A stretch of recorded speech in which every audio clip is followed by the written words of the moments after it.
The sun is absolutely brutal out here in the middle of this desert wasteland. Amidst the dunes, a group of warriors finds themselves staring down a massive three-headed dragon.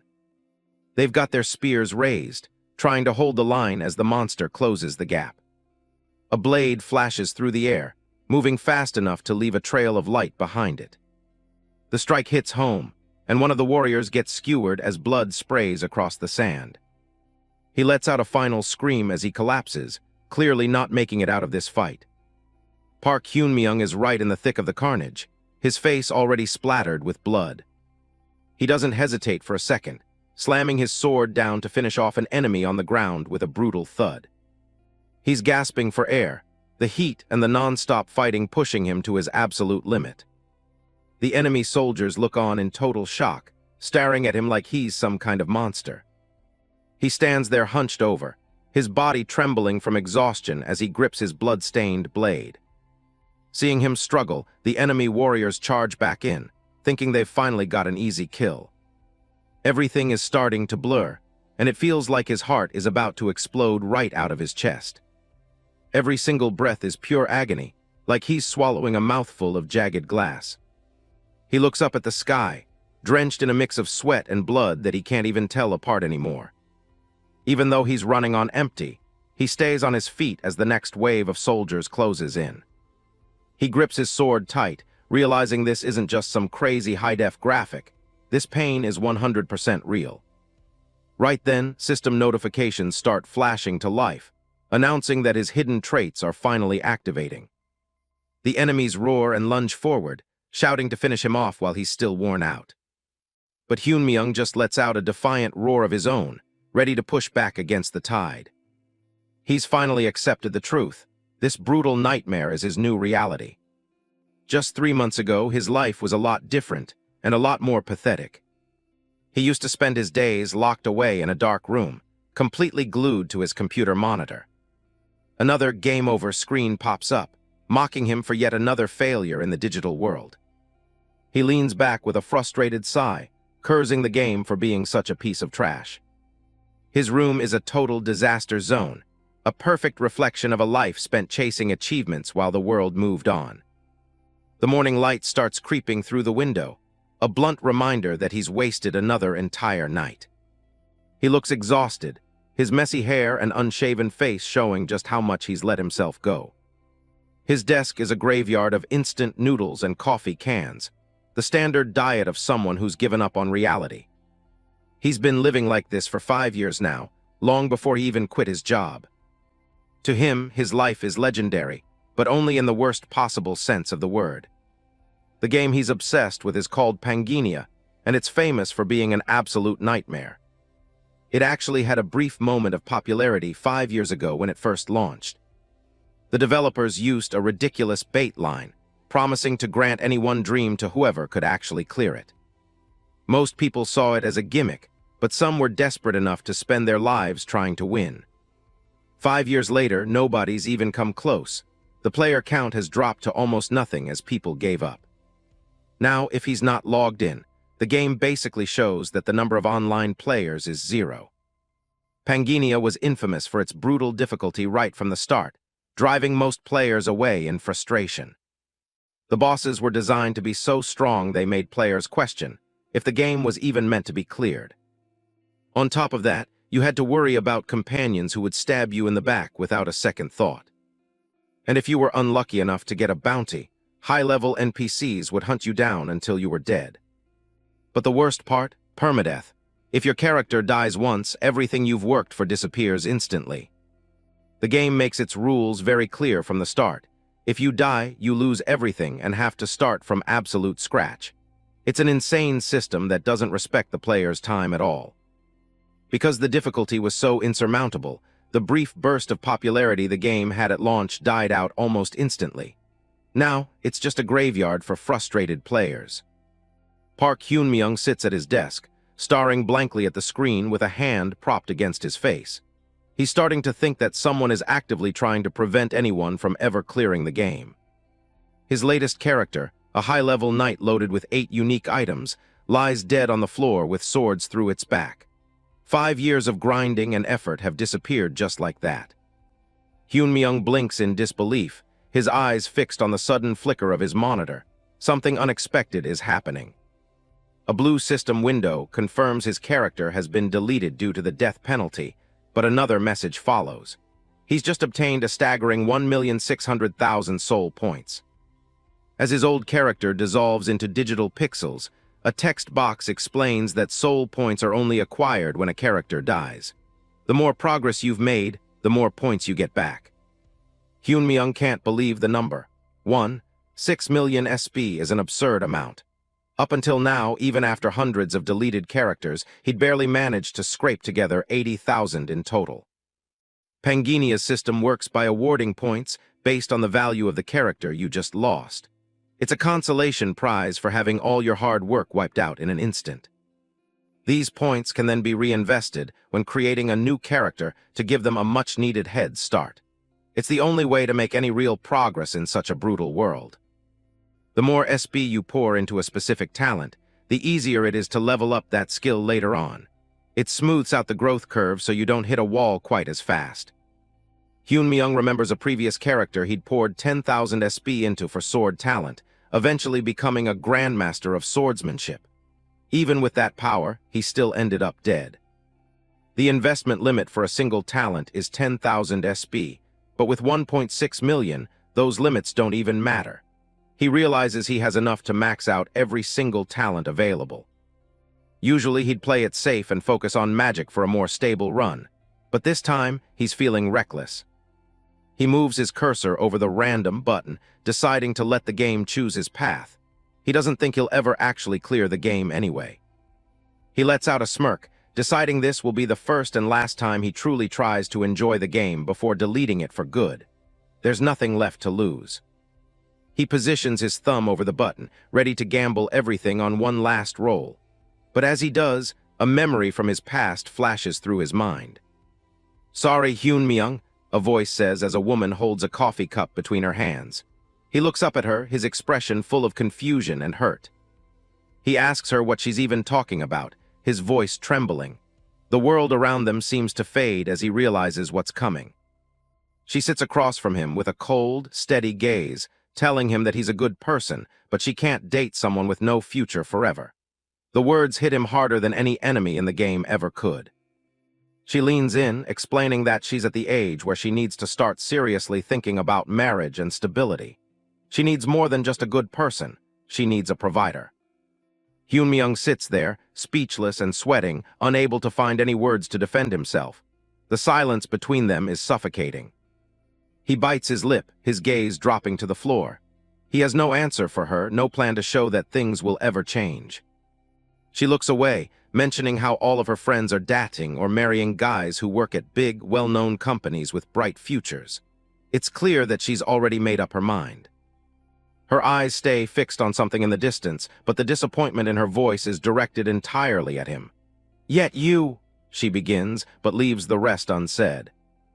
Hyun-myung stands in the middle of the cafe, head bowed in shadow. He knows exactly what she was going to say, and he can't even argue with it. She finally stands up, sighing that she's had enough and that she's leaving. It's the final break in a relationship that lasted 5 years. He keeps his head down, only able to mutter that he hopes she has a nice life as she walks away without looking back. It's the most pathetic moment of his entire life. He stays seated at the table long after she's gone, staring at the empty chair across from him. The cafe around him continues on as if nothing has changed. That was 3 months ago. After 5 years together, he was dumped in the most brutal way possible, leaving him with nothing. In the weeks that followed, he quit his dead-end job in a fit of rage and shut himself away from the world. He decided to let the digital world consume him entirely. He became a complete gaming addict, finding more meaning in experience points than in real human connection. His room became his entire universe. Back in the present, he stares at the random button one last time. He tells himself that he's finished being pathetic and just wants to see what the game has left for him. He takes a breath and finally presses the button. He's done with the regrets and the memories. It's time to move on, even if it's just into another virtual life. He clicks it down, and the screen erupts into a flurry of digital noise. The system immediately starts consuming 100 SB at a time to rearrange his starting stats. An avatar falls through a bright, flashing tunnel of light as the system processes his request. The light is blinding, and the sound of the game systems fills his room. Hyunmyung blinks, his eyes wide behind his glasses as the monitor starts behaving strangely. This isn't the normal character creation sequence. A new window pops up, announcing that a hidden piece has been activated. He's confused, never having heard of such a thing in all his years playing. The message congratulates him, saying he's satisfied a singularity and has been officially invited to Pangenia. He wonders if this is just some rare, high-level Easter egg. The screen glows with an intense blue light, the intensity far beyond anything a normal monitor should be capable of. It's like the game is trying to reach out and grab him. He stares in shock as a dark, ominous presence starts to bleed through the light. The room around him begins to feel heavy and wrong. A massive, demonic mouth opens wide in the middle of a sea of red light, screaming a curse against a wicked god. The screen is no longer a window, it's a portal. Park Hyunmyung hunches over, his hands desperately clutching his head as the red light from his screen pulses violently. A sharp cry of pain escapes his lips as the world around him begins to fracture. Through gritted teeth, he gasps out a question, his eyes wide with confusion behind his glasses. The room is no longer a place of comfort. It has become the center of a chaotic transformation. He freezes as a mysterious voice begins to resonate directly within his mind, bypassing his ears entirely. The sensation is alien and overwhelming, filling his thoughts with things he can't yet understand. A dark red void consumes his vision, leaving only the top of his head visible as he drifts further away from his reality. The voice continues to echo, its words carrying a weight he's never felt before. Back in his messy room, Hyunmyung's body finally gives out, and he collapses limply onto the floor. The monitor continues to blaze with an unnatural brilliance, casting long, sharp shadows across the scattered junk. Bathed in the sickly orange-red glow of the monitor, Hyunmyung lies motionless, his journey through the screen beginning in earnest. The hum of his computer fan is the only sound left in the quiet apartment. On the screen, a red system box flickers with a cryptic message, addressing him as a being brighter than light yet darker than darkness. It speaks of creation and destruction, marking the start of something monumental. The final message pulses with an ominous well-wish, hoping that he finds happiness in the world of Pangenia. With that, the connection is complete, and the room's light finally begins to fade. The screen dissolves into a jumble of corrupted data and static noise, the digital world fully reclaiming what it has taken. Silence returns to the dark room, but Hyunmyung is no longer there. Suddenly, the sharp crack of a whip echoes through a dry, dusty atmosphere. Hyunmyung is jolted awake by the stinging pain, and a harsh voice bellows at him, calling him a useless slave and demanding he get up immediately. The slave master, a man with sun-darkened skin and a white headscarf, looms over Hyunmyung with a coiled whip in hand. He snarls a threat, warning that if he falls one more time, he'll be fed to the monstrous High-Dragon. Hyunmyung's face is caked in dust and sweat, his eyes bulging as he repeats the creature's name in a daze. The reality of his situation is starting to sink in, and it's far more brutal than he ever imagined. Massive, scaly talons crush the dry desert sand nearby, each heavy step sending tremors through the ground. The creature is immense, its presence alone enough to dwarf everyone in the area. A wide view reveals a long line of half-clothed slaves, all bound in heavy iron chains, trudging across a vast, unforgiving desert wasteland. Guards with whips patrol the ranks, ensuring no one slows down or collapses from the heat. Hyunmyung looks around frantically, his mind racing to process the impossible sight before him. He's no longer in his room, he's a participant in the very nightmare he spent years playing. He gazes up at the source of the heavy footsteps, the multi-headed High-Dragons, massive beasts of burden that tower over the slave caravan. They are just as terrifying in person as they were as digital sprites. He clenches his fist, the cold iron of the shackles biting into his wrists. The weight of the metal is real, and the heat of the desert sun is even more so. The slave master strikes another slave who was mumbling, barkingly ordering the man to get back into formation.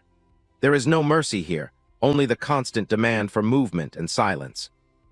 Hyunmyoung collapses to his knees once more, his exhausted body struggling to keep up with the brutal pace. Behind him, the master prepares his whip, a dark threat hanging in the air. He lets out a low grunt of pain, his face inches from the dry sand. The physical toll of being a slave in this world is already threatening to break him. He looks up at the bright, cloudless blue sky, the sun a punishing white disk above the horizon. There is nowhere to hide from its heat, and no hope of shade in this barren landscape. The rhythmic sound of thousands of feet shuffling through the sand fills the air, creating a constant cloud of fine dust. The slaves move like a single, tired organism, driven only by fear and the crack of the whip. Hyunmyoung forces himself back to his feet, his gaze hardening as he looks out over the line of slaves. He's dressed in tattered rags, but his eyes show a growing sense of awareness and determination. He looks toward the massive high-dragons in the distance, their multiple heads swaying as they lead the caravan. They are exactly as they were described in the game's lore, confirming his deepest fears. He scans the rocky cliffs and the endless dunes, the familiarity of the landscape striking him. This isn't just a random desert. It's a specific zone from the game he knows all too well. A slight smirk forms on his face as a thought crosses his mind. He decides to try one thing to prove this is real, whispering the command, "Status window." To his utter amazement, a glowing blue holographic screen flickers into existence right in front of his eyes. It's a sight only he can see, confirming his connection to the game systems. He stares at the window, his breath catching in his throat. He really has entered the world of Pangenia, and he's brought the interface along with him. The screen is packed with detailed information about his new body. His stats are listed clearly, followed by a long section of active hidden traits that he never expected to see. He looks past the status window at the thousands of other slaves trudging along. The sheer scale of the reality he's now part of is staggering, yet the floating blue screen is his only comfort. He stares directly into his own reflection in the status window, his face a mix of shock and dawning realization. This is real. He is no longer just a player, but a living part of the world. He focuses on his stats, noticing something impossible. Every single one of them is set to 12. In the game, starting stats were capped between 1 and 10, even with maxed out points. His eyes drift lower to a section titled Active Hidden Traits. The list is long, containing powerful names like Void, Great Sage, and Heavenly. He can't help but exclaim internally at the sight of 13 different hidden traits. It's a combination of powers that should be impossible for any single character to possess. Suddenly, a series of frantic shouts and alarms break his concentration. He looks up from his status window, wondering what could possibly be happening now. The slaves and guards alike turn their heads toward the horizon, their faces filled with alarm. A red glow begins to creep across the sky, heralding the arrival of an enemy. A massive wall of dust rises in the distance, kicked up by thousands of approaching feet. The ground begins to vibrate as a new force enters the desert battlefield. A guard screams in terror, identifying the attackers as the army of the Desert Queen. They've apparently broken a non-aggression pact to launch a surprise assault on the caravan. A woman in black leather armor, known as the Snake Princess, stands atop one of the attacking beasts. She looks down at the chaos with a cold, commanding gaze, her forces ready to strike. Hyunmyoung watches the approaching army, his face illuminated by the growing dust and fire. He feels like he's seeing a cutscene play out right before his eyes. He repeats the name Snake Princess, a flicker of recognition crossing his mind. He's sure he's heard of her before, perhaps from some deep lore or a long-forgotten quest. Just as the battle is about to begin, a new blue system window chimes into existence. It announces that the main quest for this world has officially been generated. Park Hyunmyoung stares at the floating blue window in stunned silence as the reality of his situation begins to set in. Below him, the other slaves and guards are already descending into a state of pure panic. The holographic message for his first main quest is clear and unforgiving. He must survive. The penalty for failure is absolute, stating that death in the game means death in the real world as well. A single word, survive, echoes in his mind as sweat beads on his forehead. The weight of the system's threat hangs over him, stripping away any lingering thoughts that this might just be a dream. The sky suddenly darkens with a lethal rain of arrows, plunging the slave caravan into a bloody nightmare. Men scream in agony as the projectiles find their marks, leaving no one safe from the sudden onslaught.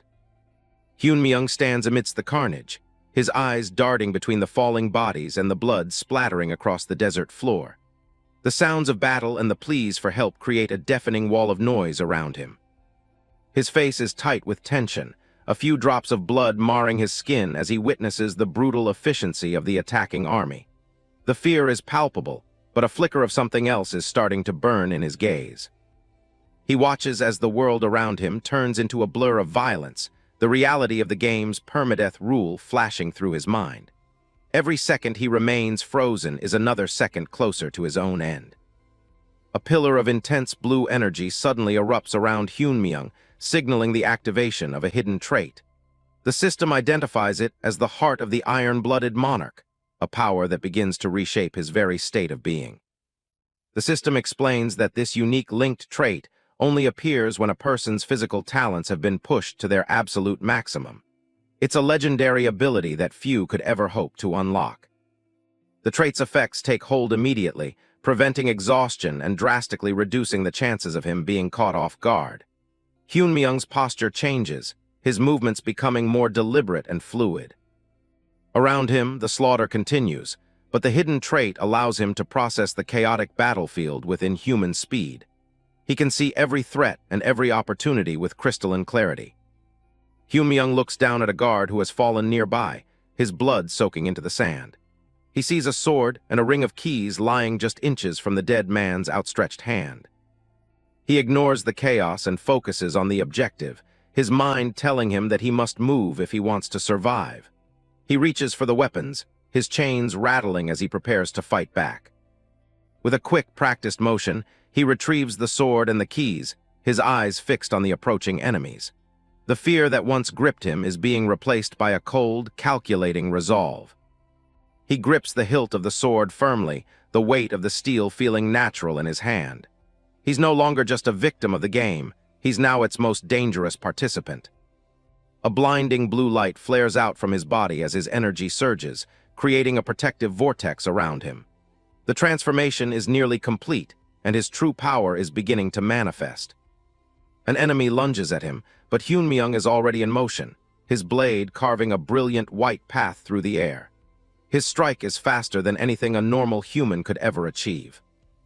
The impact of his sword creates a massive shockwave of energy, sending his attacker flying backward. The desert air ripples from the sheer force of his newfound strength. He moves with relentless precision, his sword becoming a blur as he strikes down another enemy. Blood sprays against the blue light of his aura, but he doesn't slow down for a single moment. He drops into a low combat stance, his body wreathed in blue energy and his eyes glowing with a menacing light. He has become a vortex of destruction in the middle of the desert. A second hidden trait, Weapon Master, is suddenly activated, further enhancing his combat capabilities.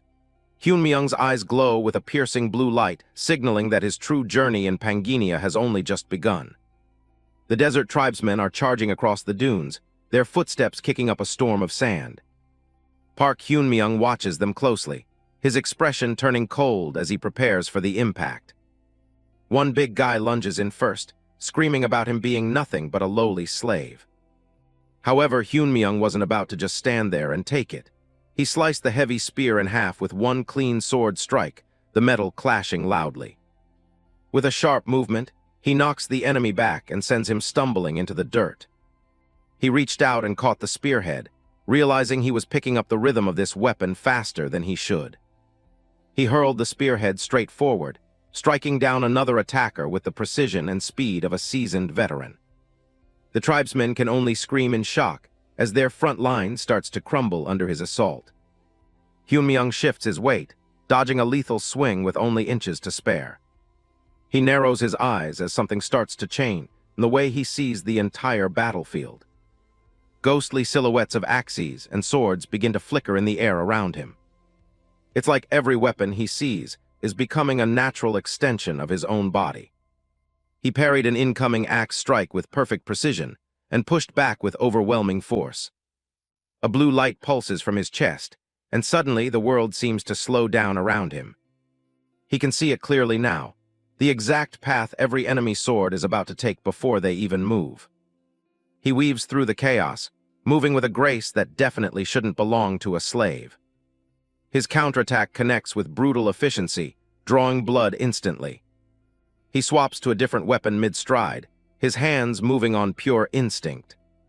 Another enemy falls as he keeps his momentum going, refusing to give them a second to breathe. The guy tries to beg for his life, but it's way too late for excuses. He stands alone in the middle of a graveyard, surrounded by the men who thought he was an easy target. Sweat drips down his face, his breathing heavy but his focus remains sharp. The remaining tribesmen back away in terror, realizing they're facing a complete monster. System notifications flood his vision. His hidden trait just bumped his weapon proficiency to level 6. He's stunned, reaching level 6 so quickly is unheard of, even for a high-level player. But he knows even this miracle won't let him last forever against an entire army. There are at least 500 more soldiers still waiting for him out there. Scene change, far away from the sand. Isabella kneels in a massive, blood-red throne room. The N-letter-1 Hang sits on her throne, looking down with cold indifference as she speaks. She brings up the failed expedition to the demon world, her eyes glowing with a sinister red light. Isabella, also known as the Snake Princess, keeps her head low as she confirms the failure. The N-letter-1 Hang explains that if word gets out, the entire continent will pin the blame on their city. She orders Isabella to head to the Kaltzman Desert and eliminate every single survivor. They have to erase every trace of evidence that could link them to the disaster. In exchange for this mission, the N-letter-1 Hang promises to finally lift Isabella's curse. Isabella's fist clenches tight at the mention of her freedom. She accepts the order, her voice steady despite the weight of what she has to do. The N-letter-1 Hang makes it very clear, this is a mission she cannot afford to fail. Back out in the scorching desert heat, Isabella stands overlooking the dunes. She looks down at a battered soldier and asks if the cleanup is finally done.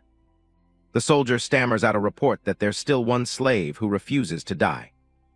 Isabella looks intrigued, wondering just what kind of slave could be causing this much trouble. The bodies of the desert tribesmen lie scattered across the blood-stained sand, marking the end of a brutal clash. It looks like a complete massacre, with the ground dark from the recent violence. Park Hyunmyung stands over the fallen, leaning on a notched sword with a weary but sharp gaze. He's survived the first wave, but the desert air is still heavy with the scent of iron and dust. A system window pops up. He's reached level 2. His mouth hangs open slightly as he catches his breath, feeling the sudden rush of power that comes with a new level. Along with the level up, his health and mana are completely restored. He stares at the blue notification, the light reflecting in his eyes as his wounds begin to close. Another message confirms his exhaustion has been wiped clean, removing the heavy burden from his limbs. He stands tall now, gripped with renewed energy and dual-wielding a sword and a blunt weapon. Behind him, more desert tribesmen are closing in, their spears leveled at his back. One of them shouts a desperate command, telling him to get out of the way before things get even worse. Suddenly, a powerful presence appears on the ridge above them, looking down on the chaos below. The soldiers go pale and stammer out, "Princess," as they realize who has arrived. Hyunmyung looks up, his expression hardening as he spots the newcomer. He's been waiting for this encounter, but seeing her in person is a different story altogether. Isabella von Dersian stands atop the cliff, her long hair catching the desert wind as she stares down at him. She looks exactly like the character he remembers, radiating an aura of lethal authority. Her system profile flickers into view. She's a level 8 beast. The description confirms she's trapped in this area due to a status ailment from the Desert Queen's curse. Hyunmyung breaks into a cold sweat as he reads her level. 8 is no joke. He knows from experience that he can't win this fight through brute force, no matter how many times he tries. In this world, level 10 is the absolute peak, making anyone at level 7 a true powerhouse. Being at level 8 puts her in a league of her own compared to the mobs he just faced. Level 7 is where the real power gap begins to show, a difference that can't be overcome by just being lucky. He knows the math, and it's definitely not in his favor right now. Bosses of major organizations usually sit at this level, making them the strongest entities in most regions. He's essentially looking at a walking natural disaster. He grips his weapons tighter, realizing that facing her head-on is essentially a suicide mission. He looks up at her, trying to find a way out of this impossible situation. Her stats remain hidden, obscured by his low understanding of her character. The system window is a stark reminder of just how much of a threat Isabella truly is. Hyun-myung's eyes widen as she makes her move, her presence suddenly much closer. He has to react, and he has to do it fast if he wants to keep his head. She steps onto the sand with a light thud, her boots barely sinking into the dunes as she approaches. Hyun-myung stands his ground, weapons ready for the worst. Isabella looks him dead in the eye, her expression cold and detached. She tells him his little performance was interesting, but that's as far as his show goes. A massive, spectral snake looms behind her as she delivers her final verdict. She tells him plainly that he has to die now, her power flaring up in an ominous green glow. Hyun-myung remains silent, his mind racing back through his long gaming history. He thinks about why he ever bothered with a game as punishingly difficult as Panginia in the first place. The game was notorious for its extreme difficulty, yet he was one of the few who actually stuck with it until the end. He recalls many nights spent alone in his dark room, hunched over his monitor. He was the type of gamer who saw impossible difficulty as a personal challenge he just had to overcome. He admits to himself that he was a total pervert when it came to hard games. That obsession with clearing the impossible is exactly what's keeping him focused right now. He knows that if his guess is right, there's only one specific way to handle this encounter without dying. He stares at her, waiting for the right opening to speak. Isabella charges forward, a blur of motion as she closes the distance to strike. The sheer speed of her attack creates a shockwave that kicks up the surrounding sand. She swings her blade with lethal intent, her eyes glowing red with power. Hyun-myung doesn't even move to block, he just waits for the perfect microsecond. Just as the blade is about to connect, he flashes a confident smile. He asks her if she wants to lift the queen's curse, knowing exactly what she wants to hear. The attack stops dead in its tracks, the blade hovering just inches from his neck.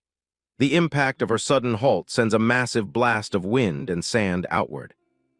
Isabella's blade remains fixed near his throat, her grip perfectly still.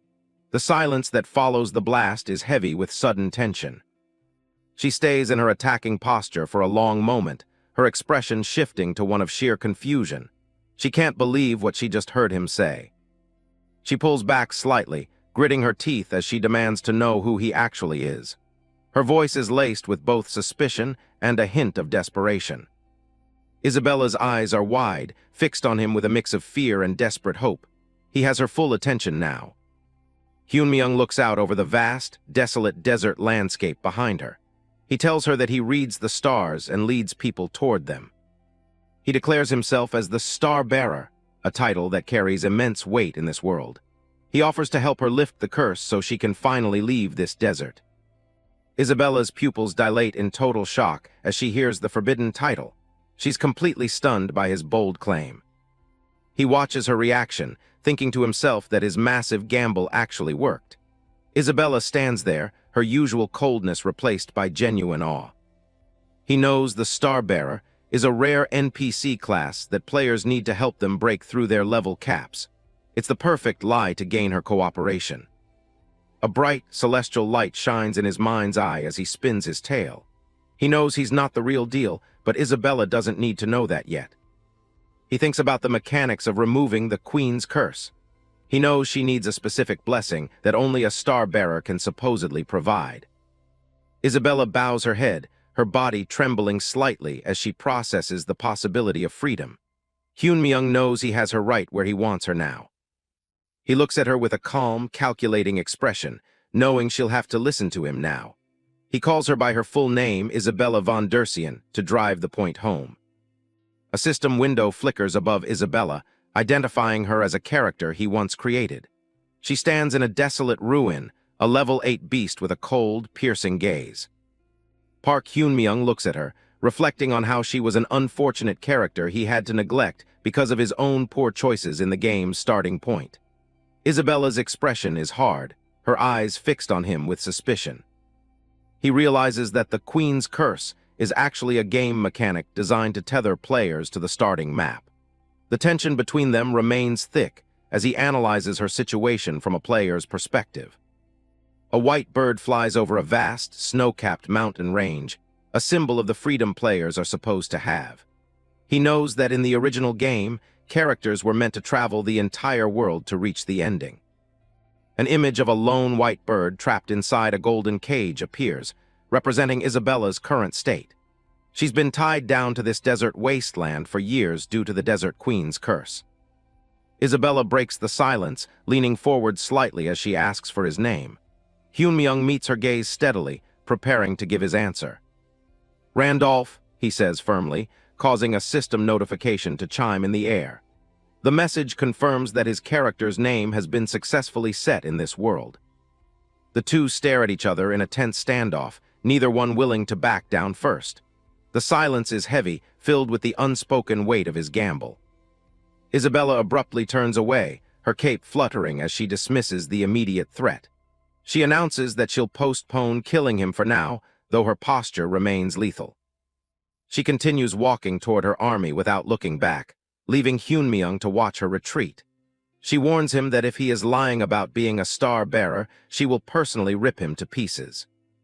A close-up of Isabella's face shows her eyes glowing with a menacing red light.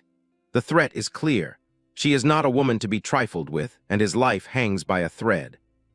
As she passes through the ranks of her soldiers, she gives a sharp command to escort the newcomer. She orders them to treat him as an honored guest and provide the utmost care.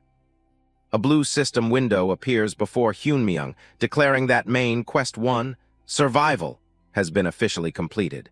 He's made it through the first major hurdle of this new reality. The system begins settling his results, highlighting a record-breaking performance that borders on miraculous. Hyun-myung sits on the ground, hunched over and breathing heavily from the sheer exhaustion of the ordeal. Notifications flood his vision, claiming that the constellation of fortune is smiling upon him. Even the constellation of battle seems impressed, begrudgingly acknowledging that he isn't bad as his rewards are upgraded multiple times. He stares at the list of legendary items he's just obtained: a broken piece of the golden scale, the soul of the high dragon, and the sword of Michela. These are high-level rewards far beyond what he expected at this stage. Hyun-myung collapses backward into the sand, sweat soaking his hair and face. He thinks to himself that somehow, against all odds, he actually managed to survive. A system message reveals his final score is a staggering 220 points, placing him in the Hall of Fame for main quests. He looks up at the sky, his eyes wide as he processes the magnitude of his achievement. Night falls over a towering Gothic castle, the structure silhouetted against a massive, glowing full moon. The atmosphere is quiet and serene compared to the chaos of the desert. Inside the palace, Hyun-myung relaxes in a massive, ornate bathtub filled with steaming water. He sits submerged, staring at the translucent system windows floating in the air before him. He reviews the stats for the soul of the high dragon, which allows him to summon and control a powerful beast.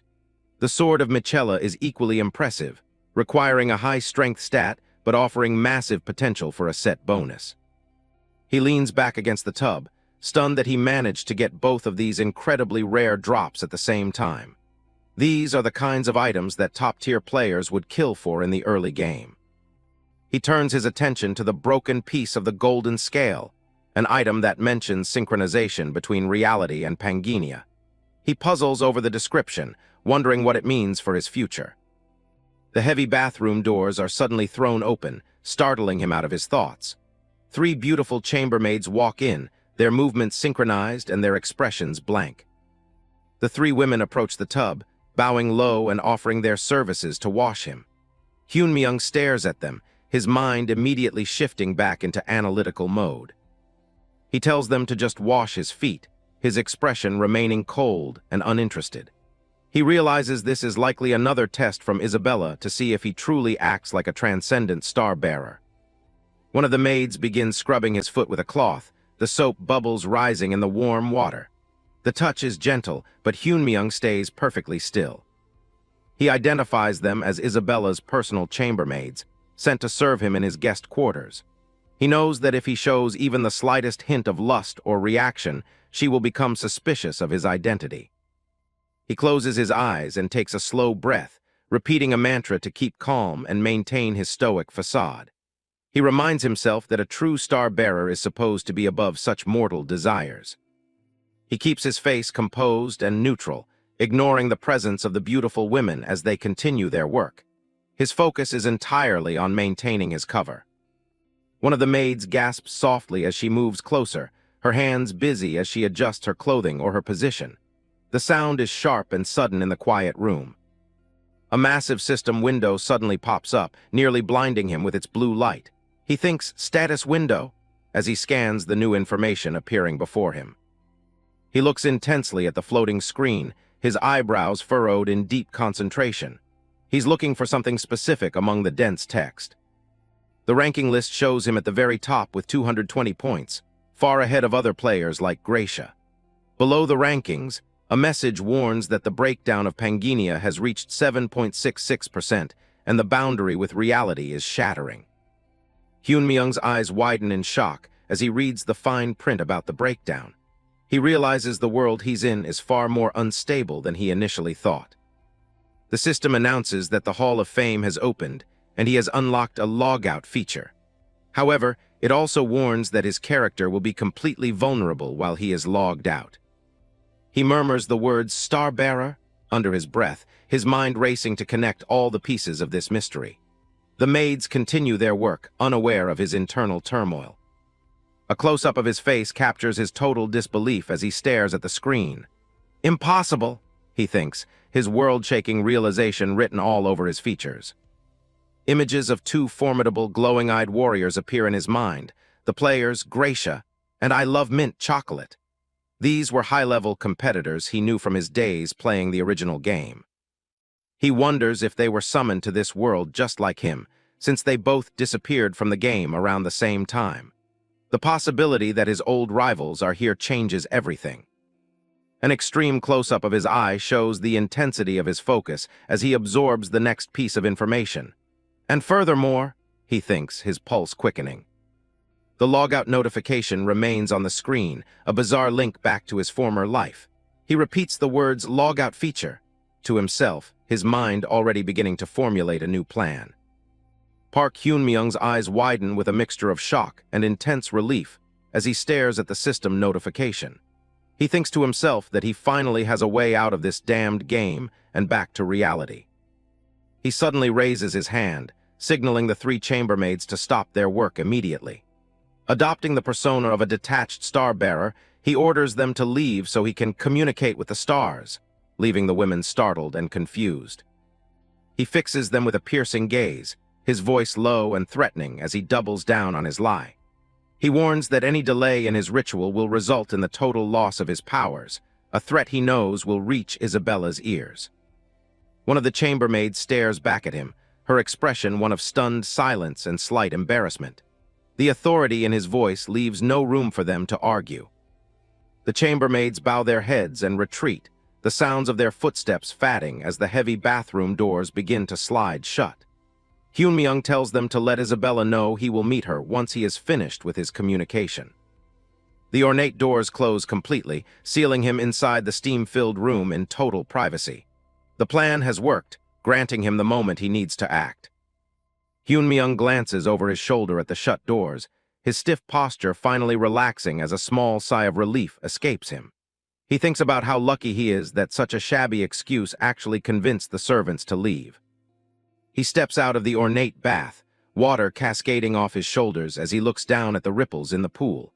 He reflects on the genuine fear he felt at the thought of being trapped in this world forever. He turns his full attention to the glowing, log-out button floating in the air, his reflection shimmering in the translucent blue screen. He thinks that he's finally finished with this stupid game as he prepares to press the button. With a firm, decisive movement, he taps the log-out icon, his finger passing through the holographic light. A sudden, brilliant flash consumes his vision as the system begins the process of sending him back home. Park Hyun-myung closes his eyes as the system begins the logout process, reminding him to make sure his character is in a safe place. A final tip appears in the digital void, carrying a grim warning. If his character dies in the game, he'll die for real. The logout sequence finishes with a quiet chime, confirming his departure from Pangaea. He wakes up back in his cramped, messy apartment, with only the monitor's glow to light up the dark room. The gamer hears faint screams and sirens drifting in through his window, prompting him to see what's going on. He looks down to see the city streets swallowed by fire and thick, black smoke, as if the world is ending. Panicked citizens are running for their lives, as explosions rock the city and the air fills with desperate cries for help. Emerging from the flames is a massive insectoid creature, its glowing red eyes fixed on the chaos below. Hyun-myung's phone vibrates incessantly with an emergency message about an unknown attack hitting major cities. He stares out at the devastation, his face pale and sweating as he tries to process the nightmare unfolding before him. Just outside his apartment, another colossal monster crawls up the side of the building, its segmented legs scraping the wall. The beast opens its terrifying, multi-layered maw and lets out a deafening screech that rattles his window. Stumbling back in terror, the young man falls onto his bed, his heart hammering against his ribs as he gasps for air. He can't believe what he's seeing. These are the exact same monsters he was just dealing with in the game world. Something metallic slips from his clothes and hits the floor with a soft clink as he sits there trembling in shock. It's the broken piece of the golden scale, his legendary item, confirming that the game and reality have officially merged. Park Hyun-myung stares at a massive army in a bleak wasteland. A floating screen displays his low stats, reminding him of exactly where he started. Memories of his time in Pangaea flash by, battling through shadows, crossing paths with the cold-eyed Isabella and the constant struggle to survive. It felt so real, every drop of sweat and every close call etched into his mind. He jerks awake in his gaming chair, gasping for air. "Where am I?" he mutters, his heart still racing from the vividness of the vision. Park Hyun-myung looks around his cramped, messy apartment. A fan hums in the corner, a stark contrast to the silence of the wasteland he just saw. He tries to convince himself he just played the game for too long and passed out. He lets out a dry laugh, rubbing his face. He thinks it's impossible to get sucked into a game like some cheap web novel. His laughter dies in his throat. Right there on his desk, next to his keyboard, sits a small pouch and a gleaming gold fragment. He picks it up, the fragment warm against his palm. His eyes widen in pure terror as the realization hits. Everything he experienced was real. Panic surging, he lunges for his mouse and frantically clicks through his tabs. He has to check the game's official site. The screen remains white, displaying a cold error message. This page does not exist. He stares at the screen, his reflection in the glass showing a man whose world has just been turned upside down.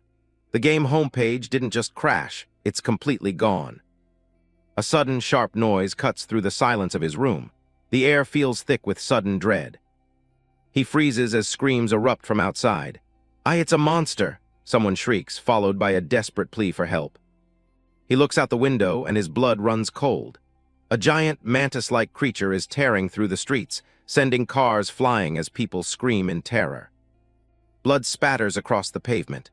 A man lies motionless in the rubble, the brutal reality of the invasion laid bare. Officers fire their pistols at the beast, but the bullets barely seem to graze its thick carapace. It's a slaughterhouse, and they're completely outmatched. His phone buzzes incessantly on the desk, lighting up with a national emergency alert about unidentified monsters appearing everywhere. Park Hyun-myung watches the carnage from above, his hands trembling as he grips the windowsill. "What is this?" he whispers, his voice shaking. Another creature looms in the distance, its red eyes glowing amidst the smoke and fire. He can't believe monsters from Pangaea have actually appeared in the real world. He collapses back onto the floor, the gold fragment slipping from his hand as his legs give out. The boundary between reality and the game hasn't just thinned, it's completely shattered. He's trapped in a nightmare. A system window flickers into existence before his eyes. It shows a list of legendary traits and a terrifying statistic. The destruction progress of Pangenia is nearing 10%. Sweat beads on his forehead. If the boundary weakens further, the first fissure will open and he's paralyzed by the weight of it all. What do I do? He asks himself. His gaze falls back on the fragment of the broken golden scale glowing on the floor. It's the only lead he has. He reaches out, his fingers brushing the cool metal. He can't just sit here and wait for death. A spark of his old gamer instinct flickers to life. He knows he has to find a weapon, something to fight back with. If monsters from the game are roaming freely in reality, he reasons, then maybe things obtained in the game can also be used here. He grabs the small pouch and pulls it open. A blinding light spills from the bag as he reaches inside. It's not just a pouch anymore. System messages pop up, identifying the legendary artifacts he managed to stash away. Michaela's sword and the soul of a Hydreigon. He tries to activate them, but nothing happens. Damn it, how do I use this? He growls, remembering how simple it was to just double-click in the game. Another window appears, explaining the fragment's true purpose. It's a key for synchronization, a bridge between his real self and his legendary game persona. He knows his real body is weak and useless against these monsters. But the fragment offers a way out. For 24 hours, he can bring his game power into this world. He grits his teeth and triggers it. A pillar of celestial light erupts around him, an angelic figure manifesting as the system confirms synchronization with Randolph is complete.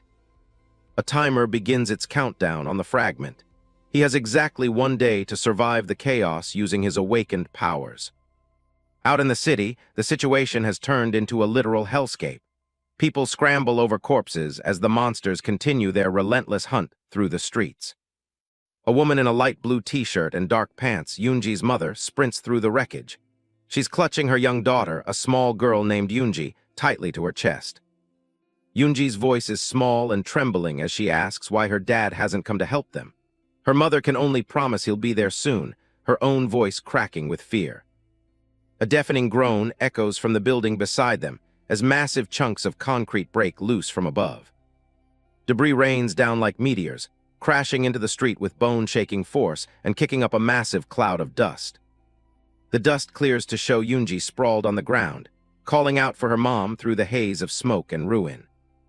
Yoonji's mother is pinned under a massive slab of rubble, blood pooling beneath her. She looks at her daughter and begs her to run, her own strength fading fast. A pair of feet lands firmly on the cracked asphalt nearby, stirring the dust. Someone has arrived to help. A young woman in a black business suit and short brown hair, Kim Hana, rushes toward the scene. "Are you all right?" she shouts, her eyes wide with shock. Yoonji's mother, pinned beneath a slab of concrete and bleeding out, makes a final, desperate plea for her daughter. She begs Kim Hana to take Yoonji and flee while there's still time. Kim Hana grits her teeth, a look of grim determination crossing her face as she absorbs the weight of the mother's request. Tears well in her eyes, but she knows she can't hesitate. Yoonji's mother is completely trapped under the massive ruin, blood pooling around her. Kim Hana promises to protect the little girl, her heart heavy as she looks at the dying woman. Yoonji's mother's eyes begin to glaze over as the life drains from her. She can only watch as the chance for her daughter's survival rests in a stranger's hands. A giant, insectoid monster looms over them, its many red eyes glowing with predatory hunger. Kim Hana freezes, gasping as the creature readies its massive, scythe-like claws. As the monster's shadow falls over her, Kim Hana clutches Yoonji tightly, certain that these are their final moments. She closes her eyes, bracing for a strike that feels inevitable. A sudden, brilliant flash of light cuts through the darkness, followed by a thunderous boom. The impact is so powerful it sends shockwaves through the ruined street. A man appears in the center of the explosion, his sword glowing with an intense blue energy. With a single, devastating swing, he cleaves through the monster's hard carapace, sending green blood spraying everywhere. The man's eyes glow with a fierce, ethereal light as he lands, his expression cold and focused. He stands as a silent sentinel between the survivors and the beast. With a rapid blur of movement, he continues his assault, his blade carving through the air in a series of lethal arcs. The monster's body is shredded into pieces before it can even let out a final cry. Kim Hana stares in wide-eyed disbelief, her breath hitching as she realizes they're still alive. She trembles, her body still in shock from the near-death encounter. "I survived," she gasps, falling to her knees while still cradling the sobbing Yoonji. She looks up, her eyes searching for the mysterious savior who vanished as quickly as he appeared. She looks at the back of the man who saved them, his silhouette framed by the smoke and debris. Who is this man? She wonders, her mind racing to process what she just witnessed. Another monster, even larger than the first, emerges from the shadows, its long neck snaking toward them. It lets out a piercing screech that echoes through the devastated city. The beast's massive jaw opens wide, revealing rows of jagged teeth as it lunges at the lone warrior. He stands his ground, seemingly unfazed by the creature's immense size. "Look out!" Kim Hana screams, her voice cracking with terror as the monster's head darts forward with impossible speed. She watches helpless as the scene unfolds. The man is suddenly dwarfed by an even greater presence as a massive, reptilian head rises behind him. A deafening roar shakes the very foundation of the buildings around them. Kim Hana's jaw drops as she looks up at the colossal creature. "What is that?" she whispers, her eyes darting between the monster and the man standing atop its head. Not one but 9 dragon heads unfurl from the smoke, each one letting out a terrifying hiss. The man stands calmly on the main head, surveying the battlefield like a king on his throne. The scales of the 9-headed dragon shimmer with a dark, metallic luster as it adjusts its massive body. Its presence alone is enough to make the other monsters hesitate. The man looks down at the survivors, his voice carrying an unnatural authority. "Stay still," he commands, his gaze briefly meeting Kim Hana's before turning back to the fight. Kim Hana stares up at him, her heart hammering against her ribs. She's paralyzed by both fear and a strange sense of awe as she watches the impossible unfold. She laughs nervously, a hysterical edge to her voice. "Am I dreaming?"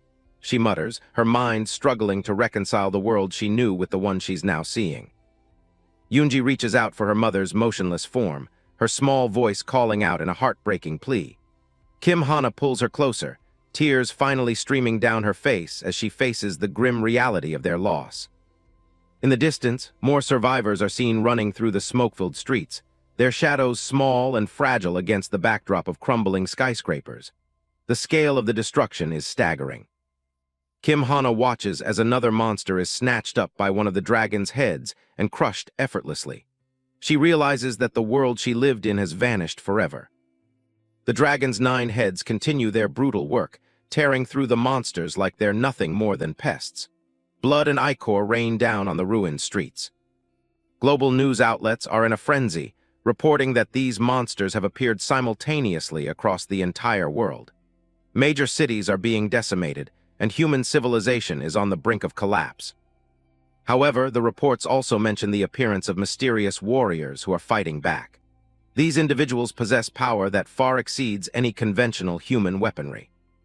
Flashes of these heroes appear on screens across the globe. A man with a glowing sword, a woman clad in ethereal armor. They move with a grace and power that shouldn't be possible. One man stands atop a pile of rubble, his glowing blade held high as he addresses a crowd of terrified survivors. "Don't worry, everyone. I'll protect all of you," he shouts, his voice filled with a confidence that seems out of place in this apocalypse. The world is changing at a terrifying speed, and the boundary between the game of Pangea and reality is becoming increasingly blurred. The survival of humanity now rests on the shoulders of these mysterious players. A man watches the broadcast on his phone, a look of pure disgust on his face. "We must unite our strength," the hero on the screen shouts, but the viewer only scoffs. "Tusk." He sits in a luxury apartment, seemingly unbothered by the chaos outside. "Idiots! They're wasting their fragments of the broken golden scale," he mutters, his eyes narrowed as he watches the hero's performance. He looks down at his own fragment, the golden metal glowing with a faint, pulse-like light. His name appears on a nearby screen, Massacre. He's one of the top players, and he knows exactly what's at stake. He understands that Pangea and reality are merging, and only those who can adapt to this new world will survive. For him, this isn't just an invasion, it's an opportunity. He clenches his fist, his expression hardening into a mask of cold ambition. In the coming age of chaos, everyone is a competitor, he thinks, his eyes burning with a dark resolve. Those who obtain more power will become the protagonists of this era. A system window appears before him, displaying the updated global rankings for the survival quest. The list is topped by a name that has remained unchanged for 2 years, Randolph. The top score is an absurd 220 points, a number that leaves Massacre and the other players in the dust. He stares at the name Randolph, his jaw tightening with a mixture of envy and frustration. Is this Randolph Guy Phantom? He wonders, his mind racing as he considers the identity of the world's top player. The name is synonymous with power and mystery, a legend that even the most elite players fear. Randolph is also known as Ghost, a nickname earned from his ability to move through the game undetected. No one has ever seen his face or knows his true identity, adding to his formidable reputation. A man clad in heavy armor sits on a throne, his long, white hair falling over his shoulders. He keeps his head bowed, his hands resting on the hilt of a massive sword. Since no one knows his name, everyone refers to him by these 2 nicknames. The figure of Randolph, the legendary top player, sits solemnly in his heavy silver armor. He was the first to lead the Demon Realm expedition, the only group to nearly reach the final clear of Pangania. Despite his unparalleled skill, the expedition ended in a devastating failure. Dark, swirling energy engulfs the battlefield as his powerful form is finally brought down. Text on a stark white background solidifies his legacy. He is undeniably the #1 player in the history of Pangania. Massacre continues to analyze the situation on his glowing screen, his expression grim. He reasons that since the strongest character would be summoned upon death, Randolph must have been pulled into the real world the moment his expedition failed. A system window explains that while equipment and appearance are reset during the summoning, a player's talents carry over from their previous character. Massacre's lips curl into a sinister smirk, the scars on his face twitching. I understand why he got such a high score, he muses, his red eyes gleaming with newfound understanding. The focus shifts to a young man with messy brown hair, his gaze distant as he reflects on the changing world. He looks like a shadow of the legendary warrior he once was. Logging back into the game, Park Hyun-myung relaxes in a bathtub, the steam rising around him. He considers how both monsters and players have been summoned, with players taking on their in-game forms. Closing his eyes, Park Hyun-myung feels the pieces of the puzzle falling into place. The reality of the merger is becoming increasingly undeniable. His mind drifts back to the failure of his last character, the armored Randolph, who was left broken and defeated after the expedition's collapse. 3 swords are driven deep into the warrior's back. The memories are bitter. It wasn't just the monsters that stopped them. Hired NPC mercenaries hindered their progress, and in the end, even their supposed allies turned against them in a cold-blooded betrayal. No matter how many scenarios he had planned for, the sheer level of interference from those around him had been beyond anything he could have expected. Park Hyun-myung steps out of the bath, water rippling as he moves. He begins to suspect that those interfering variables might have been other summoned players, just like him. Whether they were rivals or players who simply didn't want the game to end, he was clearly a target. The weight of his past fame now carries a heavy price. Now back in the game world of Pangania, Park Hyun-myung walks with purpose, dressed in a simple tunic. He knows he can no longer just hide after logging out. He must be prepared for those still targeting him. He traverses the grand, marble-floored hallways of a palace. To ensure his safety in both reality and the game, he needs to regain his former strength as quickly as possible. He enters a high-ceilinged throne room where Isabella von Dersian sits regally. "Have you finished talking with the stars?" she asks, her tone both curious and commanding. Park Hyun-myung approaches her, his expression unreadable. Isabella watches him closely, her dark hair with red highlights framing her sharp features. "Yes," he replies, standing before her. "I've come to keep my promise with you." Isabella smirks, satisfied with his response. However, Isabella raises a finger, her eyes narrowing slightly. "I do have one condition, though," she states, causing Park Hyun-myung to pause. "What is it?" he asks. In the distance, maids move about the opulent room, their presence a reminder of Isabella's high status. The atmosphere is tense as the two negotiate. "Take me to the sanctuary, Isabella," he says firmly. The request catches her completely off guard, her red eyes widening in shock. Isabella stares at him as if he's lost his mind. "The sanctuary? Are you insane?" she exclaims, her voice echoing through the chamber. Park Hyun-myung remains undeterred, his gaze steady. He knows his next main quest is to obtain a class, and the one he desires can only be found there. A confident smirk plays on his lips as he explains his reasoning. "There's a star there," he says, his eyes glinting with ambition. "It can be obtained here." A blue system window confirms his goal. Main Quest 2, obtain a class. The reward depends on the rank of the class obtained, and the sanctuary is the key to his next level of power. A full moon hangs over the jagged ruins of a dark castle. A sharp-heeled boot steps firmly into a thick pool of fresh blood. Isabella walks calmly through a corridor littered with the bodies of fallen guards. She pauses to wipe the blood from her dagger, her expression cold and focused. Hyun-myung watches her from a distance, acknowledging that she's a reliable ally despite the carnage.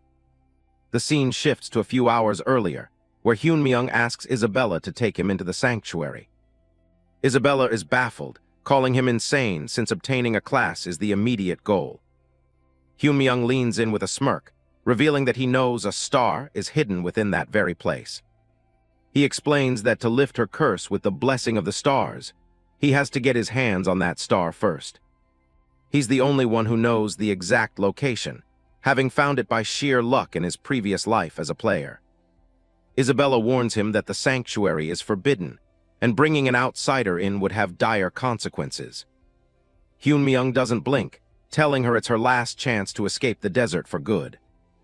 Back in the present, Hyun-myung swallows hard, knowing he'd be dead if his persuasion hadn't worked. They finally reach the entrance to the holy ground. A massive stone staircase leads down into a dark, swirling abyss. System windows flash warnings. His level 2 status is far below the recommended level 8, and the area is choked with poison. A new notification pops up. His Giant's Demon Resistance trait is active and keeping him safe. He steps forward, realizing entry would be impossible for anyone else at his level. As his foot hits the stone, he decides the exploration subquest isn't the priority. A precarious bridge stretches out over a purple, misty chasm filled with dark energy. He has a much bigger goal in mind, obtaining a specific legendary class. They stop at the edge of a deep pit where the air is thick with demonic energy. Isabella stares down, looking uncharacteristically hesitant. The path ahead is broken, with only floating stone pillars visible in the gloom. She glances at him with a small, knowing smile. She noted that they had taken the wrong path and was about to turn back, but Hyun-myung pulled her back and asked her where she thought she was going. She warns that the bridge is a trap designed to sweep away anyone who tries to cross. Hyun-myung just grins and asks if she's actually scared. Isabella's eyes widen in shock at the suggestion. She scoffs, claiming the Snake Princess knows no fear, while Hyun-myung calls her out for being timid. She makes up an excuse about a leg cramp, but Hyun-myung just drops low and tells her to get on his back. Isabella snaps at him, her face flushing with anger and embarrassment. He gets serious, explaining that they have to move before the dead guards are discovered at dawn. He doesn't want to waste time on her fear. He's carrying her whether she likes it or not. Isabella clenches her eyes shut, realizing she has no choice but to comply. She grumbles on his back about her damned leg, while he prepares to run.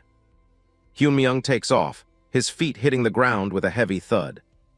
But instead of running toward the stone pillars, he sprints directly toward the edge of the cliff, where there is absolutely no bridge. Isabella panics, screaming that he's heading in the wrong direction. They leap straight into the void, with Isabella shouting that there's no path beneath them. Suddenly, Hyun-myung's eye glows a brilliant blue as his mutant, hidden trait activates. An invisible staircase of light appears before him, revealing secrets that no normal human eyes can see. As they run, Isabella is shocked that Hyun-myung knows a path even she doesn't, considering her high rank. He simply tells her that this is the only real path through the void.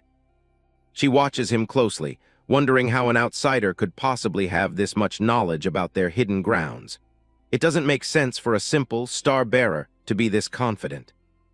Isabella notes that even in a place choked with poison and demonic energy, he isn't even breathing hard. There's something deeply strange about how he's handling the pressure. Hyun-myung shoots her a smirk, teasing her about her fear of heights again. She just tells him to shut up, though her face is still a little red. He even jokes that she's a bit heavy for a level 2 player to carry, which only makes her more annoyed. She glares at the back of his head, asking if he actually wants to die. To her, it feels like he's not just confident, but like he's meeting an old friend he hasn't seen in years. He's navigating the terrain with a familiarity that shouldn't be possible. She asks him straight out if they've met before, looking for any clue as to who he really is. He doesn't answer immediately, keeping his gaze fixed on the glowing path ahead.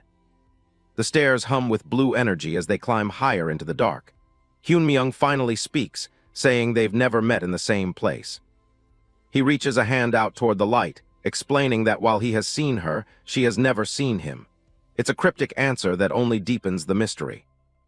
They burst through a blinding white light at the end of the invisible staircase. The energy crackles around them as the environment shifts once again.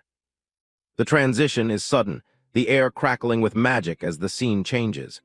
They've successfully bypassed the traps and crossed into a new section of the sanctuary. They land on a lush, flower-covered hillside that looks out of place in the dark ruins. Petals drift through the air as the wind picks up across the green slope. Hyun-myung explains that this is a domain barrier, a shield that hides the true nature of the sanctuary. Only those on the right path can see what's really here. He looks around, his memory of the game guiding his every move. He knows that something big is coming next. A deep red glow suddenly flares up from within a pile of ancient stones. The ground begins to shake, dust and gravel tumbling from the rocks. The boulders groan and shift as something massive starts to pull itself together. The air grows heavy with the sound of grinding stone. Multiple stone creatures begin to assemble, their bodies glowing with a harsh red light. They stand tall, ready to defend the sacred ground.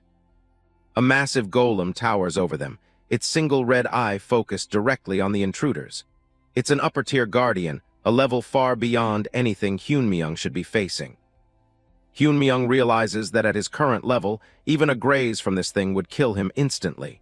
He stays back, trusting Isabella to handle the heavy lifting.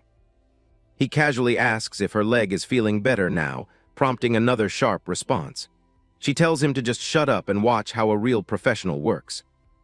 The golem lets out a deafening roar, its massive stone fists clenching tight.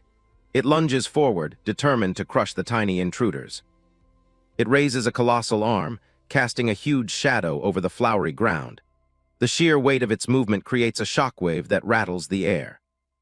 Isabella stands her ground, tiny compared to the stone giant but completely unfazed. She watches its every movement, waiting for the perfect moment to strike. A cold smile plays on her lips as she prepares her daggers. She's an assassination specialist, and size doesn't matter when you know exactly where to hit. The golem's fist slams down, but Isabella is already a blur of motion. She dodges the impact and leaps high into the air, moving with impossible speed. In a single, fluid motion, she strikes the core of the giant. The stone begins to shatter, brilliant light exploding outward from the point of impact.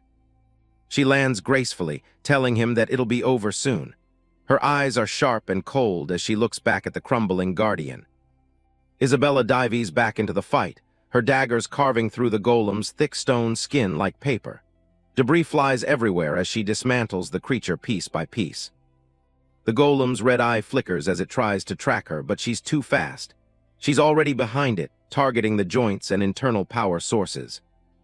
The stone giant finally collapses, its massive body breaking apart into harmless boulders. Isabella stands amidst the wreckage, her mission accomplished in seconds. Hyun-myung smiles, impressed by her efficiency. Even though he raised this character himself, seeing her skills in person is something else entirely. Isabella makes short work of any remaining threats, her movements precise and lethal. The ground is littered with stone fragments as she finishes the job. Hyun-myung realizes that this is what level 8 actually looks like in this world. The power gap is clear, but he's still not worried about his own low level. The system suddenly pings him with a notification. It seems it's recognizing Isabella's kill as his own, probably because they're treated as a party. A blue screen offers him a new class, Golem Maker.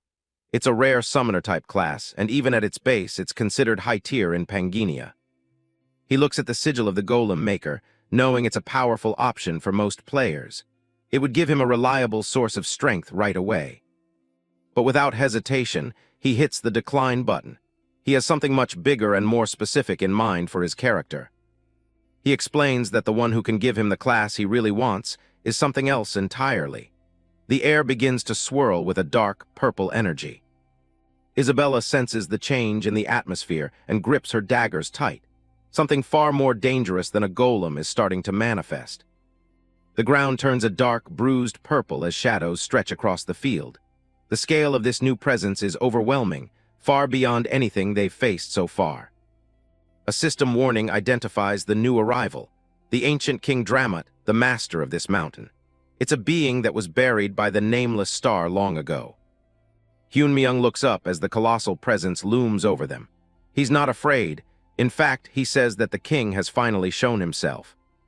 Dramut's colossal, scaled head descends from the purple-tinged shadows, a single slit-pupiled eye burning with ancient power. Standing in the grassy field, Hyunmyeong and Isabella are dwarfed by the sheer scale of the ancient king and greater god who guards the stars. A translucent blue system window flickers into existence, flashing a stark warning across the screen. It notes that Hyunmyeong's current level is dangerously far below the sanctuary's recommended level of 10. Hyunmyeong looks up at the massive silhouette looming in the mist. "You've finally shown yourself," he says, seemingly unfazed by the scale of the creature. A colossal snake head descends from the clouds, its red eye glowing with ancient power. This is Dramut, the guardian of this sanctuary, and the system makes it clear that Hyunmyeong is nowhere near strong enough to be here. Up close, the pressure is heavy enough to make a normal person collapse. Hyunmyeong breaks a sweat just trying to keep his footing as the beast glares at him. The mountain guardian coils its massive body around the plateau, radiating an aura of absolute dominance. Its size is enough to make the entire mountain feel small. Isabella looks back, wondering if he's lost his mind for bringing her to a place like this.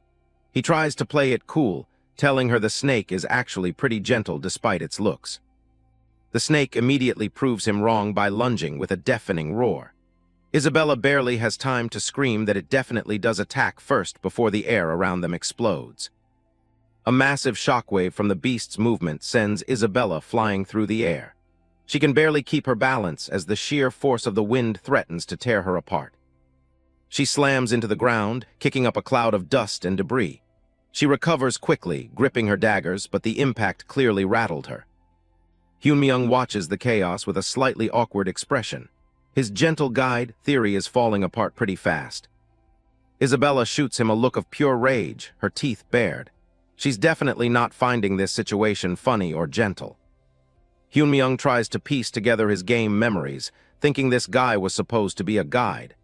Isabella screams back, asking if this looks like a friendly creature to him. Dramut's giant eye focuses on them, demanding they prove their worth. Isabella panics, trying to explain that she's not the one challenging the sanctuary. The snake doesn't care. It knows she's the one who destroyed its sentinel guard earlier. It doesn't take kindly to people breaking its toys. A massive tail whips through the air with the speed of a falling building. The force of the movement alone is enough to crack the ground. The tail smashes into the earth, narrowly missing Isabella. Dramut makes it clear, if she can't prove herself, she's never leaving this place alive. She scrambles away from the impact zone, shouting at Hyunmyeong to actually do something besides standing there and watching. Hyunmyeong watches the environment crumble around them. He's confused because in his past runs of the game, this fight never happened. It clicks, the rules of the world have changed because he's no longer the powerhouse he used to be. The Guardian only respects strength, and right now, he lacks it. This is the legendary ancient King Dramut, a name feared across the game's lore. A greater god with a massive body, serving as the ultimate protector of the star. His presence is enough to overwhelm any ordinary mortal. Lore describes him as an enchanted beast that grew in both size and wisdom, by feasting on the spiritual energy of the star for centuries. Hyunmyeong thinks back to his glory days as Wilhelm, a top-tier character who cleared this sanctuary without breaking a sweat. Back then, the snake was nothing more than a servant. In the past, Dramut didn't attack. He bowed his head and guided Wilhelm to the star with total obedience. The difference in treatment is staggering. The logic is simple. If you're qualified and strong, he's a guide. If you're weak, you're a snack. And right now, Hyunmyeong is looking very unqualified. He ponders his next move while watching the creature's movements. He needs a way to force the old rules back into play. Isabella is sent tumbling back yet again by the sheer force of a shockwave. She's reaching her limit, and the snake isn't even trying yet. She hits the ground hard, her weapons sliding away. She groans in pain, struggling to keep her eyes open. The sanctuary's poison is finally starting to take its toll, making her muscles lock up and her vision blur. She can't even stand anymore. Dramut's massive tail looms over her like a guillotine. He's finished testing her and is moving in for the kill. "Stop, Dramut!" Hyunmyeong finally speaks up, his voice cutting through the roar of the wind. The snake actually pauses at the command. A ripple of energy flows out from Hyunmyeong as he steps between the snake and Isabella. The atmosphere of the entire plateau shifts in an instant. The giant eye focuses on the tiny human, narrow and filled with sudden confusion. It's not used to being talked to like that. Dramut is stunned. He asks how a lowly human could possibly know his true, secret name. Hyunmyeong gives him a sharp, knowing look and drops a bombshell. "Your master, Wilhelm, has returned." Isabella stares from the ground, wondering if she's finally hallucinating from the poison. The claim is absolutely insane. The massive snake towers over him, searching for any sign of his old master in the young man's face. It doesn't seem to see any. Then the creature erupts in massive laughter. The sound is so loud it practically shakes the leaves off the trees. Dramut mocks him, pointing out that he's currently weaker than even a low-level sentinel. He isn't buying the returned master story for a second. He remembers Wilhelm as a perfect transcendent human, a warrior who was actually worthy of leading him. This boy is nothing like that. The snake reminds him that Wilhelm failed his final expedition and met a complete, permanent death. To him, the man is long gone. Dramut roars directly in Hyunmyeong's face, barring his massive fangs. He screams that a lowly creature has no right to even speak Wilhelm's name. Facing certain death, Hyunmyeong doesn't even flinch. He simply stares back at the giant and tells him to honor the contract they made centuries ago. Hyunmyeong stands his ground as the Guardian's roar echoes through the sanctuary. The sheer scale of the creature would be enough to make anyone else run, but he isn't even flinching. Dramut is visibly shaken, its red eye widening in disbelief. It demands to know how a mere human could possibly know about the secret contract it made with its former master. The beast's confusion is clear. That contract was supposed to be a secret that died with its maker. It stares down at the young man, waiting for an explanation that shouldn't exist. Lore pulses through Hyunmyeong's mind as he recalls the game's hidden mechanics. The contract states that anyone who obtains the Star of the Mountain gains the Guardian's true name and becomes its new master. The details are grim. The Guardian must obey, but the secret must never be revealed. If the pact is broken, the one responsible will face a lethal curse. Hyunmyeong realizes he's gambling on a loophole by being in Randolph's body. Since the actual contract was made by Wilhelm, he's hoping the game's curse won't actually trigger for him. Dramut lowers its massive head, its tongue flicking out as it searches for a scent of familiarity. It asks point-blank who this creature standing before it really is. Hyunmyeong doesn't give a straight answer, keeping his gaze steady. He simply tells the beast to guide him, promising that the star itself will provide all the proof needed. The snake's eye narrows, glowing with a dangerous red light. It warns him that the star shows no mercy to the unworthy and will incinerate anyone who lacks the proper qualification. A small smirk plays on Hyunmyeong's lips. He challenges the Guardian's bluff, asking if it's simply afraid that the star will acknowledge him as its rightful master. Dramut scoffs at the arrogance, calling him a brat who looks like he'd crumble in a single bite. It can't fathom where this puny human gets the confidence to talk so much trash.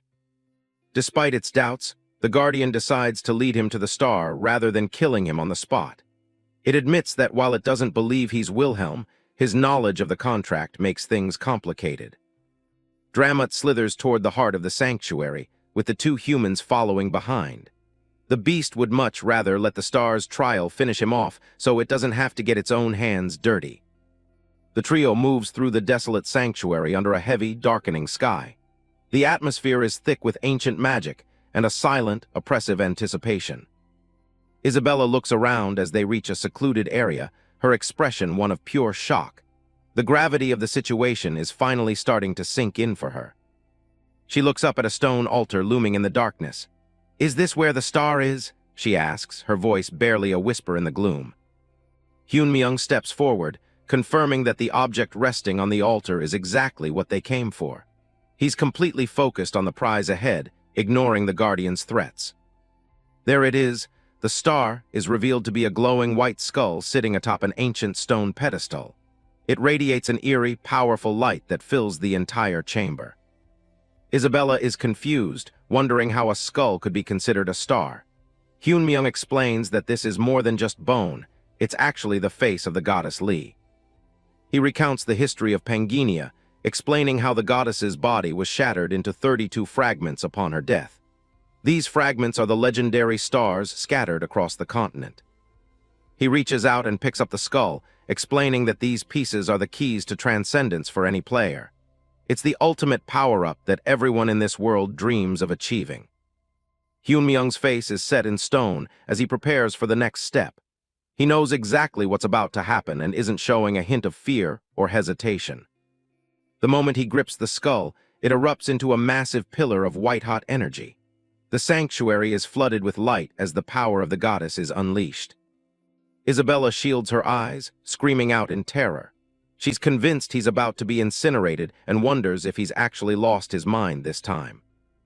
Dramut watches with a cruel satisfaction, laughing at the display. It's certain the star has rejected him and is now watching its supposed master burn to death. A dark silhouette remains standing within the heart of the inferno.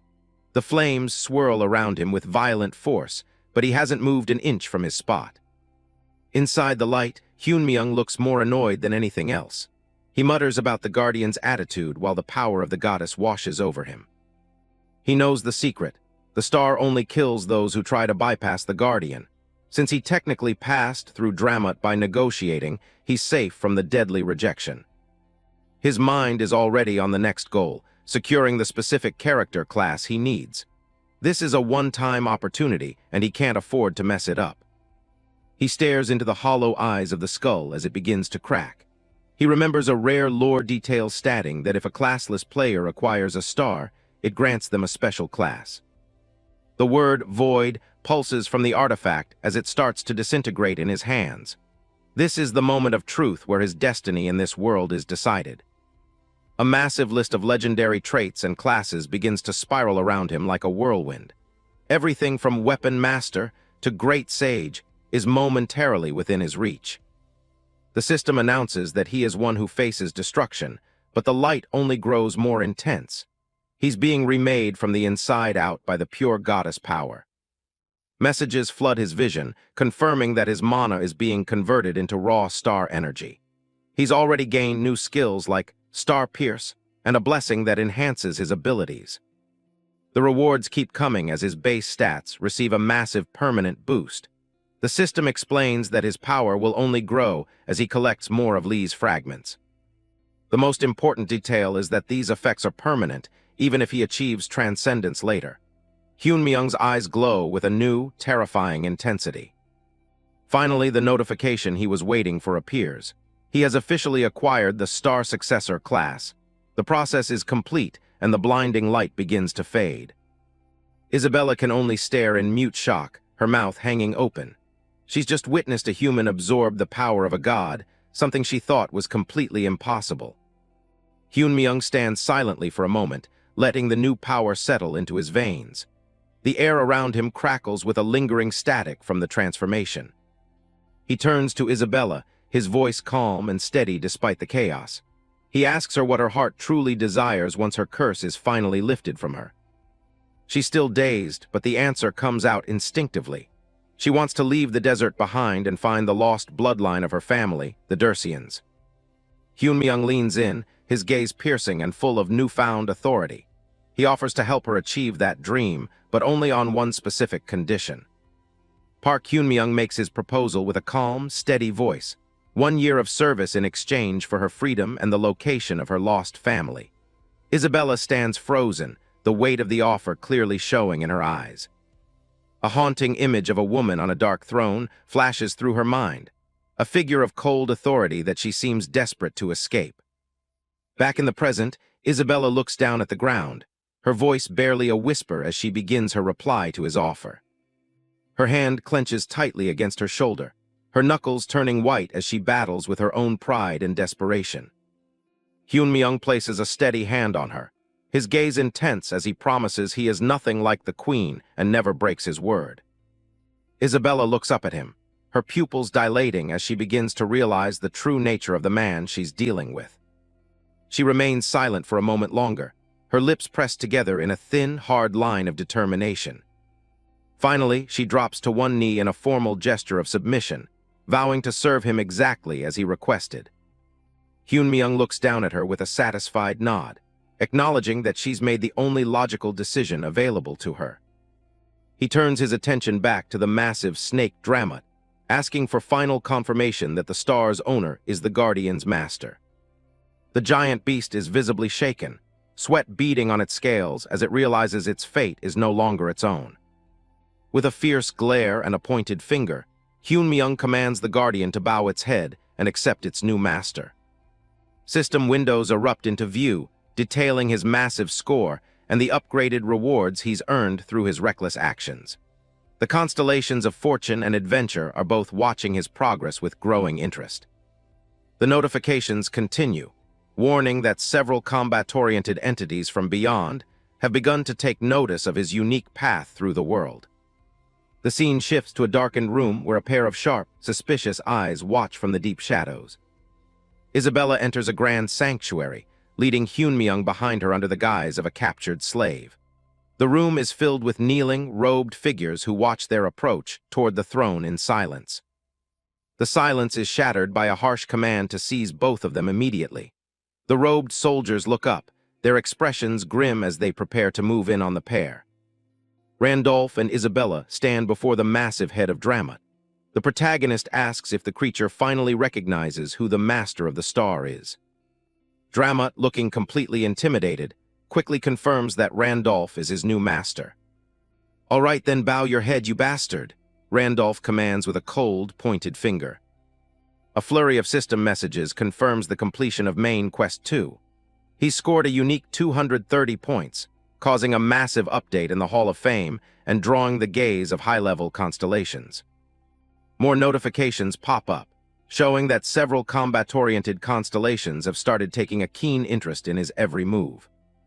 The scene shifts away from the game world to the bright, busy streets of reality. People are relaxing at a local coffee shop, unaware of the high-stakes events happening in Pangaea. Inside, a girl with blonde pigtails sits with her crew, debating if Randolph could actually be the legendary player known as Phantom. She's convinced no one else could have scored that high without knowing the game inside and out. Her two companions look serious, wondering if they can track him down before any other guilds get the chance.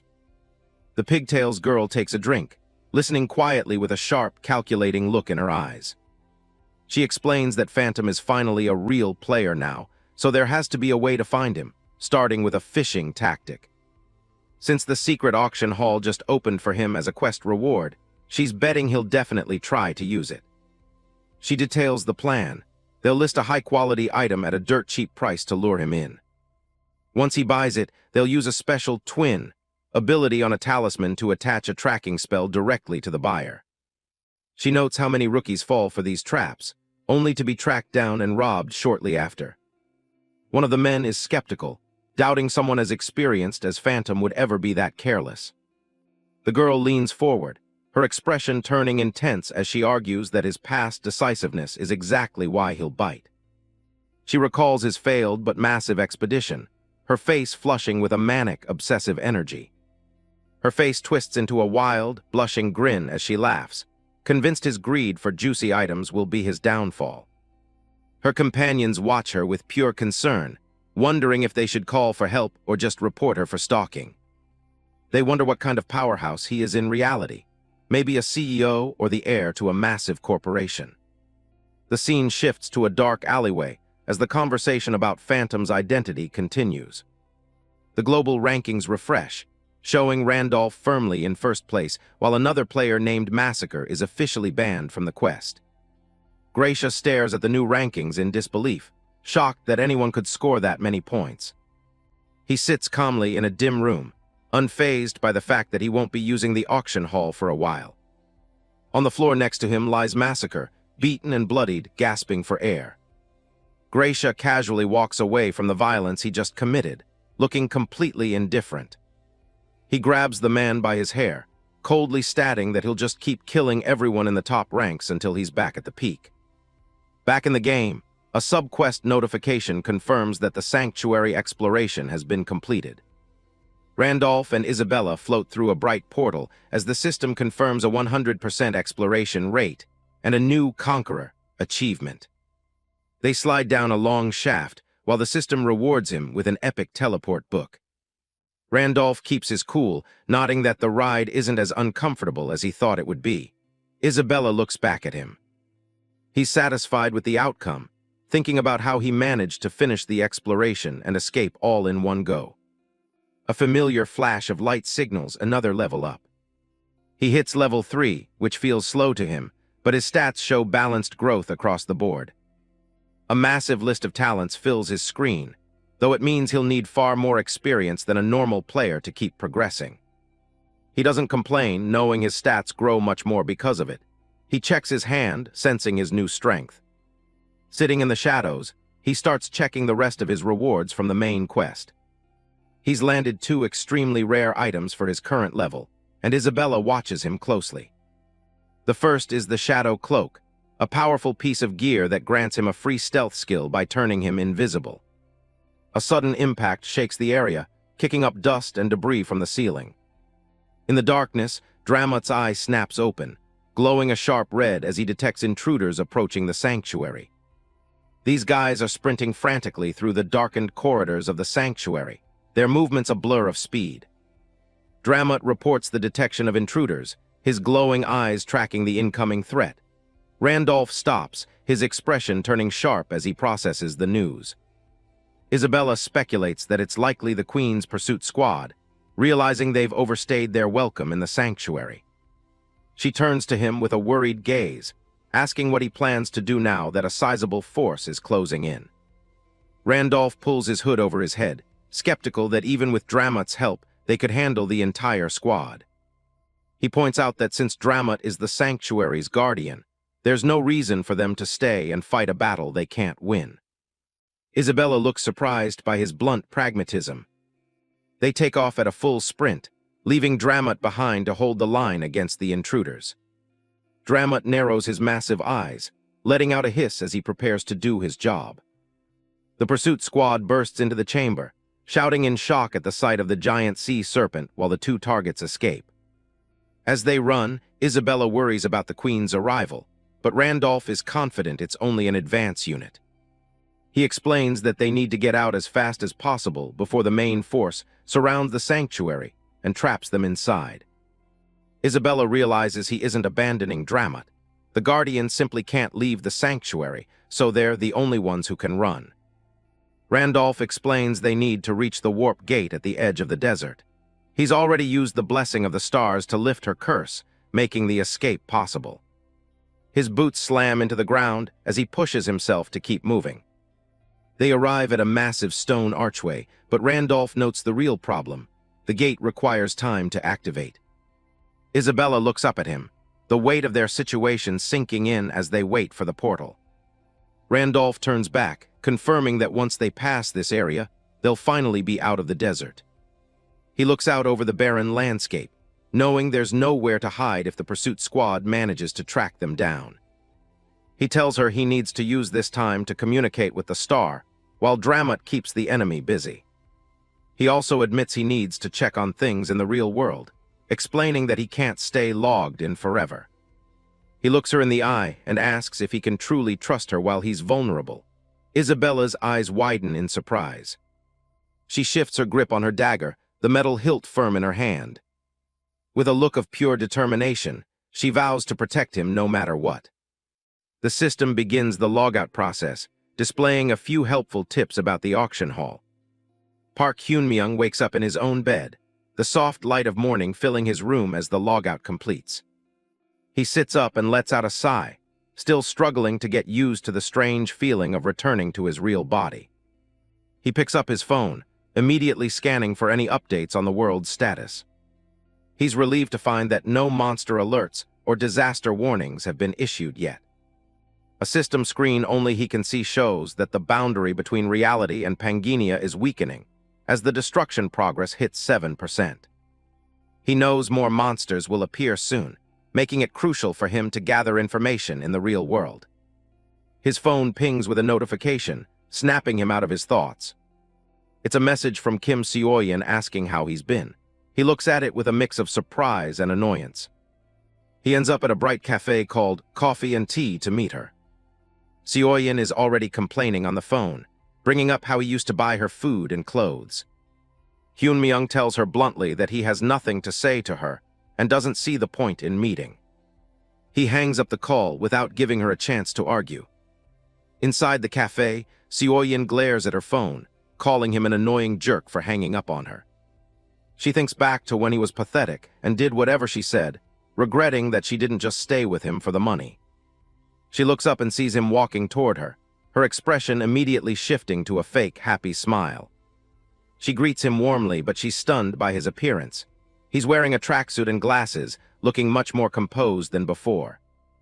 He sits down and tells her to get to the point, his cold, changed vibe catching her completely off guard. Seo-yeon speaks with a faint, knowing smile, her red-painted lips curving as she attempts to re-establish her influence over him. She leans forward across the table, her expression soft and seemingly nostalgic as she reminds him how he always used to come running whenever she called. Her eyes widen slightly, shimmering with a performance of deep regret, as she claims to have realized his value only after they parted. Park Hyun-myung stares back through his glasses, his face a mask of total indifference as she asks if he felt the same longing for her. He glances down at the cafe's one drink per person policy on the table, nodding with a dry internal monologue that she didn't even bother to buy him a beverage.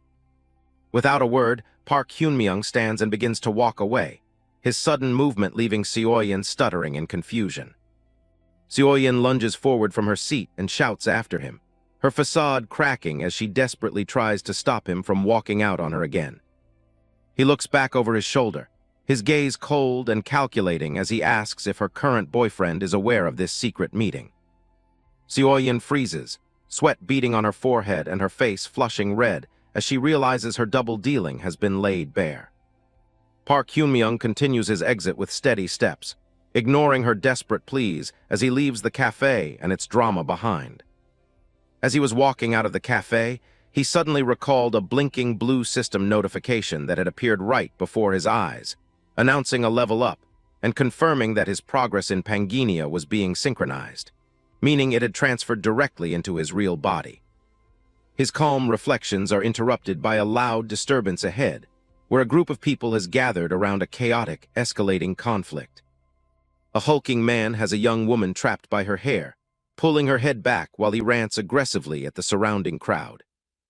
The attacker's face twists with a manic rage as he pulls out a utility knife, brandishing the sharp blade with murderous intent.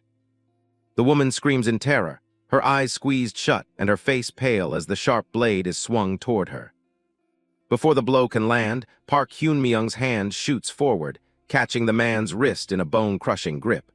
The sudden intervention halts the knife midair. The young woman looks up, gasping in shock as she realizes her attacker has been immobilized by a complete stranger. Park Hyun-myung stares the man down, his expression unwavering and stern as he tells the assailant that his little show is over. Park Hyun-myung catches the guy's wrist before the knife can do any damage. He tells him to cut it out with a cold, steady voice. The stalker struggles against the grip, yelling for him to let go. He's clearly not used to someone actually fighting back. The sound of snapping bone isn't quite there yet, but the pain is real enough to make the attacker scream. He realizes his wrist is about to break under the pressure. Park Hyun-myung looks down, realizing his body has actually changed. Even without using game items, his physical stats are now on a completely different level. With a single shove, he sends the guy tumbling across the pavement. Kim Hana watches in a daze, still trying to process what just happened. She stares up at him with tears in her eyes, barely able to find the words to thank her savior. The shock of the near-death experience is finally setting in. The young man asks if she's all right, but his mind is already somewhere else. He's more focused on testing his new strength than the woman he just saved. Suddenly, a memory clicks into place. Park Hyun-myung recognizes her as the person he just saved and the figure from the viral video that's been making waves online, the one who recently rescued a child from a monster's clutches. He turns to leave, but the scuffle isn't over yet. The sound of running footsteps echoes behind him as the stalker gets back up. The guy lunges forward again, face twisted in rage as he aims the knife at the young man's back. The woman can only scream a warning as the blade gets closer. The young man doesn't even have to look back. He sidesteps the clumsy attack with a casual movement, letting the guy's own momentum carry him forward. Park Hyun-myung grabs the back of the guy's head and slams it straight into the concrete. A sickening thud echoes through the alley as the attacker finally stays down. Kim Hana stands frozen, her mouth slightly open in disbelief. She's seen Dimension Warriors before, but the raw efficiency of this guy is something else. He looks down at the unconscious body with a cold, indifferent expression. To him, this wasn't a fight, it was just taking out the trash. The flashing lights of a police car soon illuminate the scene. Officers step out, looking at the carnage and the young man standing over it. One of the cops tells Park Hyun-myung he needs to come down to the station for questioning. He looks back with a confused expression, wondering why he's the one being targeted. The reporter immediately steps in front of him, defending her savior. She tells the officers that he was only helping and that she's the one who reported the stalker.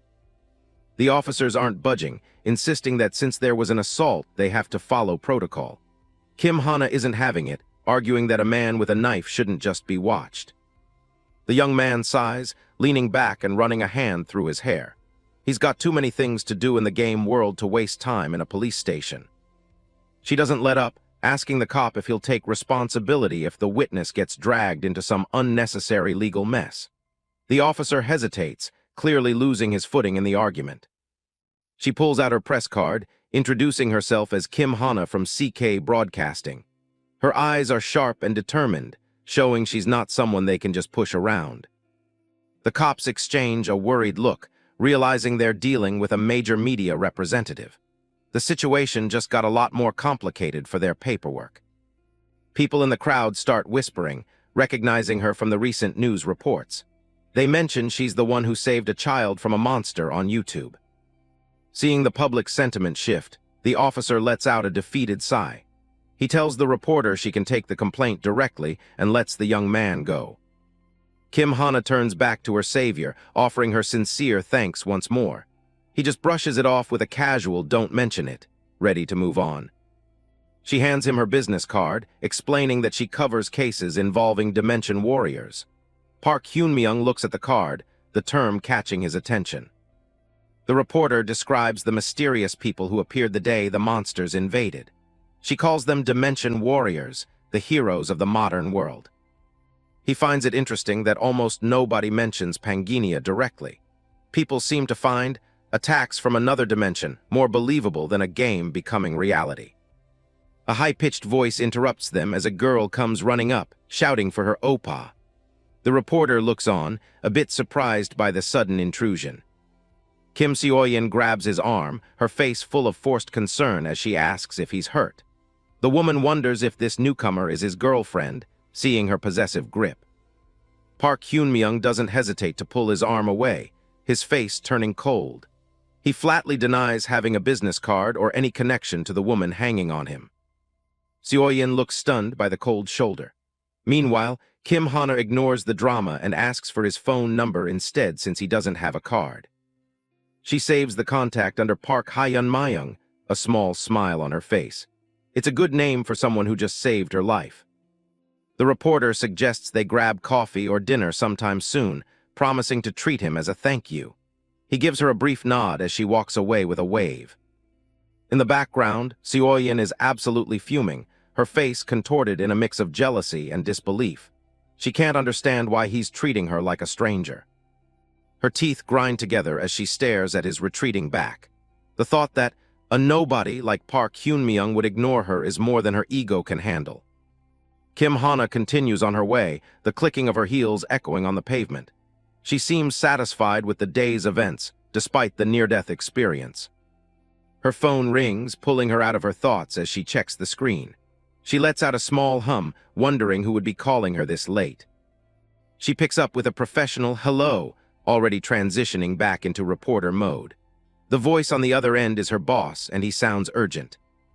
The station's chief tells her that he left a major task for her while he's away on a business trip. Her eyebrows shoot up, curious about what could be so important. He drops the bombshell. They want her to get an interview with Gracia. She stops in her tracks, wondering why a global hero would want to meet with her. A vision of the legendary hero appears in her mind, a silhouette standing atop a pile of defeated monsters. The weight of the task begins to sink in as her boss mentions that Gracia specifically asked for her. The scene shifts to a vision of the global hero, Gracia, standing amidst a field of defeated monsters as glowing swords rain from the sky. A news report voiceover mentions that this legendary figure is planning a visit to Korea in person. Bodies are strewn across the scorched earth, with a single blue-hilted blade stuck in the ground as a testament to the one-sided slaughter. Back in the game world of Pangenia, Isabella is gasping for air, her breath coming in ragged bursts after a desperate struggle. She stands on a high stone wall, daggers drawn, as a horde of hooded soldiers closes in on her and the man sitting calmly behind her. Blood is splattered across Isabella's clothes and skin, her dark hair messy as she prepares for a final stand. The lead pursuer calls her the Snake Princess and demands she return to the Queen, offering to overlook her betrayal if she hands over the slave she's protecting. Isabella grips her blood-stained daggers tighter, her face set in a cold grimace as she scoffs at the idea of returning. The soldiers charge forward with a collective roar, brandishing their curved blades and calling for the execution of the traitor. The exhaustion is clearly taking its toll on Isabella, her shoulders slumped even as she keeps her weapons raised. Randolph just sits there, watching the scene unfold with an eerie calmness that suggests he's just waiting for the right moment. Her gaze is heavy with fatigue, yet there's a flicker of defiance left as she prepares to meet the incoming assault. Suddenly, a pillar of brilliant blue light erupts from the center of the stone platform, illuminating the entire area. A massive warp gate begins to spiral into existence, its swirling energy crackling with power as system messages confirm the activation. The soldiers stop in their tracks, their shouts turning into cries of confusion as the timer starts ticking down. Isabella stumbles, her energy finally spent, but a firm hand catches her before she can fall. Randolph stands beside her, his expression steady as he tells her she did a good job holding them off. A dark, confident smile spreads across his face as he looks at the surrounding enemies. He asks if she's done communicating with the star, and gives a simple yeah as he prepares to unleash his power. The soldiers realize they're losing their chance and scream for her immediate execution, but they're already too late. Randolph's hand begins to glow with an intense golden radiance, the air around him humming with gathered energy. He promises to keep his end of the bargain since she kept her promise to protect him. He clenches his fist, and the golden light explodes outward in jagged arcs of electricity and star force. A system window flashes over the chaos, announcing the activation of his exclusive skill, Star Scratch.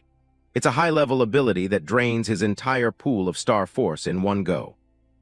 The soldiers are caught in a blinding flash of energy, their screams cut short as they're blown backward by the sheer force of the skill. The explosion consumes the entire platform, leaving Randolph and Isabella standing in the eye of a golden storm. Isabella stares at the destruction with wide eyes, completely awestruck by the raw power of a starseer. As the light fades, Randolph looks back at her with a calm expression. He tells her that if she still wants to go back to her people, he won't do anything to stop her. Isabella looks up at him, her previous hesitation completely gone. She gives a firm no, making her choice clear once and for all. A genuine, relieved smile touches her lips for the first time in a long while. She declares her intention to go with him, and the two of them step together into the swirling vortex of the warp gate. As they travel through the dimension, notifications pop up informing them that Isabella's curse has been nullified by the blessing of the stars. The destination is set for Arcana, a major city on the central continent. They emerge to a breathtaking view of the Golden City, Arcana, its majestic domes and towers gleaming under a bright sky.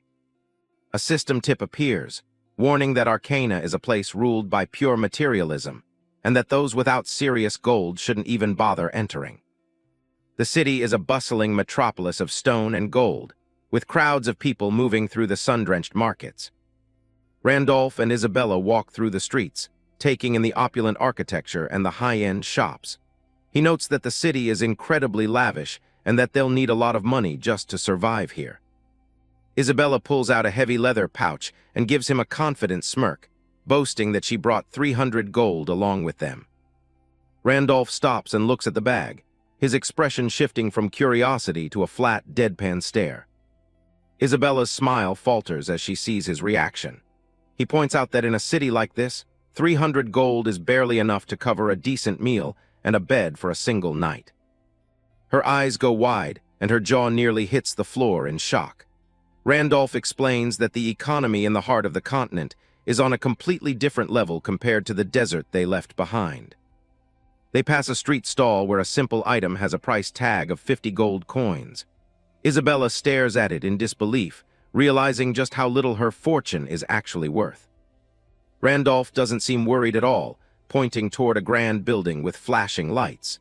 He tells her there's no need to panic because there's money practically lying around for the taking. He's pointing straight at a massive building with a neon sign that simply reads, Casino. Isabella stares at the building, her face completely blank as she tries to process what he's suggesting. Randolph stands confidently in front of the entrance, his cape fluttering as he prepares to test his luck in the city of gold. He looks back at her with a mischievous grin, telling her not to worry because he happens to be a very lucky guy. A final system message chimes in, announcing that a hidden trait called Golden Grace is activating, turning the odds heavily in his favor. Welcome to Arcana, the Golden City. It's a place where morality takes a backseat to luxury, earning it the title of the City of Pleasures. In the world of Pangenia, every lower city behaves like its own independent kingdom, and Arcana is no different. Here, the rules are simple and brutal. There's only one thing that matters: money. If you have gold, you have power, and if you don't, you're nothing. At the heart of it all sits the Hudson Casino, the grandest gathering point for all the wealth in the city. The lights are bright, but the stakes are even higher. Park Hyunmyung arrives with his group, but a stern manager stops them at the entrance. He's not interested in pleasantries, just their pockets. He lays it out flat. Unless they have 10,000 gold for the deposit, they aren't stepping foot inside. Isabella and the other companion look completely blindsided by the steep price. Isabella leans in, her voice hushed and frantic. She's only got 100 gold left after they spent most of their funds on basic necessities like clothes. Hyunmyung doesn't seem bothered at all. He tells her it doesn't matter since they didn't have enough to begin with, and they needed those new clothes anyway. The manager loses patience, telling them to clear out and stop blocking the line for the real customers. The wealthy elites behind them start grumbling about beggars wasting their time. Instead of walking away, Hyunmyung reaches into his pocket. He admits he doesn't have the cash on hand, but he offers something else as collateral instead. He holds out a brilliant, glowing gemstone that lights up the dim entryway. He's confident that this single item is more than enough to cover the fee. A system window identifies the treasure as the Fairy Queen's Tear. It's an immortal raid tier item that can break the limit restrictions on any equipment it's paired with. The manager's mouth hangs open as he stares at the glowing gem. The sweat on his face tells the whole story. He knows he's looking at something legendary. Suddenly, the staff are falling over themselves to be polite, bowing and rolling out the red carpet. They escort the group inside, treating them like the ultimate VIPs. As they walk through the opulent halls, Isabella asks him what that talisman was. He simply calls it the Fairy Queen's Tear, playing it cool as usual. He mentions he picked it up back at the sanctuary, and it's worth at least 1,000,000 gold. The male companion is horrified that he just handed such a fortune over to total strangers. Hyun-myung just smirks, completely unfazed. He figures it's just a deposit, and he'll have plenty of money to pay it back once he's finished winning. He heads straight for the roulette table, and the wheel starts to spin. Every eye in the room is glued to that little white ball as it skips across the numbers. The ball settles into the exact pocket he predicted. The crowd starts to buzz with excitement, unable to believe what they're seeing. The room erupts in cheers and whispers of disbelief. People are calling him the god of gambling, stunned that he started with so little and is already clearing the house. Stacks of chips pile up until they surpass 1.4 million gold. Hyun-myung sits back, looking bored while the casino staff look like they're having a collective heart attack. He reflects on his blessing of gold trait, knowing there's no better advantage to have when there's serious money on the line. Everything is going exactly according to plan. Isabella is overjoyed, shouting that they're rich, but a manager suddenly bows before them. He looks like he's about to cry as he delivers the news. They'll give him all his winnings, but there's a catch. He's officially banned from the Hudson Casino forever. The companion is baffled that it's happening this quickly. The manager explains that every other customer is copying his bets and draining their reserves. It's become a serious crisis for the casino's bottom line. As they look around, people are indeed clutching handfuls of gold coins, all thanks to following Hyun-myung's lead. The house is losing big time. Guards surround the table and the manager politely, but firmly, asks them to leave the premises immediately. They aren't taking any chances with him anymore. Isabella's eyes glow with a sharp, dangerous intensity. He's not angry about the ban, but he isn't finished with his business here yet. Hyun-myung agrees to leave without making a scene, much to the manager's relief. He stands up, ready to walk away with his massive haul of gold. But before he goes, he tells them he needs to speak with the owner of the casino. The manager tries to shut him down, insisting that a meeting simply won't be possible. Hyun-myung tells him not to misunderstand the situation. He's not the one who wants the meeting, it's the owner who will want to see him. He tells the man to go tell his boss about who he is. Meanwhile, in a private office, the owner is already staring at the glowing talisman on a silk cushion. The owner activates his Hand of Observation skill, which is currently at level 8. A blue magical circle appears over his hand as he begins the analysis. His eyes widen in shock as the system confirms the item's authenticity. He can't believe that someone actually walked into his casino carrying such a treasure. He knows that these tiers are only carried by the Fairy Queen's knights, powerful beings that rarely leave their hidden realm. They're incredibly difficult to defeat. Killing just one of them would require at least 3 level 10 individuals, making the item almost impossible to obtain. He searched everywhere for one but never found anyone selling. A knock comes at the door, and the manager informs Sir Hudson that the man who left the talisman as collateral is requesting a meeting. Hudson is deep in thought. He's surprised that the stranger predicted his desire for a meeting so perfectly. His expression shifts from shock to intrigued curiosity. A wide, knowing smile spreads across Sir Hudson's face. He's starting to realize that the man downstairs is far more interesting than a typical high roller. He tells the manager to bring the guest in so they can share some tea. Moments later, Hyun-myung and Isabella are seated comfortably across from the casino boss. Hyun-myung sits with a calm, confident posture, while Isabella stands vigilantly behind him. Hudson watches them closely, his mind racing with calculations. Hudson studies Hyun-myung, noting that he doesn't look like a powerful warrior at all. He wonders how someone who appears so ordinary managed to get his hands on a Fairy Queen's tier. Sir Hudson leans back in his opulent office, curious about the bold claim this stranger made at the entrance. He directly asks what Park Hyun-myung meant by saying the owner would want to speak with him. Hyun-myung takes a calm sip of his tea, his expression unreadable. He explains that there was no hidden riddle. He simply knew their meeting was inevitable given the item he brought. Hyun-myung puts the cup down and gets straight to the point. He knows that Hudson desperately needs the Fairy Queen's tier that was handed over as collateral. Hudson is surprised by the bluntness, but he doesn't deny it. He admits he was already planning to call Hyun-myung in to negotiate a permanent purchase of the rare talisman. Hyun-myung remains composed, stating that as long as the price is right, he's open to a deal. He's looking for leverage, not just gold. Hudson tries to set the bar high, offering 2 million gold for the stone. He frames it as a generous offer that most would find impossible to turn down. Isabella's eyes nearly pop out of her head at the mention of 2 million gold. To her, that's an astronomical sum for a single item. Hyun-myung doesn't blink, countering with a demand for 20 million gold instead. Isabella looks like she's about to faint from the sheer audacity of the price hike. Hudson scoffs at the number, pointing out that 20 gold is enough to buy a mansion in the center of the city. He argues that a talisman is just a tool for reforging, nothing more. He leans forward, telling Hyun-myung that even as a collector, he won't pay that much for what he considers a mere hobby item. He thinks he has the upper hand in the valuation. Hyun-myung doesn't move, his voice remaining level as he responds. He agrees that if it were just a collector's item, the price would indeed be ridiculous. But then he drops a bombshell, telling Hudson that the Fairy Queen's tear isn't just a hobby item for him, it's his ticket into the city council. Hudson's eyes narrow, his confidence suddenly wavering as the conversation shifts. He realizes his secret ambition might not be as private as he thought. The minimum requirement for joining the Arcana City Council is reaching level 10, a daunting milestone for anyone in this world.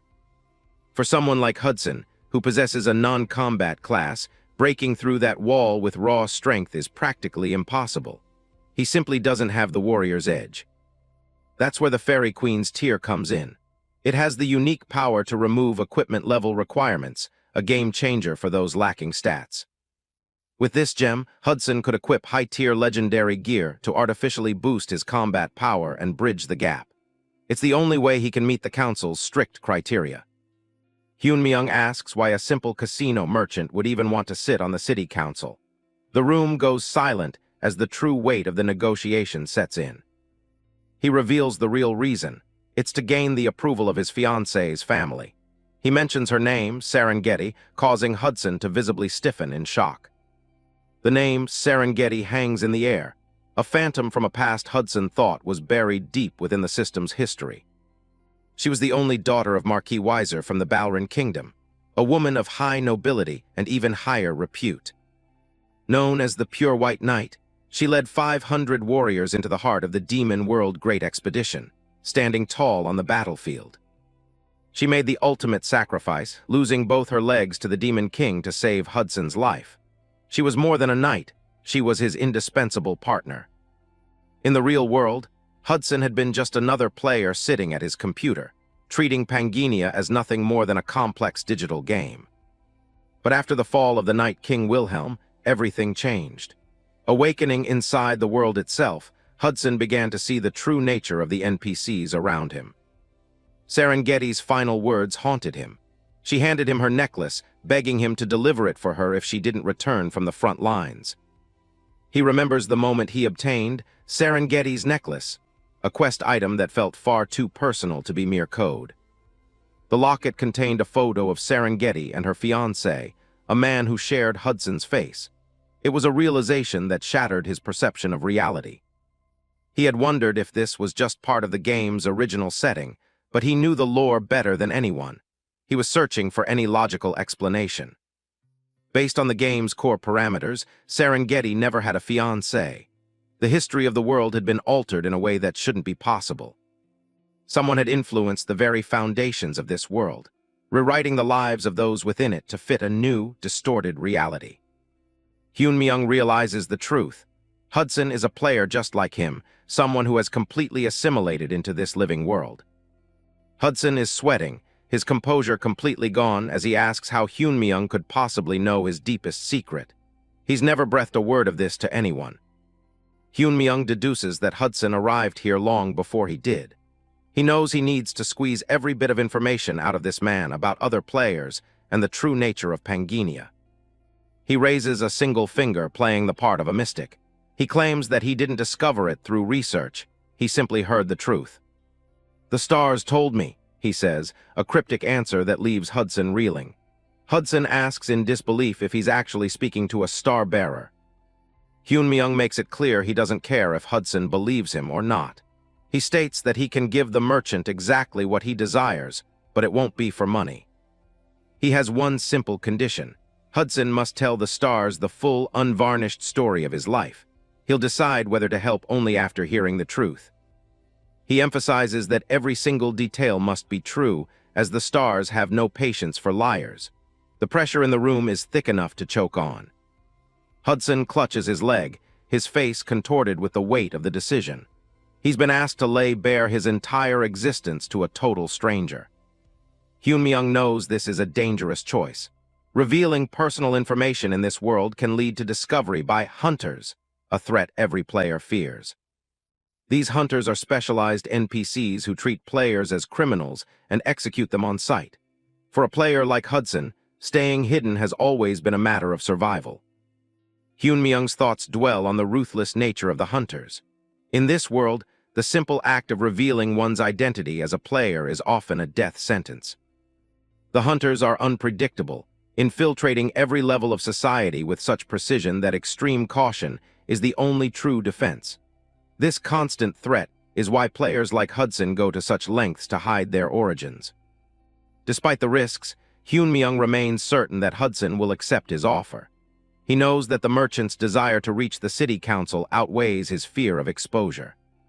To Hudson, Serengeti is more than just a character in a game. She is a real person who sacrificed everything for him. Her existence is the tether that keeps him bound to this world. Hudson stares at the locket in his hand, his eyes softening as he looks at the image of the smiling woman. After a long silence, he makes his decision. He looks across the table at Hyun-myung and finally agrees to share the story of his life. The two sit in the dimly lit office, the air heavy with the weight of long-held secrets.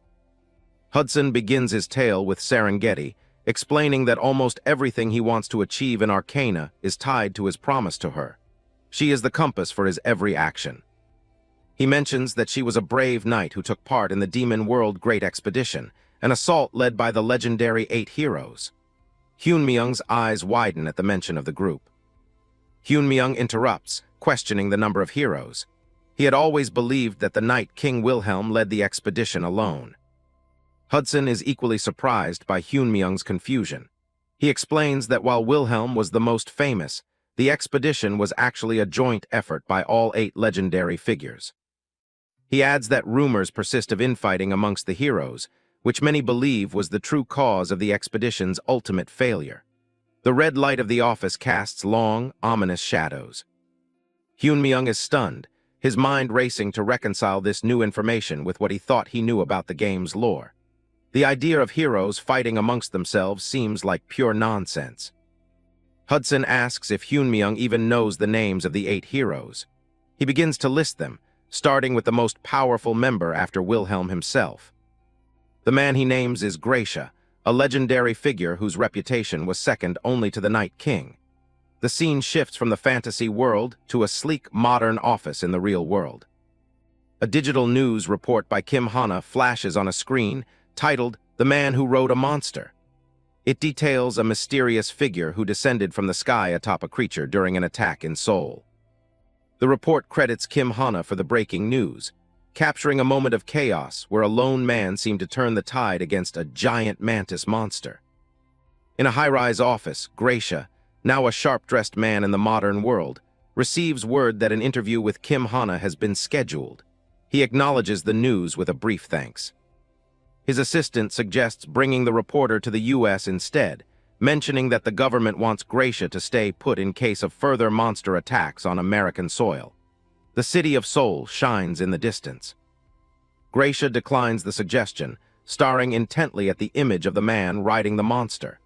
He insists on going to Korea to see the situation for himself. He leans back, a faint smile on his lips as he gazes at the blurry photo. He has a gut feeling that this mysterious man might be the long-lost friend he's been searching for. Back in Pangaea, Park Hyun-myung remains focused, unaware that his actions in the real world have caught the eye of a legendary hero. The journey is only beginning. Park Hyun-myung listens to the story of Serengeti, a brave knight from the legendary 8 heroes who once ventured into the demon world. The mention of this historical figure clearly strikes a chord with him. Sir Hudson explains that while Wilhelm is the most famous hero, the expedition was actually a joint effort by all 8. He seems surprised that Hyunmyeong isn't familiar with such basic history. Hudson reveals a darker truth. The mission failed not because of the enemy, but due to infighting among the heroes themselves. Hyunmyeong stares in shock as the statues of the legends loom behind his thoughts. The scene shifts to the present day, where a bright blue sky hangs over a busy city street. Someone is scoffing at the ridiculousness of that historical claim. Hyunmyeong sits in a high-end restaurant, staring at a plate of steak with a completely drained expression. He looks like he's running on fumes. Kim Hana asks if the food isn't good, noticing his lack of appetite. He quickly reassures her, claiming he's just tired from everything that happened the day before. He thinks back to his time with Hudson, where the man stayed up all night crying and spilling secrets after a few drinks. That conversation gave him a lot of valuable info on the 8 heroes. But that intel gathering meant he stayed logged in all night without any rest. Because of that, he ended up being 10 minutes late for this lunch meeting. He looks at the elegant decor, feeling a bit out of place. He wonders if it's really okay for him to be eating for free at such a fancy spot. Hana dismisses his concerns, reminding him that he got rid of her stalker. In her eyes, a free lunch is the bare minimum for someone who acted so bravely. Her expression suddenly hardens as she spots something behind him. She asks if that woman in the back is the one he used to be with. Just a few tables away, Seoyeon is sitting with a guy and glaring right at them. The tension in her gaze is impossible to miss. The blue-haired man with her looks over with a judgmental squint. It seems their private lunch just got very crowded. Hyunmyeong recognizes the guy from Seoyeon's social media. He remembers how she was flaunting her new boyfriend while still keeping her old profile pictures up. Hana whispers, asking if they should move to a different table to avoid any drama. She can tell the situation is getting uncomfortable. He just continues eating, telling her not to worry about it. As far as he's concerned, he has absolutely no connection to that woman anymore. Suddenly, someone shouts his name across the restaurant, stopping him right before he can take another bite. Young Jinwoo is standing right behind him, looking down with a face full of arrogance. He immediately accuses Hyunmyeong of stalking Seoyeon all the way here. Jinwoo gets louder, calling him a shameless bastard for pestering her even after the breakup. He's making sure everyone in the room hears his accusations. Hyunmyeong looks up, genuinely surprised by the logic. He asks for clarification, wondering if Jinwoo actually believes he's the one doing the stalking. Jinwoo brings up a story about Hyunmyeong crying and begging Seoyeon at a cafe recently. It's clear Seoyeon has been feeding him a complete fantasy about their past encounters. Seeing Seoyeon's smug smirk in the background, everything clicks for him. He finally understands the kind of lies she's been spreading to save face. Jinwoo points a finger in his face, threatening to kill him if he ever gets near Seoyeon again. He ends his rant by calling him a worthless piece of trash. That was enough for Hana. She slams her hands onto the table and stands up, demanding to know why he thinks he can just barge in and say whatever he wants. She stares him down with pure indignation, but Jinwoo just looks back with a condescending smirk. He's clearly not used to being challenged like this. He asks her how much she's being paid to be here, assuming she's just a rent-a-girlfriend Hyunmyeong hired. Other diners start whispering as the scene escalates. Hana tries to explain that she's the one who made the reservation and is treating him as a thank you. She tells him to watch his mouth, but he's already reaching for his wallet. He mocks her, asking if 1,000,000 is enough for her to get lost. He throws a handful of 50,000 won bills right at her face. Hana's eyes go dark as the money flutters around her head. This wasn't just an insult to her, but to everything she stands for. Before he can finish his next sentence, she delivers a crushing slap across his face. The force of it snaps his head to the side. She calls him a crazy bastard, her expression sharp and uncompromising. She isn't backing down an inch from his display of wealth. Jinwoo's face contorts with shock and fury. He touches his cheek, his eyes wide as he realizes she actually struck him first. He raises his hand to hit her back, telling her to grit her teeth. All his supposed class has vanished in a fit of rage. Hana flinches, her eyes wide as she sees the blow coming. She didn't expect him to actually retaliate in a public place. But that punch never stood a chance of touching her. With a sweep of his leg as fast as the wind, Hyun-myung threw Jinwoo off balance, sending him face-planting forward and crashing flat on the floor right in the middle of the restaurant. Hyun-myung remains seated, calmly telling him to stop. He notes that Seo-yeon doesn't exactly look like the innocent victim Jinwoo thinks she is. Enraged beyond reason, Jinwoo lunges forward again, teeth bared. But Hyun-myung is faster. His hand shoots out and grabs Jinwoo by the face, stopping his momentum instantly. With a massive thud, he slams Jinwoo's head down onto the tabletop. He tells him one more time to just stop it. Jinwoo's hand trembles as he tries to lift himself up. He can't believe the insane grip strength pinning him down like an insect. Seo-yeon screams at him from the sidelines, calling him an embarrassment. She's more upset about him losing than she is about his well-being. Hyun-myung keeps him pressed against the table, suggesting they head outside to finish their little chat. He's not going to let them ruin Hana's lunch any further. Hyun-myung tells him to stop making things difficult since he started the fight. Jinwoo is boiling with rage, feeling completely humiliated in front of Seo-yeon. He decides he's had enough and reaches for his power, declaring that Hyun-myung messed with the wrong person. A sudden blinding flash of light erupts from Jinwoo's body, catching everyone off guard. Before anyone can blink, he undergoes a full transformation, his clothes being replaced by a sleek set of blue armor. Hyun-myung watches the spectacle through his glasses, his expression staying remarkably calm despite the light show. The rest of the restaurant-goers are shocked, with some people even pulling out their phones to record the unbelievable sight. Jinwoo stands there in his new Dimension Warrior form, glowing with energy as he stares down his opponent. He looks like he stepped straight out of a video game. He dares Hyun-myung to say another word, his face shadowed by a dark, vengeful look. With his enhanced strength, he strikes out, the impact creating a shockwave that rattles the entire room. From above, we see Hyun-myung sprawling on the floor while Hana screams out his name. As he lies there, Hyun-myung realizes the guy actually is a player. He's taking a moment to process the fact that he was just attacked by someone with actual stats. He wonders why he's acting like nothing happened, as if being knocked down by a superpowered warrior is just another routine event. He saw the transformation clearly, so he questions if the guy actually put him down gently on purpose. Suddenly, a system window pops up in front of his eyes. His hidden trait, Great Sage, has been activated. The trait gives him a full readout on his opponent. Young Jinwoo is a level 4 spearman. Jinwoo is still fuming, feeling like he's been made a fool of by someone he considers trash. Hyun-myung is surprised to see that Jinwoo actually has a class and has reached level 4. The system starts explaining the mechanics of Panginia's level system, where each section requires more experience to progress.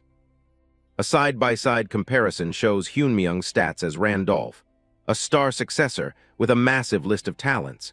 It seems having more talents means he needs a lot more XP to level up. The trade-off is simple. The more talents you have, the stronger you become, but the slower you'll reach the next level. Young Jinwoo, on the other hand, falls into the group with very few talents, which explains why he was able to hit level 4 so quickly. But there's a catch. Despite his level, Jinwoo has apparently never been in a real fight until this very moment. He's been running away from danger since the day he was synchronized with the game world, prioritizing survival over combat experience. Through sheer luck, he survived a main quest and managed to obtain a high-tier spearman class. That lucky break allowed him to log out, and he's been avoiding Panginia ever since, living off his status in the real world. Hyun-myung realizes that for most people, adapting to a world like this wouldn't have been easy. Not everyone started with a legendary item like the heart of the iron-blooded monarch. Seo-yeon grabs Jinwoo's arm and tells him it's enough, noticing that everyone is starring. Jinwoo huffs, his mood completely ruined as he agrees to leave. He gives Hyun-myung one last warning not to cling to Seo-yeon again, telling him he should consider himself lucky to still be breathing. As he walks away, Hyun-myung watches him, thinking about how foolish the guy is for showing off his status like this. He predicts that someone who wastes their time like that won't live very long. Hana rushes over to his side, asking if he's okay. He sits up and brushes himself off, assuring her that he's perfectly fine. She's fuming and wants to report them to the police immediately, but he tells her to just let it go. He points out that technically, they were the ones who threw the first punch. He just wants to finish their meal in peace and move on from the drama. But before they can get another bite, a massive tremor shakes the entire building. People start screaming as they're thrown from their seats by what looks like an earthquake. Hana looks up in confusion, while Hyunmyeong gets a very bad feeling about this. Loud cracking sounds echo through the restaurant as massive fissures split open across the ceiling. Giant, toothy worm monsters burst through the walls, sending debris flying everywhere. Hana is frozen in terror as the things loom over her. Hyunmyeong quickly covers her mouth to keep her quiet, telling her to stay calm and wait for a second. Total chaos erupts as the monsters slither through the restaurant.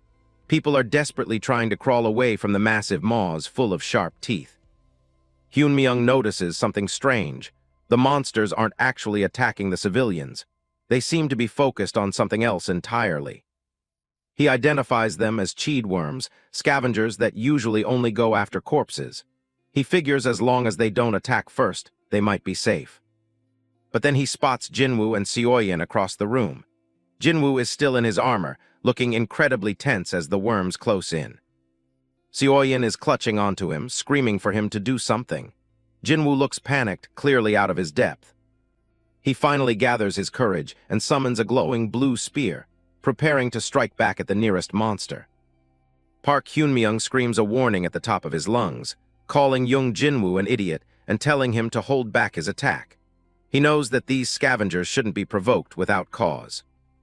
Jinwoo ignores the warning and lunges forward, his glowing blue spear slicing clean through the thick, rubbery hide of a cheed worm in one fluid motion. Blood sprays across the restaurant floor as the monster is cleaved in two, leaving Jinwoo stunned that he managed the kill in a single hit. He looks down at his armored hand, a newfound sense of power surging through him as he realizes he's much stronger than he previously believed. Emboldened, he continues his rampage, shouting that he'll kill every single one of the monster bastards as he swings his spear with lethal intent.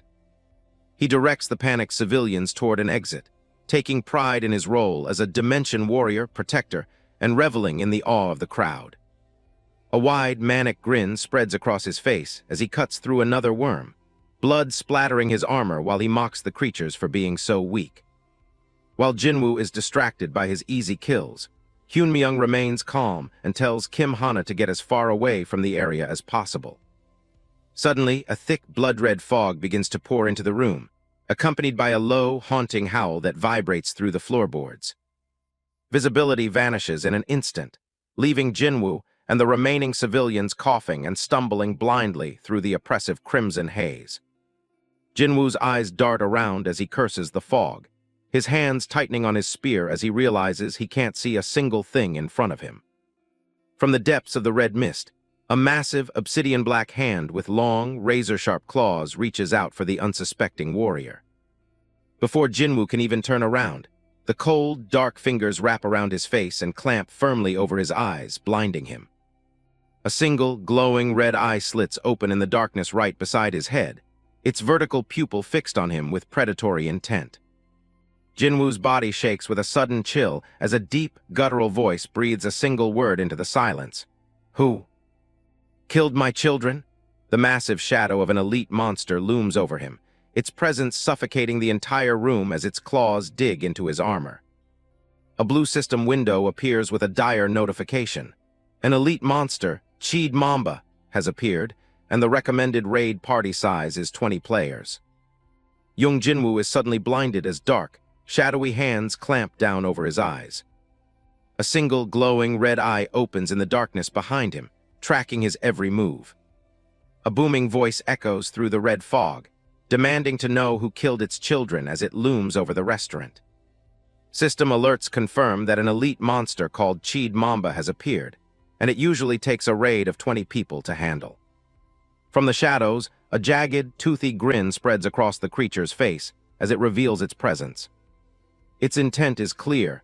It plans to kill every last human present without exception. A man caught in the dense haze struggles to breathe, the thick toxins already starting to warp his senses. The dense haze begins to clear, revealing Young Jinwoo with a glare full of murderous intent. He has been completely possessed by the monster. Young Jinwoo looks down at his hand, where a radiant, ethereal spear of light is descending straight toward the other guy's head. A cold, bloodshot eye locks onto him as the monster utters a single command: "Die." A system notification reveals that the fog is actually Qi worm blood, inducing a hallucination ailment in everyone who breathes it in. The other guy lets out a frantic scream as the spear strikes slices down right before him. Dark blood sprays across the scene in a violent arc. But that is actually Young Jinwoo's blood, as a close-up shot reveals his severed arm flying through the air. Hyunmyung intervened, saving the man's life by slicing clean through Jinwoo's arm. Young Jinwoo's eyes turn blood-red with pure rage. He has been completely taken over by the hallucination. Park Hyunmyung hadn't planned on stepping in so soon, but seeing things cross the line has finally forced his hand. He draws his sword, stepping out into the thick red mist to face the beast head-on. The massive, multi-limbed body of Qi Mamba wriggles through the haze like a serpent stalking its prey. It lets out a chilling, guttural laugh, relishing the fear and chaos it has sown among the humans. The monster looms over the area, its multiple eyes glowing with a sadistic hunger for its next victim. It looks down at Hyunmyung, seeing nothing more than a delicious-looking snack to be devoured at its leisure. Kim Hana stumbles through the fog, her face pale as she frantically calls out for her friend's name. She looks in every direction, but the red mist has turned the dining room into an unrecognizable maze of smoke and shadows. Panicked, she cries out for Hyunmyung again, her voice lost in the sounds of crumbling debris. She stares into the shifting red void, her heart racing as she waits for any sign of life from the gloom. Amidst the confusion, Hyunmyung uses the dense fog as cover to mask his movements from the monster's sight. He managed to complete his transformation into his combat gear while the monster was occupied, but he knows this won't be an easy win. Even in his armored form, he recognizes that Qi Mamba is an opponent that demands absolute tactical precision.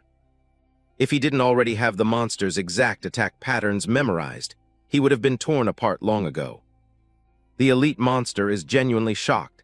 It can't understand how a human with such average physical stats is dodging every blow.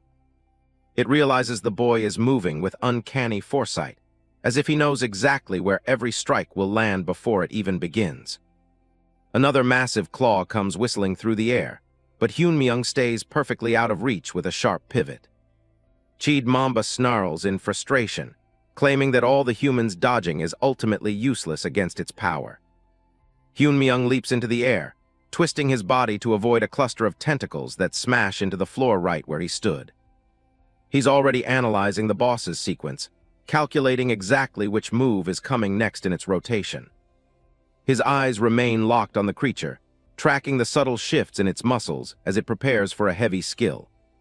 The monster unleashes its blood spatter attack, sending a lethal spray of toxic crimson liquid across the room.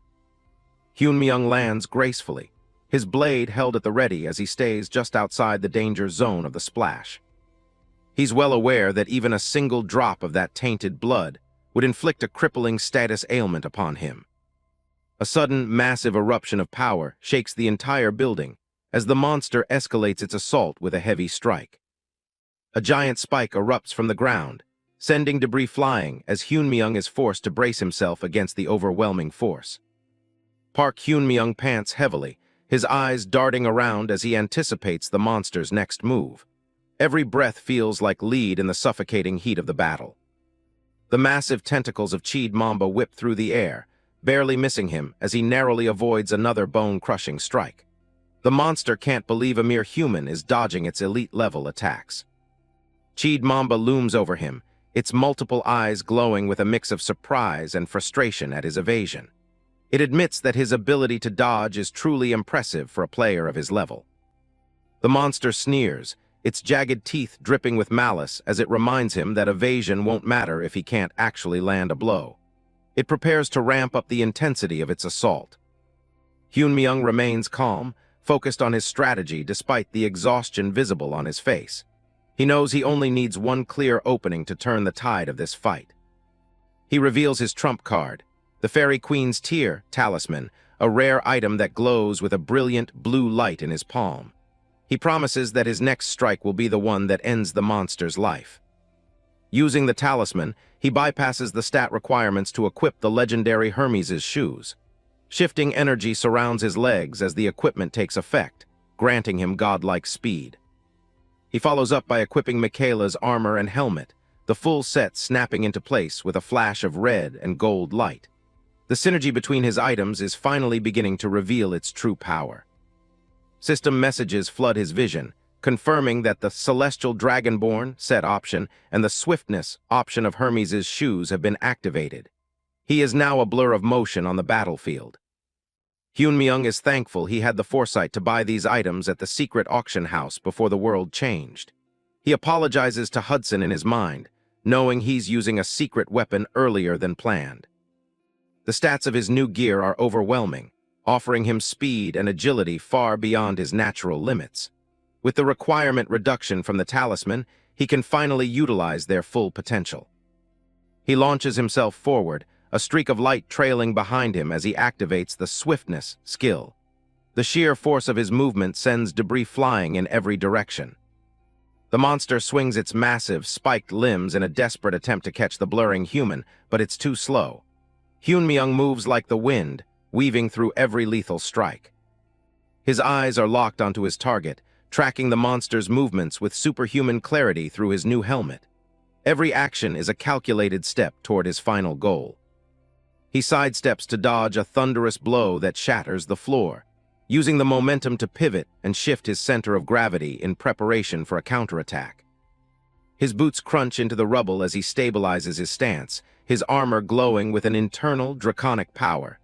He is no longer just a player, he has become a force of nature. With another burst of speed, he disappears from the monster's sight entirely, leaving only a faint trail of blue energy in the air. He is closing the distance in the blink of an eye. The camera zooms in on his determined face, his eyes glowing with an intense blue light as he zeroes in on the monster's weak point. The battle is entering its most critical phase. Hyunmyoung strikes with a series of blindingly fast sword slashes that leave trails of blue light across the monster's thick hide. He is moving so fast that the beast can barely even register the pain. Cheed Mamba screams in rage, its multiple eyes wide with shock as it realizes it's being pushed back by a single human. It lashes out with everything it has, but its attacks are futile. Realizing the situation is getting worse, the monster immediately plays a dirty trick as a volley of sharp spikes manifests behind its back. Hyunmyoung shows no signs of flinching and charges forward, relentlessly maintaining his decisive onslaught as he slices clean through the volley of bone spikes launched by the monster. He parries a massive spike with his sword, the sparks flying as the two powerful forces collide. He doesn't give an inch, his feet firmly planted despite the overwhelming weight of the attack. His focus remains absolute, his eyes never wavering as he analyzes the monster's predictable attack patterns. He is always one step ahead, waiting for the perfect moment to end this. But the monster is no pushover either, possessing a whole slew of attack moves, as it swings its massive tail to block the main character's advance. Even though Hyunmyoung managed to raise both arms to guard, he was still blocked and took a heavy, bone-rattling blow. He gritted his teeth against the pressure of the strike, the terrifying force behind the movements already taking a toll on his body. Yet, he refused to slow down until the beast was officially dead and gone. Hyunmyoung readies his blade for a final, decisive strike, his armor pulsing with draconic energy. This is the moment everything has been building toward. He activates the full, Celestial Dragonborn set option, a massive burst of energy erupting from his gear as he prepares his ultimate attack. The air itself seems to vibrate with the power he's channeling. Wings of red energy erupt from his back, granting him even more mobility as he takes to the air. He is no longer bound by gravity, a true warrior of the heavens. The monster is shocked to see he still has more tricks up his sleeve, its eyes wide with disbelief as it watches him ascend. It realizes it has underestimated the human completely. It calls him a rat-like bastard in its rage, its voice a guttural growl that echoes through the restaurant. It prepares its own final, desperate attack in a last-ditch effort to survive. Hyun-myung recognizes the monster's final attack pattern, his eyes narrowing as he prepares to endure whatever the beast is about to unleash. He knows this is the creature's last gasp. The entire room is suddenly filled with a swirling vortex of blood and energy as the monster unleashes its ultimate power. Yet, Hyun-myung continues to glide right through the heart of the storm, his blade held at the ready. He launches himself forward into the heart of the vortex, his wings of energy propelling him with incredible force. He is a streak of light cutting through the darkness of the monster's power. The monster screams that there's no way he can dodge this attack, its multiple eyes wide with a desperate, murderous hope. It's banking everything on this single, final move. The energy of the monster's attack begins to coalesce into a massive, lethal explosion that threatens to consume everything in the area. The air is thick with the scent of ozone and death. The entire room is engulfed in a brilliant red light as the explosion detonates, the force of it shattering windows and sending furniture flying. It seems like nothing could survive such a blast. But in the center of the chaos, a powerful gale of wind begins to swirl, pushing back the monster's toxic fog and energy. Hyun-myung's item synergy has triggered a gale effect. The monster's eye widens in pure shock as it realizes its poisonous fog is being blown away by the very human it tried to kill. Its ultimate defense has been completely neutralized. Hyun-myung explains that Cheed Mamba has 4 distinct skill patterns: dodge, blood spatter, needles, and poisonous fog. Once it's used all of them, it falls into a state of confusion. He knows that for a very brief moment, the monster will be completely vulnerable and unable to act. This is the only chance he'll get to finish this for good. A system message explains the monster's vulnerability. While Cheed Mamba is momentarily paralyzed by confusion, it will return to the fray with even more lethal skill patterns once the state wears off. This brief window is the only chance to avoid a much deadlier second phase of the fight. Park Hyun-myung seizes the opening, plummeting from the air with his sword raised high for a final, decisive blow. He knows that if he fails to kill the beast now, his own life will be the forfeit. The monster looks up in sheer terror, its multiple eyes wide with the realization that it has been outplayed. It tries to plead for its life, a desperate W-wait, escaping its jagged maw as the shadow of the blade looms over it. A massive pillar of light erupts as the strike connects, the sheer force of the impact pinning Cheed Mamba to the ground. The creature's screams are drowned out by the deafening roar of the energy discharge. Hyun-myung drives his blade deep through the center of the monster's forehead, fulfilling the grim promise he made earlier. Dark, tainted blood sprays across his armor as the sword finds its mark with lethal precision. His eyes, visible through the narrow slit of his visor, remain cold and focused even as the battle ends. He reminds the dying beast of his word. He told it that he would be the one to end its life by piercing its skull. A system notification confirms the elite monster Cheed Mamba has been eliminated, with Park Hyun-myung earning a full 100% contribution score. He's now absorbing a broken golden scale fragment, a process that's going to take 10 minutes. The thick, suffocating fog finally begins to dissipate, revealing the devastation left behind.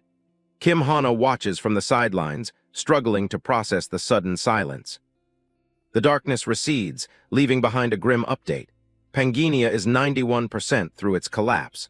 On top of the scale fragment, he's rewarded with an item called Lucky Dice. Kim Hana looks around, her breath hitching as she tries to make sense of the carnage. She can hardly believe it's finally over or that any of this was real. Her eyes land on the warrior in red armor standing amidst the ruins. He looks powerful, otherworldly, and strangely familiar.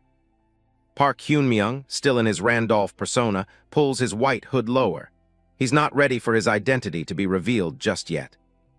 Hana flashes back to the first time she saw him, remembering the man who stepped in and saved her life when she was most vulnerable. She calls out to him, her voice trembling. She asks if he's the same person who saved her before, desperately hopping for an answer. Hyun-myung looks back for just a second, telling her she's safe now. At that exact moment, the system activates his invisibility cloak. Hana reaches out, begging him to talk to her for just a moment, but his form starts to blur and fade away into nothingness. She's left standing there, completely stunned by the impossible vanishing act she just witnessed. The man is gone, leaving Hana alone in the center of the battlefield with only questions and a fatting trail of red. The sound of footsteps crunching through the debris breaks the silence. Someone is approaching, but they don't sound like a warrior in heavy armor. Hana spins around, startled, and sees a familiar face standing just a few feet away. It's Park Hyun-myung, back in his glasses and casual hoodie. He smiles warmly, telling her he's relieved to have finally found her after they got separated in the chaos. Hana immediately rushes over to check on him. She asks if he's hurt, but he quickly waves it off, insisting he's perfectly fine. She looks him up and down, still worried, when something small catches her eye.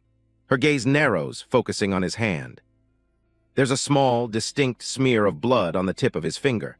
He's trying to be casual, but it's a glaring contrast to his uninjured appearance. She points it out, asking him again if he's sure he isn't hurt. Hyun-myung looks down, realizing he missed a spot. He brushes it off with a quick lie, saying some monster blood must have just splashed on him. He tells her not to worry about it, keeping his expression neutral. Internally, he's cursing himself for being so careless.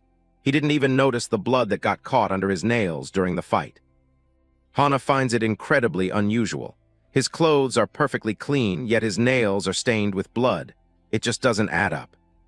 She pushes further, noting that even when the monsters first appeared, he stayed unnervingly calm. She asks him point-blank if he knew what those things were. Hyun-myung goes silent, his gaze shifting away as he tries to formulate a believable excuse. The silence is thick with unspoken tension. He finally laughs it off, claiming he wasn't calm at all.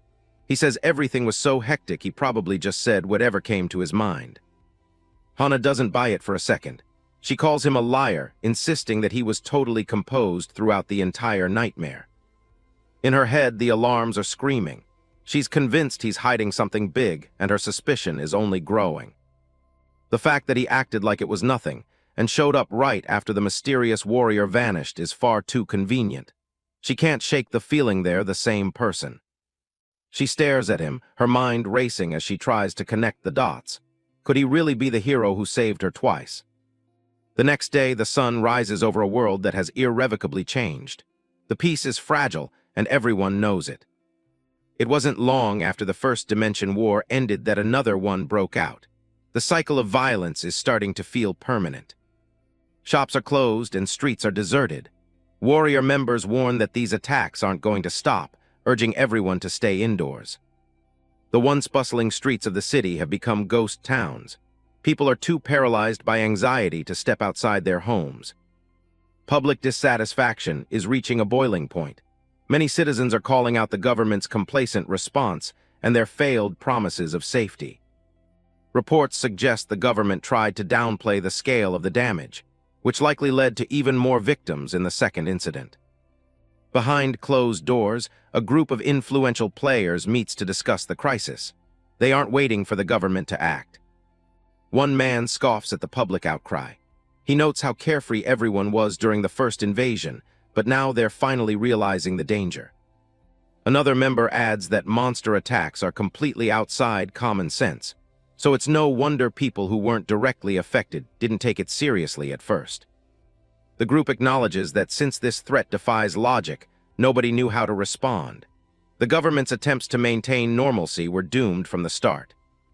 But the latest incident has made one thing clear to everyone. These invasions are going to keep happening over and over again. Park Tae-woo, the leader of the Hero Player Alliance, stands tall. He declares that this is the perfect time for them to officially launch their alliance. He knows the other alliances are already making moves, so they need to hurry. They're already reviewing footage to scout for new talent to join their ranks. Back in the Hero Alliance meeting, members are scrutinizing grainy CCTV footage. They're debating whether Randolph truly managed to kill the Cheed Mamba on his own, which would undeniably crown him the top player of the current quest. Another member points out a glaring issue with the data. If Randolph just cleared main Quest 2, he'd be too low-level to equip Hermes' shoes, a high-tier item that doesn't fit his reported stats. One strategist suggests that he might be using a powerful, unknown talisman to bypass the system's equipment requirements. Regardless of the method, they all agree that he's an essential asset the Alliance must secure at any cost. The speculation takes a deeper turn when they notice the suspicious timing of his appearance right after Phantom vanished. They're beginning to wonder if Randolph and Phantom are actually one and the same person. Park Ti-woo stares ahead with intense focus, his expression hardening. He reminds everyone that they can't afford to trust rival alliances. They have to bring this man into hero before someone else does. The situation is more dire than mere recruitment. They need a player of that caliber to stand even a remote chance against the catastrophic rift that's looming on the horizon. The scene shifts to Park Hyun-myung, who has returned to his warrior persona. He remains stoic as he faces a sudden, explosive wave of hostility from one of his companions. An overhead view shows the group in a tense standoff within a small room. Sir Hudson is absolutely fuming, his arms flung wide in disbelief after discovering that Hyun-myung has already used the Fairy Queen's tear. Hudson shouts in frustration, demanding to know why Hyun-myung would use such a valuable item on himself. He was convinced it was promised to him, and the perceived betrayal is making his blood boil. Hyun-myung doesn't even flinch, keeping his arms crossed as he coolly explains that he only promised to help, never to hand over the artifact. Isabella stands quietly in the background, carefully observing the heated argument. He tells Hudson bluntly that he doesn't need a talisman to achieve his goals. He claims he got rid of it on purpose so the Marquis would stop clinging to pointless hope and start taking his own growth seriously.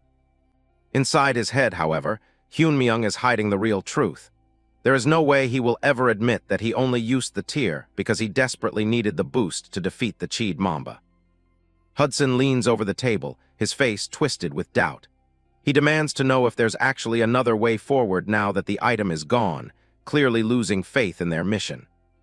Hyun-myung just responds with a confident, almost mocking smirk. He tells the skeptical Marquis to follow him, promising to give him a definitive reason to trust his leadership once more. The scene cuts to a damp, echoing underground passage. A pair of heavy boots splashes through the shallow water as the trio moves deeper into the gloom. A system window identifies their new location, the Arcana City of Gold underground dungeon, specifically the sewers. They walk along the narrow stone walkways, illuminated by dim, flickering light. Hudson stops in his tracks, looking around the filthy, damp tunnel with obvious disgust. He demands to know why on earth Hyun-myung has led them into a place like the sewers. Hyun-myung looks back, his tone calm and strategic. He explains that before they can reach the place that will grant Hudson's wish, he needs to establish a waypoint here in Arcana. He pulls out the teleport book he received from Dramat, a powerful but finicky tool. He finds it annoying that he has to manually raise the exploration rate of every new area before the waypoint is registered. The book's statistics appear in a bright blue display, showing its epic rarity.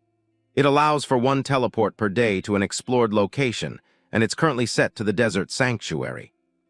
Hyun-myung wanted to map out all of Arcana, but they simply don't have enough time for a full sweep. He decides that clearing the sewers dungeon will have to serve as his exploration quota for now. Hudson's panic starts to flare up again as the plan sinks in. He can't believe they're planning to tackle a dungeon of this scale with only the 3 of them. He shouts that it's suicide, reminding them that the monster rat boss is a raid-level threat. It's a fight that usually requires a minimum of 6 high-level players just to stand a chance. Hyun-myung doesn't even slow his pace, his boots clicking firmly on the wet stone. He has no intention of backing down from the challenge. He simply says, "I know," his calm voice cutting through the tension. From the shadows, a pair of glowing red eyes watches their approach with predatory intent. The system officially marks the start of the battle as the sewer's mutant monster rat emerges. The spiky, grotesque beast towers over them, and the system warning emphasizes that it's meant for a full party. A close-up of the monster's eye shows a burning, incandescent red iris. It's locked onto its prey, vibrating with a manic, violent energy. The creature's massive, clawed foot slams into the ground, sending a shockwave through the tunnel. Cracks spiderweb across the stone as the weight of the beast registers. Suddenly, a blinding pillar of green energy erupts from the stone floor. illuminating the entire passage with a sickly, magical glow. Beams of intense light crisscross the tunnel as the trio braces themselves. Hudson yells out in shock, clearly overwhelmed by the sudden, violent display of power from the boss. Hyunmyeong quickly breaks down the threat, noting that the monster rat uses its incredible speed as its primary weapon. It's a target that relies on pure momentum to overwhelm its enemies. Hudson stares at the monster, sweat running down his face. Normally, a six-man team would form a tight defensive circle to corner it, but they've walked into this with absolutely no formal preparation. The rat roars, its form becoming a blur as it starts its charge. Hudson is still panicking, unable to understand why Hyunmyeong would be so incredibly reckless. Hyunmyeong doesn't move an inch, his voice steady as he calls out to Isabella. He doesn't need a formal formation when he has a fighter of her caliber at his side. He gives a sharp, precise direction, ordering her to strike at the 10 o'clock position. Isabella launches herself forward instantly, her body moving with lethal, mechanical precision. The monster's large, red eye widened in sheer terror as it realizes it's been outplayed. It never expected a human to anticipate its movement before it even finished its charge. Hyunmyeong watches the engagement with cold, analytical eyes. He knows that speed alone is useless if you can decipher the enemy's attack pattern before they even move. He's confident in the strategy because Isabella is no ordinary fighter. Her combat proficiency has been honed to a level that puts her far above any typical character or player. Hudson is left speechless, his eyes glued to the incredible display of speed and skill. He looks like he's watching something that shouldn't even be possible. Hyunmyeong calls out to him, his voice snapping the marquis back to the present moment. He turns to look at Hudson, his gaze filled with an ironclad certainty. He promises that he will keep his word to the marquis, no matter what hurdles they have to clear. A close-up of Hyunmyeong reveals a fierce, determined expression. He tells Hudson not to doubt him. If he says something will be done, he will make sure it becomes a reality. Sir Hudson stands paralyzed, beads of sweat rolling down his face as he processes the sheer intensity of the situation. His eyes are wide, fixed on the unfolding battle with a mixture of profound shock and dawning realization. A man reports to his superior, Seon Jang, saying, "I checked all the nearby CCTV footage too, but there's absolutely no trace. And it looks like everyone who was inside the building at the time says they don't know anything either." Seon Jang, a member of the Player Alliance, scratches his head in frustration. "This is like a damn ghost story," he mutters. His subordinate asks, "Should we go meet Young Jinwoo again?" But Seon Jang quickly dismisses the idea. No, he looked like he'd completely lost it. The scene cuts to Young Jinwoo in a hospital bed, his arms amputated and bandaged. Seon Jang's voiceover continues. He went insane from the shock of having both arms cut off. Going back again would just be a waste of time. Young Jinwoo's eyes are wide with terror, the traumatic memory clearly replaying in his mind as sweat beads on his face. Back on the street, Seon Jang advises his subordinate, "Don't mess with her for no reason. It'll turn into a huge headache." The subordinate is confused. "Does Kim Hana have some kind of backing?" Seon Jang reveals. "Do you know Gracia is protecting Kim Hana?" "Yes, and because of that, all the players in Korea are in an uproar," Seon Jang explains. The scene shifts to a man surrounded by flashing cameras as the narration adds, "I heard that person is doing a direct one-on-one interview with Kim Hana." The press swarms around the man, cameras flashing relentlessly as he makes his grand entrance. Looking down with a confident gaze, the powerful player introduces himself simply. "I'm Gracia." Across from him, a reporter with short brown hair looks on with a determined expression. "It's an honor to meet you. I'm reporter Kim Hana from Korea," she says. Watching from afar, the subordinate wonders aloud, did he fall for her at first sight or something?"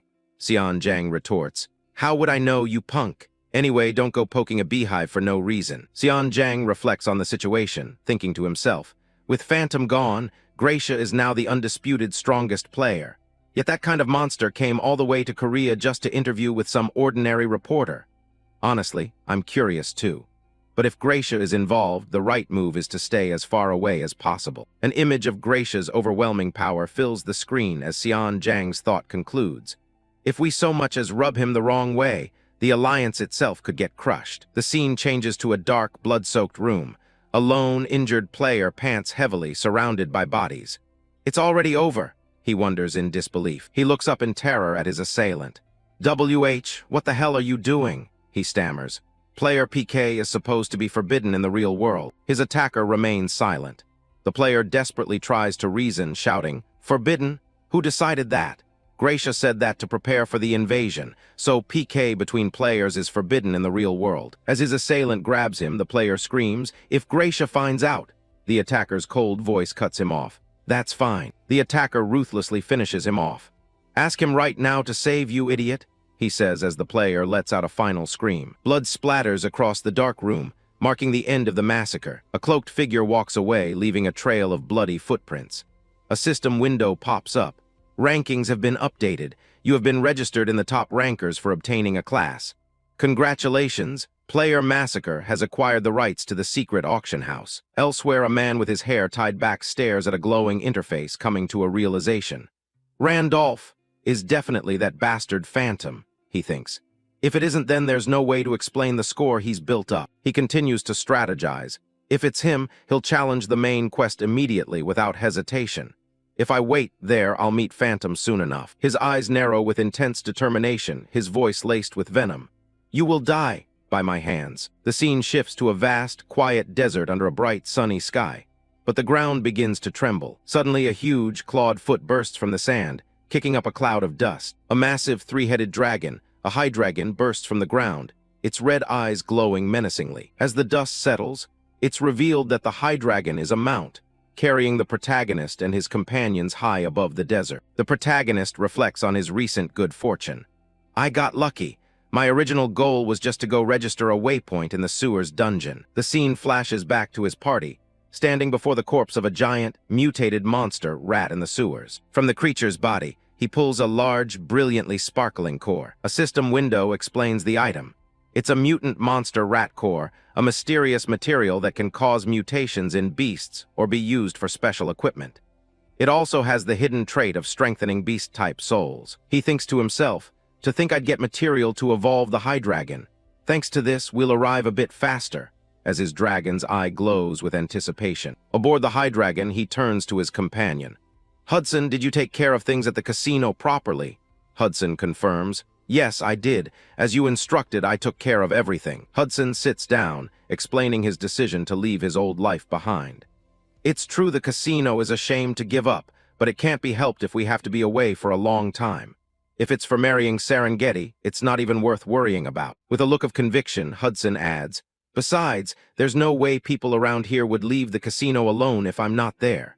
I've decided to trust and follow you, Star Bearer. Hudson reflects on what cemented his decision. And more than anything, while the woman named Isabella who hunted a monster rat alone is impressive, the way she acts is like she can see through everything. He remembers her giving a precise command. Isabella, 10 o'clock. Recalling the Star Bearer's own mysterious power, Hudson thinks. There's no doubt he's an extraordinary man.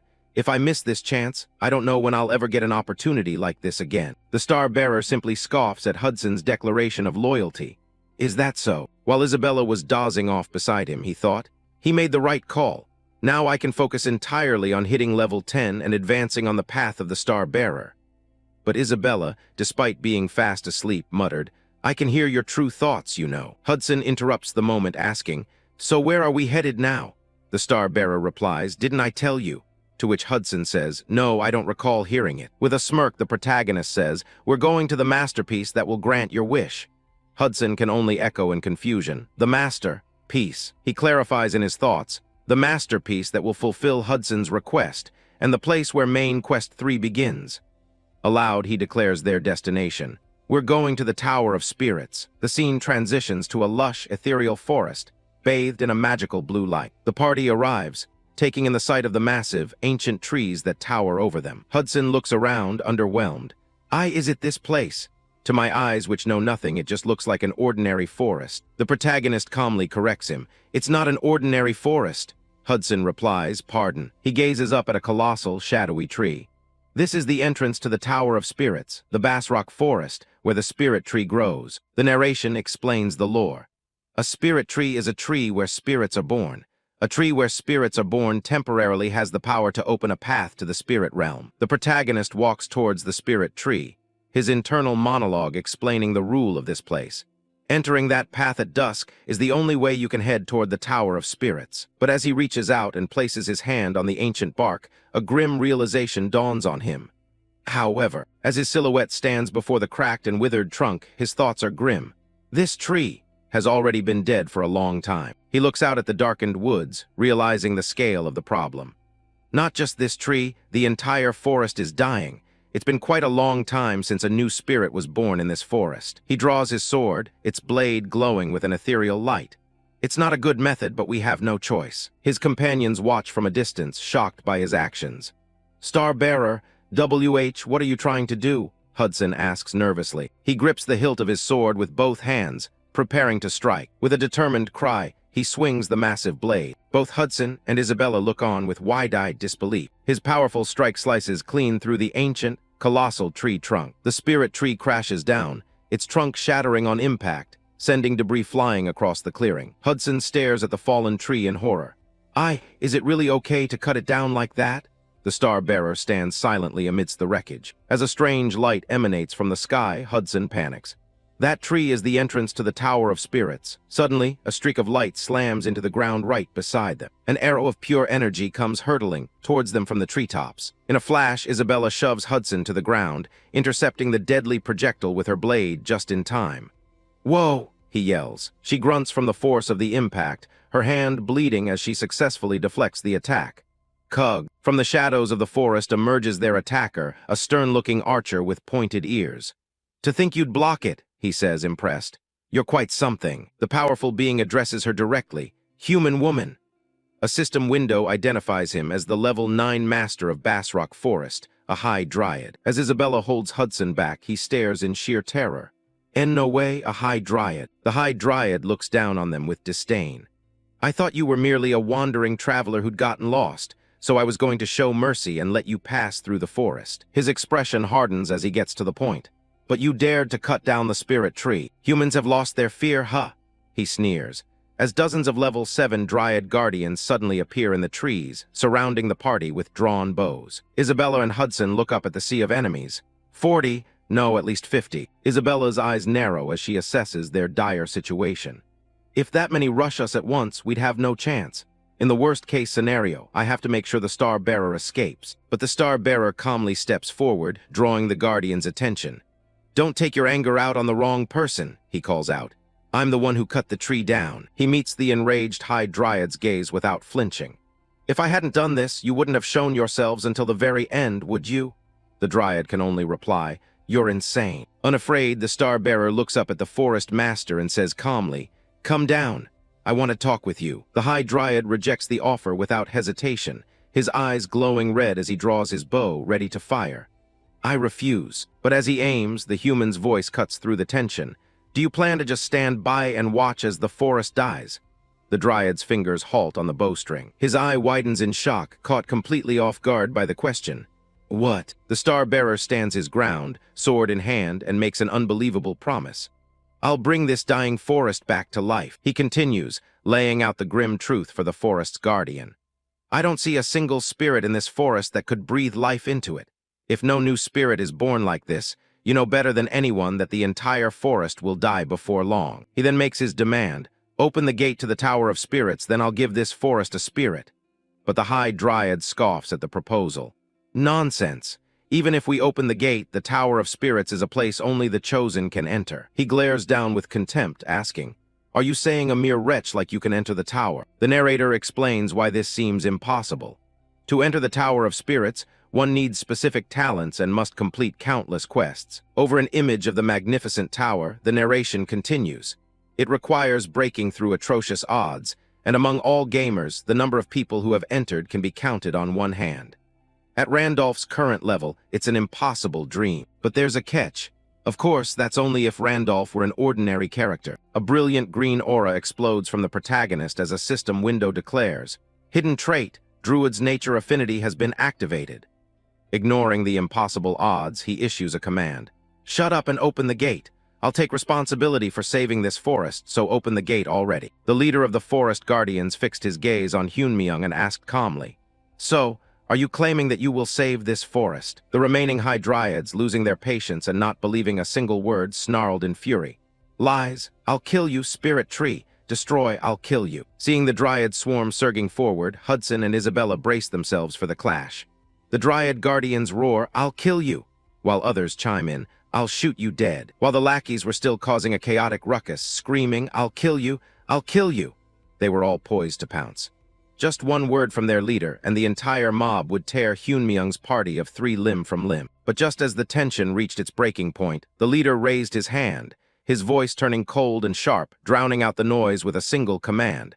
Stop! The Dryads are taken aback, their furious charge momentarily halted by his unexpected authority. With a single stride, the leader closed the gap, standing face to face with Hyunmyung. The High Dryad stares him down, speaking with a threatening tone. You'd better keep that promise. Hyunmyung meets his gaze without flinching. Don't worry, I always keep my promises, he declares, adding, I'll bring a spirit back to this forest. The High Dryad turns away, still skeptical. I don't expect someone like you to actually pull it off, he scoffs. I just figured it wouldn't be too late to kill you after you fail. Having reached an uneasy truce, the High Dryad leads the way deeper into the woods, simply stating, follow me. The sun shines brightly through the canopy of the ancient forest. He leads them to a clearing, where a large pile of stones stands like a makeshift grave. This is all that remains of the forest's last spirit. The High Dryad explains the grim situation. With the forest dying like this, the only way to open the tower's gate is to use the corpse of this stone spirit. He reminds Hyunmyung of the stakes. Don't forget that if you fail, you'll become nourishment for the forest immediately. Hyunmyung crosses his arms and asks, and if I succeed? The High Dryad's eye narrows as he makes his promise. Then, I'll give you a reward worthy of it. A system window appears, outlining the subquest. Hyunmyung smirks, thinking to himself, a battle with the forest, huh? What a grandiose way to put it. A green aura began to emanate from the leader's hand as he declared, get ready, for now I shall. Open the portal.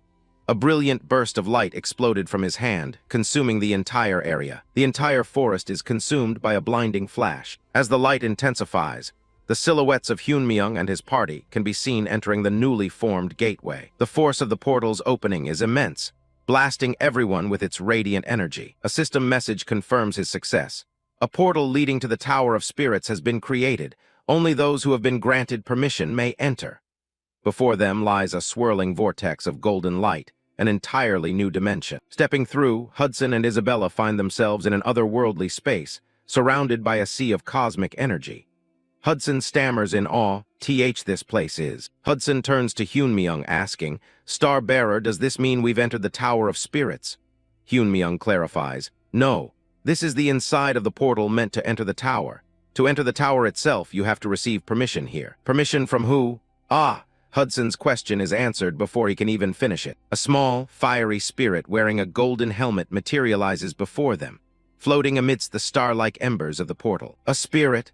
Hudson wondered to himself. Do we just grab it by the neck and take it with us?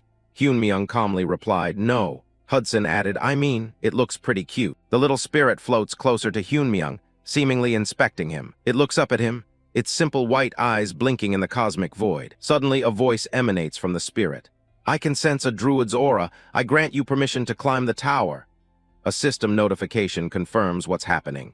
Hidden trait Druid's nature affinity has been activated. The spirit then asks, are the ones behind you your friends? Hyunmyung simply replies, they are. The spirit presses further, people you can entrust your back and your life to? After a brief pause, he responds, let's say they are. Good, then I'll allow them to enter as well, the spirit declares before adding a condition. However, each of them must face the tower's trial on their own. Instantly, a surge of dark energy erupted from the ground, enveloping all three of them. Isabella muttered, what is this?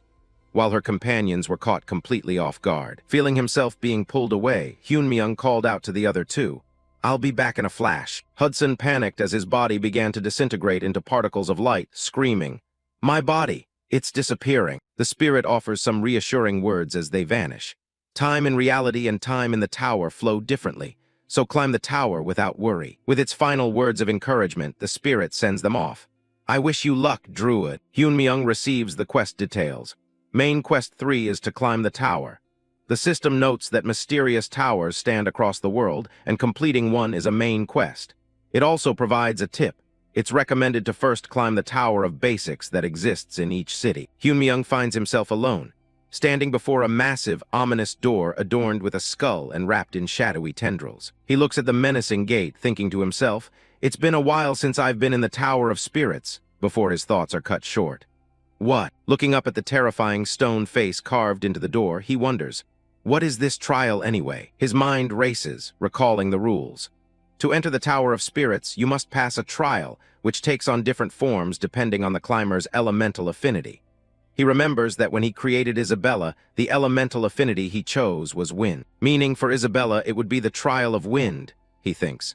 As for Hudson, who has water affinity, it will be the trial of water. He concludes that each trial that forms will be delivered best suited to its climber. But the trial before him is different. But this is a trial of an element I've never seen before, he muses. Is it because when Randolph was created, he had an affinity for every element? As if in response to his thoughts, the eyes of the stone face on the door crackle and glow with intense power. A disembodied voice booms from the gate, impressed. Amazing!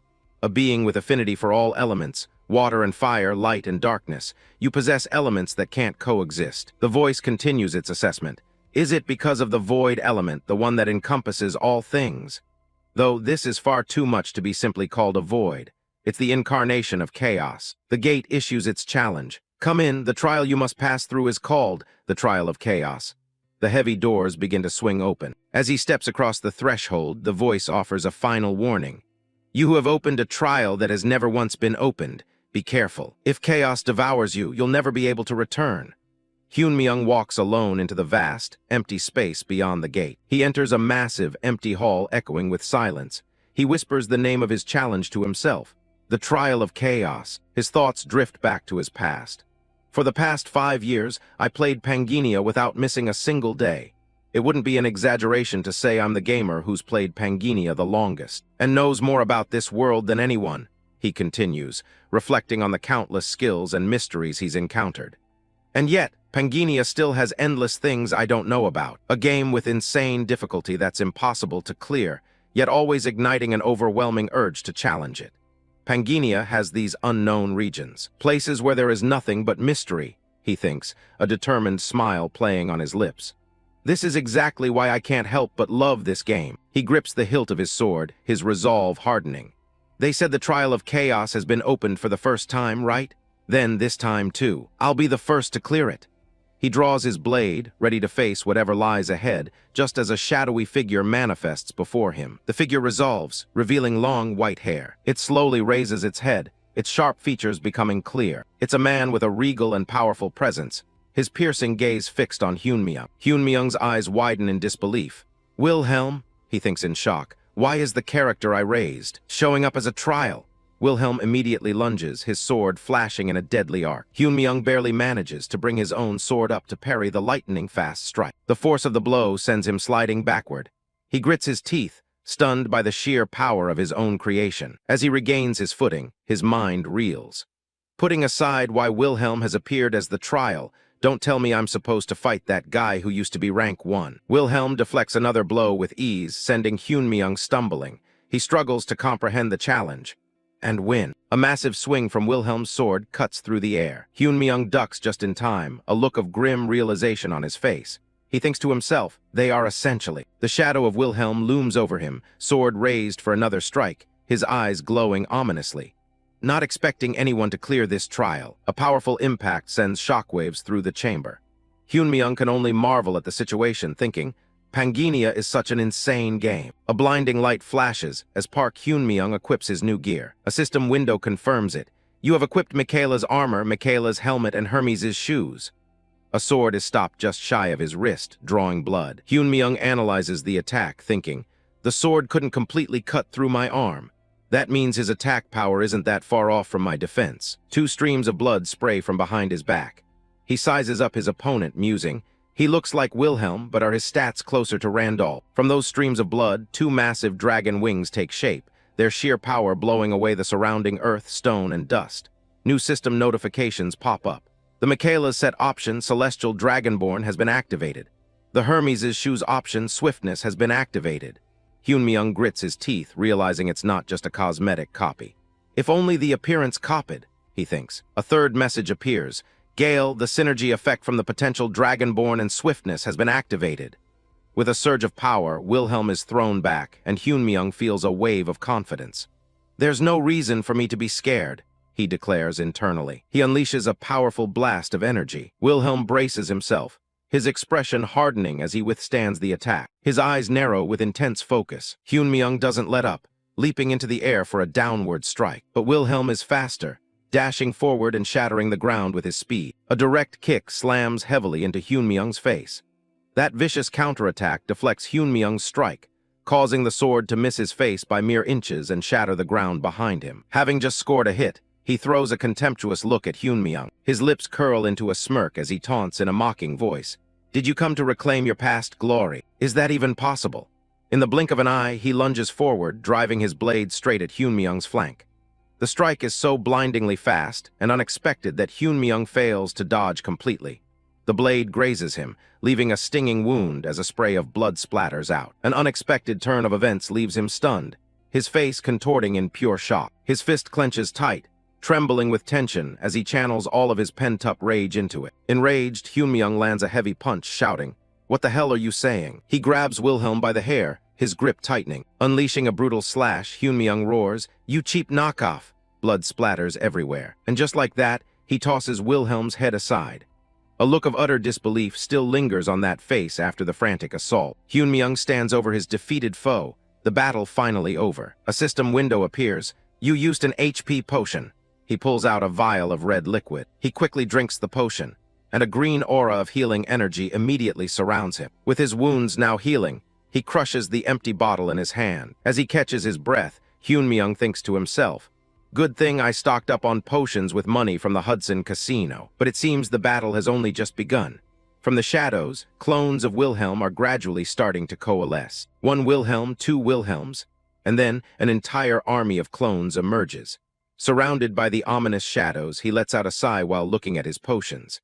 "If I hadn't brought these along, I'd be seriously regretting it right now." The scene shifts to a bright, sunny day in the city, focusing on a modern high-rise building. Inside an office, a voice announces, "We'll conclude the interview here." Kim Hana, a girl with short brown hair, is sitting at the conference table with her laptop open.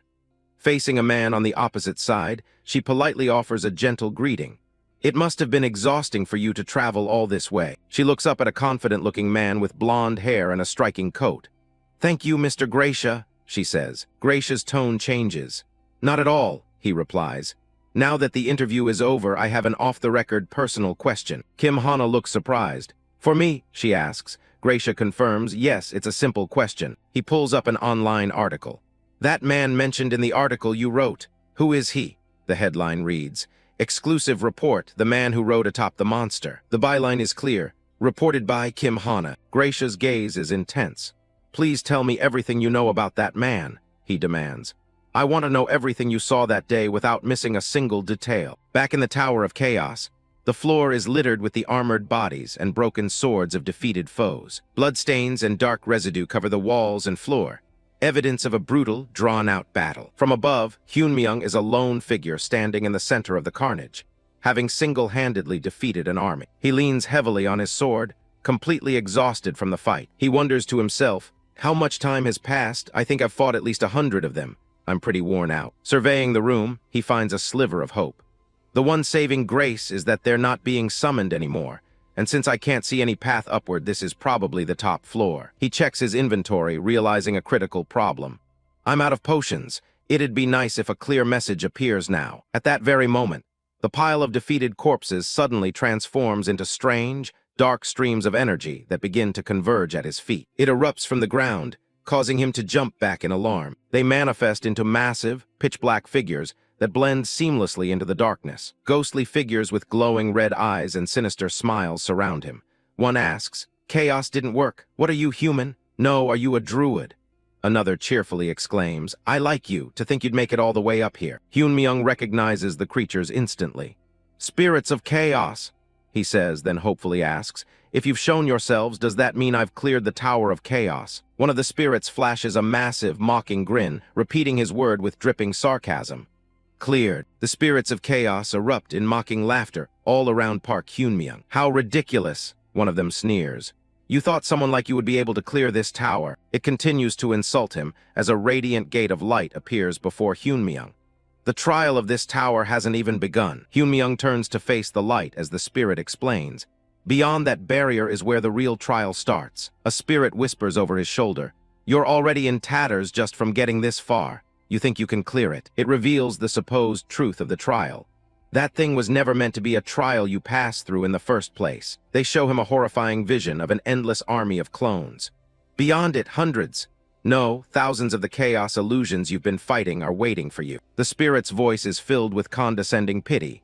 Give up. You'll never clear this tower. Suddenly, Hyun starts to move forward, making the spirit stare in wide-eyed shock. Ignoring their taunts, he strides directly towards the light barrier. The spirits panic, shouting, "Hey, where do you think you're going? You idiot, do you want to die?" They change their tune, offering deals. "If you give up here, I'll make you a special offer and form a contract with you. No, make a contract with me. It'll be like obtaining a star." As he gets closer, their offers become more desperate. "Make a contract with me? I'll tell you the location of a unique piece of equipment in the world. Or how about skills? I'll gift you the highest tier skills of the chaos type." But Hyun is lost in thought, remembering the game's mechanics. The Tower of Spirits sets the clear reward depending on which trial you enter. Clear the trial of fire and you receive the fire spirit's egg. Clear the trial of wind and you receive the wind spirit's egg, he continues to recall. By hatching the egg, you can form a contract with a spirit of that attribute. He thinks about his own situation. The trial I entered was the trial of chaos, the first one ever opened in Pangenia. I thought the clear reward would be a chaos spirit egg. He analyzes the spirit's behavior. Spirit eggs are rare to begin with, and this would be the first ever obtained, so a chaos spirit egg should be a top-tier reward. However, before I even cleared the tower, they are already desperately shouting for me to contract with them first. A sly grin spreads across his face as he comes to a conclusion. If that's the case, then beyond that door, there might be a reward even better than a chaos spirit egg. He doesn't hesitate, walking straight into the light as the spirits wail behind him. "You're making a stupid choice. Come back. This is your last chance." As he reaches the threshold, he turns back to the frantic spirits. "You clearly said there were tons of the ones I fought on the other side," he says calmly. A spirit responds in disbelief. "Yeah, don't tell me you're actually planning to fight thousands of illusions. It'll definitely be hard, especially since I've used up all my potions," Hyun admits. "However, thanks to that, I've memorized their patterns to the point I'm sick of them." The spirits are stunned into silence. "What?" one of them manages to utter. Hyun continues, "Now I don't need potions or anything like that." With absolute confidence, he declares his plan. "I'll just repeat the patterns I've learned thousands of times. If doing only that will let me clear it, there's no reason to refuse." The spirits are speechless, their faces going completely blank at his declaration. One of them breaks the silence, a wide grin spreading across its face. "I wasn't expecting you to challenge it for such a ridiculous reason." As Hyun is fully engulfed by the brilliant light, the spirit's final words echo after him with a tone of newfound respect. "You're an idiot I actually like." He steps through the barrier and finds himself in a breathtaking, celestial space filled with golden light and swirling stars. Standing in the vast, glittering expanse, Park Hyun looks around in awe. "This place is," he wonders aloud. A system message flashes before him, confirming his success. "You have ascended to the top of the tower. Main Quest 3 has been completed. Calculating results." A small, fiery wisp of a creature appears. Hyun asks, "Quest complete." The little fire spirit speaks. "So you really did succeed in climbing the tower, Druid. Congratulations." It floats up to him, adding, "It seems your companions are still alive." Hyun finally understands the deception. "All that talk about the real trial beginning was a lie," the spirit confirms his suspicion. "That's right. If you had chosen to contract with the spirits of chaos, you would have been trapped there for the rest of your life." He grips his sword hilt in annoyance. "Those bastards are really good at lying, huh?" the spirit replies. "The spirits of chaos like to lie to begin with. Though you must have received a hint when you crossed the trial," the spirit adds. Hyun has a moment of realization. "So that's what it was. Either way, you should collect my clear reward," Hyun says, getting straight to the point. The spirit instructs him, "Hold out your hand, Druid." As he holds out his hand, a notification appears. "You have cleared the Tower of Chaos, distributing the Tower of Chaos clear reward." A vortex of energy swirls above his palm. He watches the energy gather, thinking, if it ends like this with nothing hidden, then the reward is probably a chaos spirit egg. It's a little disappointing, but it's still not a bad reward. The system announces, "You have obtained the chaos spirit egg. as a dark orb materializes in his hand. But just as he accepts the reward, his eyes widen in absolute shock. Something is wrong. Dark, shadowy tendrils begin to lash out from the egg in his hand. The darkness parts to reveal a new, glowing system message. Hidden trait heavenly. Suddenly, out of nowhere, brilliant snow-white feathers burst forth, swirling around to embrace and shatter the dark energy of the Chaos Egg. The system message glitches. The words "you have obtained the Chaos Spirit Egg," flickering and breaking apart. It corrects itself, revealing the true, unprecedented reward. You have obtained the Heavenly Spirit Egg. Hyunmyoung is left holding a breathtakingly beautiful egg, wreathed in soft white feathers and a gentle, golden light. He can only stare in disbelief. His mind reels as he tries to comprehend the impossible item in his hands. What is this? As the trial concludes, a system notification flashes. You have obtained the Chaos Spirit Egg. But that wasn't all. Another message immediately followed. You have obtained the Heavenly Spirit Egg. Holding the glowing orb in his hands, he stares at the strange, feathered egg, its golden light illuminating his armor. His eyes widen in confusion as he examines the unexpected reward, thinking to himself, what is this? A description window pops up, detailing the Heavenly Spirit Egg. It's an unknown egg from the heavenly realm, said to lie at the end of light, darkness, and chaos. The final line catches his attention. Only Celestials can see and hatch this egg. The implications hit him instantly. He thinks, Celestials refer to the heavenly race that lives in the heavenly realm, and the fact that I found this egg is proof that I'm one. The pieces start to connect in his mind. No way! Is this connected to heavenly, my hidden trait? Maybe heavenly isn't just a name overlap, and this could be a trait related to the heavenly race. He decides to ask his companion spirit, Hey, do you know what this is? The spirit replies, Other than the fact that it isn't an ordinary egg, I don't know. The spirit adds a crucial piece of information. However, even the spirit kings are showing interest in it. Hearing this, he can only mutter, What? Hearing those words, old memories of the game suddenly flood back. The spirit kings are some of the strongest beings in existence. If even such beings are interested, it means that this has tremendous value. Realizing he can't figure it out right now, he decides to put it away. I'm curious what kind of egg it is, but there's no way to find out right now.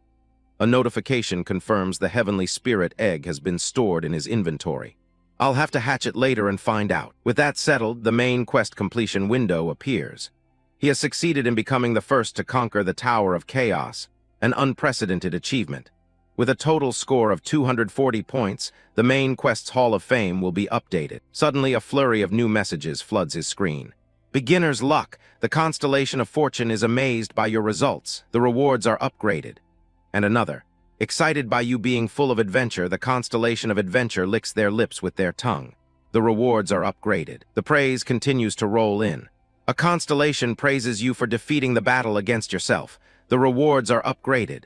He looks up, a bit bewildered by the sudden attention from these powerful beings. Even more notifications appear. A cursed constellation expresses interest in you, the owner of the Heavenly Spirit Egg. The rewards are upgraded.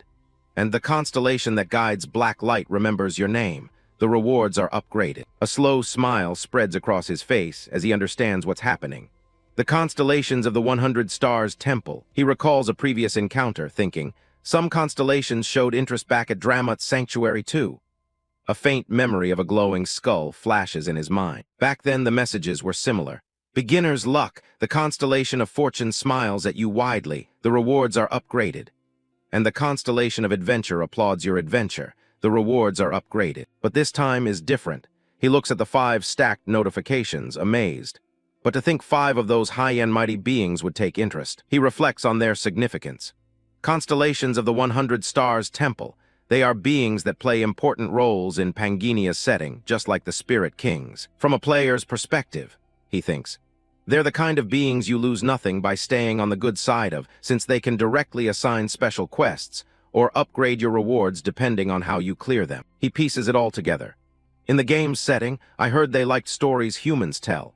I guess that means they really liked the trial of chaos I showed for the first time in Panginia's history. As if on cue, a massive pillar of light erupts before him, and a new message appears.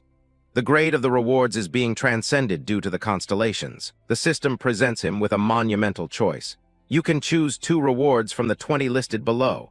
Staring at the incredible list of items, he admits, this is beyond what I imagine. After he makes his selection and exits, Some time passes before Isabella and Sir Hudson finally emerge from the tower, having completed their own trials. As for the others, their rewards were more modest. Isabella received a wind spirit egg as her clear reward, and Hudson got a water spirit egg. The number of spirit eggs received is random.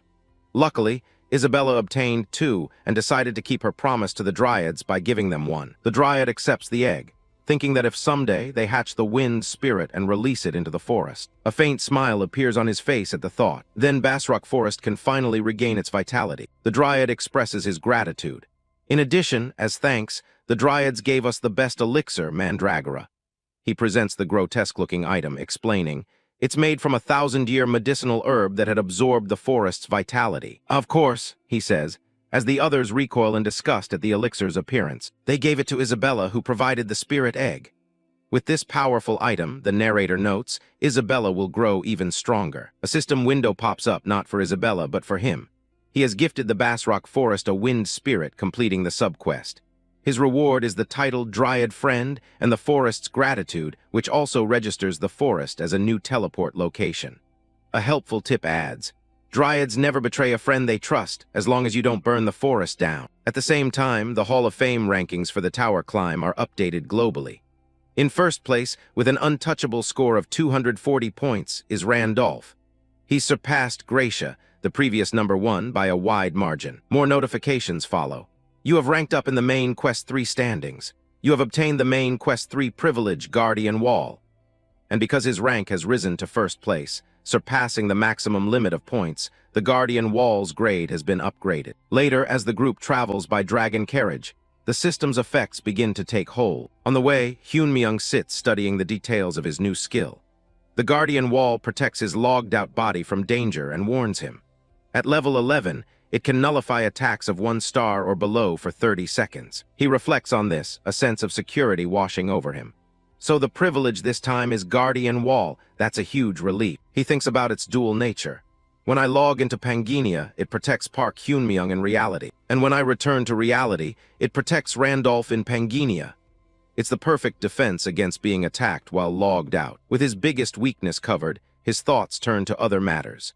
And now, there's 72 hours left on the broken golden scale fragment.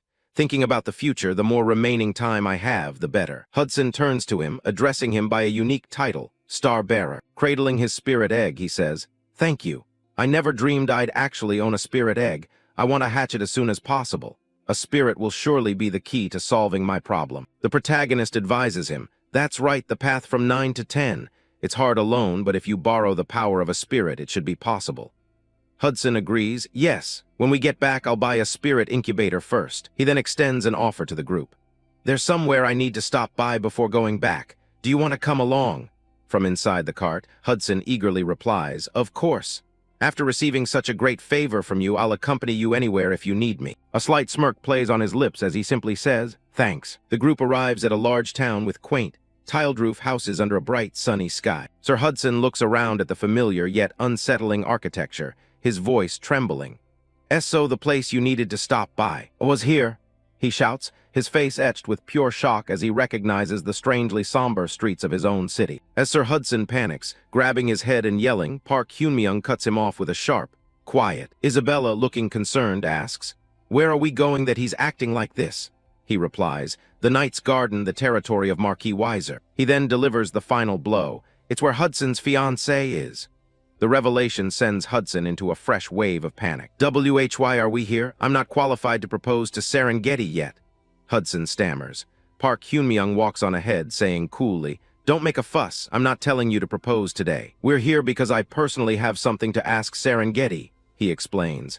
Hudson watches him, wondering, something to ask her, like what? But as he surveys the street, he sees broken windows and destitute people lying on the ground. The sight stops him, and a flicker of confusion crosses his face. They walk further into the town square, where people dressed in somber clothes are gathered. Before them stands a large, black obelisk, the center of the gathering. A memorial service is underway. Isabella observes the scene with a grim expression. "Looks like they're in the middle of a memorial service." Isabella asks if he came because of the names carved into the stone. "Does anyone know who these people are?" He shakes his head. "No," Hyunmyoung replies. Still keeping his back turned to her, he gazes at the monument and speaks with a heavy, cryptic tone. But I do know exactly why they ended up like this. His internal monologue begins, revealing a terrible truth. The 500 names carved onto the gravestone all belong to the knights who followed me into the great expedition. He watches the grieving families, thinking, I never once thought it was strange that I didn't know their names. I never tried to remember them either. His cold, gamer logic had always prevailed. They weren't even important named NPCs. Even if they fought for me, that was all part of the setting. To him, they were nothing more. They were just part of the game. But that detachment is shattered when a grieving mother collapses, screaming, Wilhelm, you bastard, give my son back, give my son back. Her cries echo through the square, filled with promises broken by death. Shin, didn't you say you'd come back? Didn't you tell me not to worry? How am I supposed to live without you? She wails. As she collapses, Park Hyunmyoung begins to move. Isabella watches him go, asking, Where are you going? The woman's face contorts in pure agony, a raw scream tearing from her throat. How could? Her eyes squeeze shut as she lets out a final, desperate cry of pain. How could I? AGH. Overcome by grief, her body gives out and she falls backward. But before she can hit the stone ground, a hand firmly grabs her shoulder, catching her. Park Hyunmyoung kneels, supporting the unconscious woman as the crowd cries out, Ma'am, Grandma May collapsed. Isabella rushes to his side, calling out, Star Bearer. He meets her gaze and says her name to get her attention, Isabella. Lifting the unconscious woman gently into his arms, he gives his next instruction. Let's go to the relief station. They arrive at the Goddess Church relief station, a place filled with the sounds of suffering. Patients cry out, I'm dying, I'm dying. Ugh. Inside, the relief station is overflowing with the sick and the wounded. As Park Hyunmyoung sets Grandma May down, Sir Hudson observes, there are so many patients. But then, he quickly corrects himself as the grim reality sets in. Actually, rather than saying there are too many patients, there are far too few people at the relief station to handle them, he thinks, looking at the overwhelmed staff. He finds it unbelievable. If this is the Knight's Garden, which should be one of the top 3 cities in the Balran Kingdom, yet the relief station in such a city has a staff shortage. Finally, Hudson concludes, it seems like there's a major flaw in how this place is being run. Right then, a monk with a bowl cut cuts them off. Greetings, brothers. The monk approaches with a disturbingly cheerful smile, his hands clasped. You're the outsiders who brought Sister May here after she fainted, correct? He continues his praise as Grandma May lies unconscious on the bed. You could have just passed by, but you're so warm-hearted. The group is taken aback by his oily demeanor. Sir Hudson replies cautiously, Ah, yes. The monk gets uncomfortably close, his smile never wavering. Sir Hudson leans back unnerved. And what's the matter? Then comes the bombshell. To operate the relief station, we're collecting donations from brothers who visit. If you could donate just 50 gold, it would be a huge help. Sir Hudson is aghast. You charge money for treatment. Park Hyunmyoung's eyes narrow. He thinks to himself, a relief station run by the Goddess Church should be funded by the city's coffers. Wasn't it forbidden to take personal donations? The monk breaks into a cold sweat under his razor-sharp gaze. Hyunmyoung continues to press him. And 50 gold? Even though hundreds of gold move around in a day in Arcana, do you think it makes sense to demand a normal citizen's monthly wage as a treatment fee? The monk's smug expression finally cracks under the pressure. We don't have a choice, he mutters. He explains, Priest Andrew said that from now on we'll be taking donations to operate the relief station. The name shocks Park Hyunmyoung. Priest Andrew. He stands, crossing his muscular arms defiantly. Nonsense. I know Priest Andrew, and he's not the kind of person who would do that. The monk stammers back. It's true. Hyunmyoung's mind flashes back to the lore he knows. Priest Andrew. A high-ranking priest of the Goddess Church that serves the twin goddesses of Panginia, Li, and Pina. He continues his internal recap. He's an NPC who inevitably gives you honor-related quests when you're raising a class where honor is a factor. He's a devout believer, a spotless and upright sage. That's his setting. The contradiction is glaring. And that Priest Andrew is secretly taking personal donations, he thinks, his suspicion mounting. Suddenly, all the pieces fall into place. The poorly maintained buildings he saw on the way here, the vagrants sitting out on the streets, and even this relief station that's not being run properly. He knows something is deeply wrong. This city should be fairly wealthy too, even if it isn't as rich as Arcana. Staring up at the Lord's grand manor overlooking the city, he asks himself the question that sums up the entire situation. What on earth happened to this city? The scene shifts inside the manor, to a room filled with the evidence of excess. a table covered in empty bottles of expensive liquor. A man guzzles alcohol straight from the bottle as his terrified butler pleads, My lord, you've had far too many drinks." The lord responds with violence, smashing the bottle right next to the butler's head. The old man flinches, crying out, "Please stop now." "Eek." The lord roars, "Shut up," sending the servant scrambling away in fear. The source of the city's decay is revealed.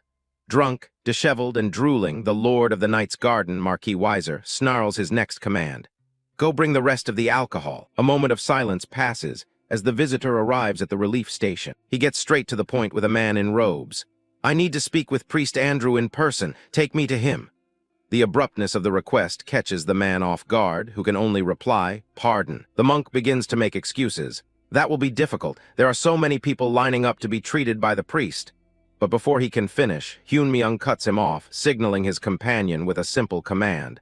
"Hudson." Hudson holds out a heavy pouch, prompting the robed man to stammer, What is it?" A wide, greedy smile spreads across Hudson's face as he announces, "A donation, 50,000 gold." The sheer amount leaves the other man utterly speechless. Leaning in close, Hudson whispers a tempting offer, "If you let me meet him right now, I'll double it." The man's eyes widen in shock. His greed takes over, the reflection of gold coins filling his vision as he stutters. "I." Suddenly, his entire demeanor shifts.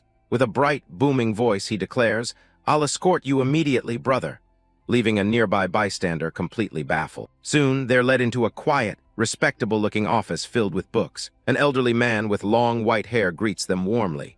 "Nice to meet you, brother. I'm Priest Andrew." Andrew gestures to a chair. "Have a seat and let's talk." The visitor simply replies, "Fine." Once they're both seated, Andrew opens the conversation. "I heard you made a large donation to our relief station." The visitor doesn't deny it. It wasn't a small amount indeed. The visitor explains his reasoning. "I heard you charge 50 gold just to receive a donation, so I figured I wouldn't be able to meet you with an ordinary sum."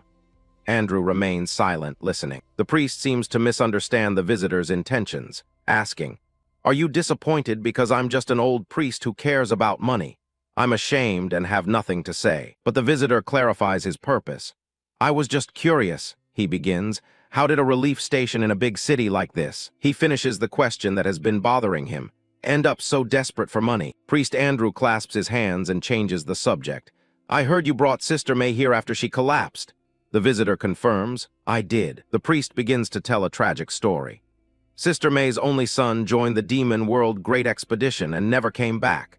Since then, she's lived with that pain every day, saying it's her fault and that she should have stopped him, but she couldn't. "And it isn't just Sister May," he continues, as images of grieving citizens appear. "Many people lost family and friends.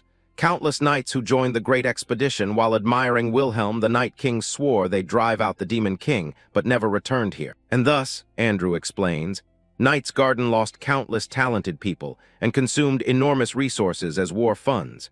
It was such a prosperous city that, even with heavy losses, it might have recovered someday as time passed. The real problem began when Serengeti, his lordship's blood relative, returned." The visitor's expression sharpens at this new piece of information. Andrew continues, "She returned here having lost both legs. But for some reason, ever since she came back, she's remained unconscious and hasn't awakened. Many priests, myself included, tried to wake her, but nothing worked. His lordship gathered every kind of rare elixir and searched for a method, but even that failed. Because of that, the city's finances that were already strained had gradually hit rock bottom. In his desperation, his lordship was manipulated by swindlers. It reached a point where he even took on massive debts, using the territory itself as collateral." The priest concludes the grim tale. "After that, his lordship fell into despair and broke." The images show the lord being accosted by debtors before collapsing, a completely broken man. Priest Andrew finishes his explanation with a heavy heart. "As a result, all city subsidies were cut off, and now this is the only relief station left. If this place disappears too, every patient in this city will be left abandoned. That's why, even to brothers like you who helped Sister May, we shamelessly demanded donations," he admits, his voice filled with resignation. "We didn't have enough beds, supplies, or manpower to care for the patients right away." The visitor nods, having heard enough. "I get the gist of things," he says before asking a critical question. "Is Serengeti unconscious due to mental shock or a physical problem?" Andrew shakes his head. "If it were something like that, we would have treated it long ago. It seems she's in a cursed state, but it was beyond my ability to undo. A curse, the visitor mutters to himself. A new plan forms in his mind. In that case, like with Isabella, it might be possible to break it with the blessing of the stars. Having gotten the information he needed, he stands up abruptly. Thanks, I should get going. I have business with Marquis Weiser. Andrew is taken aback, stammering, pardon. The priest tries to stop him. Please wait. Since his lordship became a shell of himself, he doesn't readily receive guests. Andrew offers a compromise. I can't exactly call it repayment for your donation, but if you give me a few days, I'll arrange a meeting for you. The visitor, however, is not interested in waiting. I don't have time for that. With a sly grin, he adds, and don't worry about the donation. I already got my money's worth. Andrew can only ask in confusion, what do you mean by that? Just then their conversation is interrupted by frantic shouting from outside. Priest Andrew, are you inside? A knight bursts in, yelling an urgent message. His lordship says to bring in the guest who donated to the relief station. The visitor smirks at the priest. See, when you come in with money, they let you in right away. Andrew can only look on, impressed. He turns to leave, statting, then I'll be going. But the priest quickly calls out, wait. No matter the reason it was for, thank you for helping, Andrew says sincerely, but the visitor waves it off. I told you not to worry about the donation. It wasn't even my money to begin with. The priest clarifies, it's not about the donation, it's about you helping Sister May. The words seem to strike a chord with the visitor, stopping him in his tracks. He pauses for a moment before a small, knowing smile plays on his lips. As he walks away, he speaks in a tone that suggests a shared history. Good to see you again, Andrew. The priest is left stunned, his eyes wide with disbelief as he whispers, again. The scene shifts to a grand, sunlit manor, the residence of the Marquis. Inside, an entourage stands waiting before a set of ornate double doors. In a lavish hall, the group is seated around a long, empty dining table. At the head of the table sits a stern-looking man with a thick beard, calmly sipping from a cup. This is Marquis Weiser. He intently recalls his subordinate's reports, his gaze sharp and focused. Weiser's subordinate finishes his report on the visitor, musing, so that man donated a huge sum of 100,000 gold to the relief station. Is he a wandering merchant? Doesn't look like he brought supplies in, though. Maybe he's just a rich young master traveling around. After evaluating those pieces of information, the Marquis addresses his guest directly. I'm sorry to invite you so abruptly like this. I apologize for that. He then introduces himself formally. I am Weiser, the Lord of Night's Garden. The visitor observes the Marquis, thinking to himself, Weiser. He really has changed a lot on the outside. His mind flashes back to the past. Marquis Weiser was once a knight who made a name for himself across the continent with outstanding skill in his youth. His daughter, Serengeti, was able to obtain a star and become a one-star transcendent in Pangaea with my help back when I was Wilhelm. She rose into the strongest ranks on the continent. Thanks to that, Marquis Weiser's house established its position and held power within the Balrin kingdom. And in gratitude, he swore loyalty to me. Weiser was the kind of man who repaid grudges with his sword and repaid kindness with loyalty. Returning to the present, he thinks with a hint of sadness. Of course, I don't know whether it's only his appearance that's broken now, or even his heart as well. The Marquis begins to speak. You may already know why I invited you here, but Knight's Garden is currently facing severe financial hardship. So I'd like to propose something beneficial to both of us. But the visitor cuts him off with a bold declaration. I'll cure Serengeti. The Marquis's eye widens in shock. What? Suddenly the Marquis bursts into a loud, mocking laugh. Ha ha ha ha, ha. His laughter subsides, but his expression turns cold and sharp. So I was mistaken. I thought you were just some rich young master. He sneers. Did you hear rumors of me from all over the continent? That if you mention to Marquis Weiser of Knight's Garden about his daughter's name, he'll pour money into your hands. His voice drips with sarcasm as he continues. Fine, how much do I have to pay you for you to cure her? 300,000, 400,000, or are you going to demand I hand over this territory? His frustration boils over as he clenches his fist. He slams his hand on the table, shattering the porcelain. I've been played by scum like you. I've already lost so much. His eyes glow with rage as he snarls. What more do I have to give before you're satisfied? Fed up, the Marquis dismisses him with a sigh. Ha! This was a waste of time. Gouge out that con artist's eyes and throw him out. His guards immediately move to obey, but the visitor remains calm, his voice steady. I don't need money, so listen to me to the end. He looks directly at the Marquis, unflinching. I can't guarantee it, but there is a chance I can treat her. Weiser leans forward, intrigued despite himself. Now that's a novel approach. Fine, let's say you really can treat her, but why? I've never seen you in my life, so why would you cure my daughter without taking money? The visitor explains with a cryptic smile, this is a debt I'm repaying to you and also a debt I'm here to collect. The Marquis can only respond, what are you talking about? With an image of the legendary Wilhelm behind him, he makes a stunning claim. I am the successor of Wilhelm, the Night King you swore loyalty to. He presses his advantage. Take me to Serengeti, I have something I must ask her, and in return I will heal your daughter who sacrificed herself for her master. The Marquis's disbelief twists into a dark, sharp-toothed grin. You're saying you're the Night King's successor? Hoo-hoo-hoo. Leaning forward with his hand covering his face, he speaks with utter contempt. This continent is crawling with people claiming to be the Night King's successor. You're just another one of them, aren't you? The Marquis loses all patience, his face contorted in a furious snarl. Kill him, he orders his guards, and the two outside as well. As a guard lunges forward, Hyun-myung remains seated, showing not a single trace of fear. He doesn't even flinch, his gaze remaining cool and collected. Still holding his cup, he casually deflects the guard's downward slash with a flick of his hand. To the shock of the guards and the Marquis, with a single fluid motion of his hand, he disarms the guard, leaving him frozen in his tracks.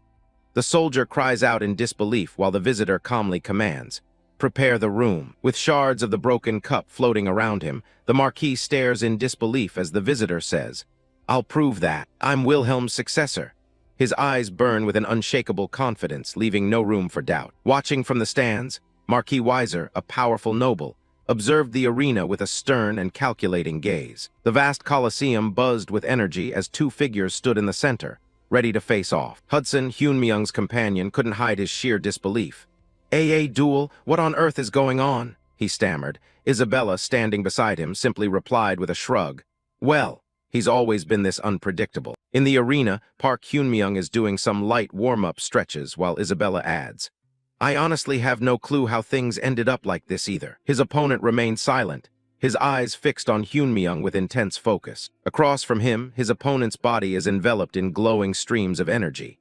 A thought flashes through Hyun-myung's mind. A full set of equipment blessed by a high-ranking priest. He's really going all out for this match. The fully armored knight challenged Hyun-myung directly. Are you really the successor of the Night King? If you are lying, confess and seek forgiveness. Your life may yet be spared. Hyun-myung just grinned back, completely unfazed. Whatever. Just uphold your promise that you'll keep my identity hidden. Don't go around telling everyone who you lost to just because you've been embarrassed. The knight let out a chilling grin. Don't worry, I swear upon my honor as a knight that it won't happen now. Let me see the skills of a self-acclaimed successor of the Night King.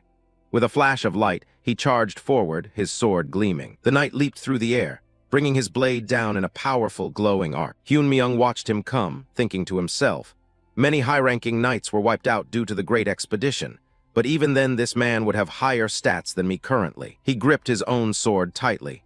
And with the difference in equipment grade, I can't take him lightly. As the armored knight's sword came crashing down, Hyun-myung moved in, not to dodge, but to block. The knight's eyes widened, his gaze filled with killing intent as his attack met its mark. Hyun-myung gritted his teeth, bearing the full force of the blow. Energy sparks fly as steel clashes against steel, or wait, that's steel against his head. The impact echoes throughout the entire arena. The knight is caught completely off guard as Hyun-myung uses his own head to test the blade. He stands there, frozen in shock, only able to gasp out, "Ha!" as he exhales in disbelief. He stared in disbelief at the result. Hyun-myung had stopped the blow by pressing his forehead against the crossguard of his own sword. To think you'd stop a sword with your head against my crossguard. The knight smirks, his eyes glinting with a mocking laughter. You're no fraud, but a lunatic, he finished, as blood streamed down Hyun-myung's face, whose eyes were wide with crazed determination. From the stands, a knight comments, his movements are quite decent, but Marquis Weiser dismisses it. They're nothing but cheap tricks. The Marquis continued his train of thought, a vision of the legendary Night King in his mind. I've seen countless idiots who went around saying that they're the Night King's successor to piggyback off his reputation. But his sword can't be so easily replicated. He stared down at the arena, his expression grim. Having seen it firsthand, I can tell his sword has surpassed human levels, being incomprehensible for people like me. Unless he shows a technique akin to that, the Marquis concluded, he can't claim to be his successor. Down below, the two fighters clashed again in the center of the arena, kicking up a storm of dust and power. The knight conceded, You're different from the fraudsters I've seen till now, that's for sure. You've got talent. He then gave an ultimatum. Admit your lies now and come under my command. I will ask the Lord for your sins to be forgiven. But Hyun-myung, bloodied but defiant, retorted, You have a full set of equipment against a level 3, yet you're still so full of yourself. The knight replied coolly, You have to understand, I only wear this because my lord commands me. And he finishes with a pretentious remark, I don't feel great about this. But the moment the words leave his mouth, Hyun-myung gifts him a direct kick right to the face. He then retorts, Good for you, you got a lot of good stuff on. The powerful kick sends even Hyun-myung tumbling backward, but he still has plenty of aces up his sleeve. Bracing his sword behind him, ready to unleash a fresh assault, Hyun-myung declares in a resounding voice, Let me show you my overpowered items too. Then he hurls his sword straight at the knight's luxury armor with a world-shaking impact. The knight's eyes widen in sheer terror at Hyun-myung's wild and brutal tactics. The sword soars through the air, spinning several times before embedding itself deep into the arena floor. Suddenly, system messages appeared around Hyun-myung, equipping extreme iron sword. In a flash of light, another sword materialized in his hand. The knight and Marquis Weiser stand frozen, stunned by the sudden turn of events. Dual wielding? The knight exclaims, his voice laced with disbelief. Hudson was equally confused, exclaiming, When did he get a weapon like that? Now armed with 2 blades, Hyun-myung unleashed a furious barrage of attacks, forcing the knight onto the defensive. The knight analyzed the situation mid-battle. The time between his attacks decreased. Is he trying to win this through speed? However, sparks flew as Hyun-myung's blades glanced harmlessly off the blessed armor. The onslaught continues, but the knight stands his ground, a metaphor flashing by as if Hyun-myung is hacking at a massive boulder. Still too light. He remained confident, thinking, A 2-handed sword is slow but has high damage output. It would be enough to lightly damage me through my armor. However, a dual sword is fast but has low damage. It can't even scratch my armor. As long as I defend my vital areas, this is no threat to me. Actually, I only need to guard a few vital spots, which makes this even easier. His train of thought is violently cut short, as Hyun-myung shatters his defense with a strike so fast it's invisible to the naked eye.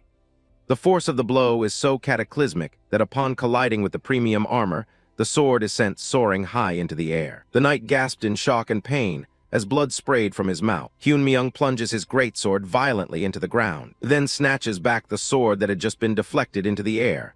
It all happens in a blur. The knight had only just begun to stumble to the ground. He can only think in a panic. He swapped weapons. With blood trickling down his face, Hyun-myung's eyes blazed with intensity. Look closely, he declared. I will show you the true sword of the Night King now. Reminiscing about the moment he received the rewards in the dungeon. A brilliant light envelops him as the system window appears, signaling a massive power spike. The system prompted him with a choice. You can choose 2 rewards from the 20 listed below, showing a list of powerful items like the True Attitude Demon-Slaying Sword and Extreme Iron Helmet. He glances through the rewards before his eyes lock onto a specific notification window. The system offered him a choice of rewards, and his mind focused on a single item displayed on the screen. An experience boost, along with a sleek, powerful-looking sword. He examined the stats of his new weapon, the Extreme Iron Sword. A regular iron sword pushed to its absolute limit by an oddball transcendent star. It is a transcended version of such a basic weapon, he thought, making its stats lacking, but the other effects are overpowered. He continued to strategize. And I can choose 2 rewards from the list, so I can receive the Extreme set bonus too. The system confirmed that using items with the Extreme title would create the Extreme Wear set effect.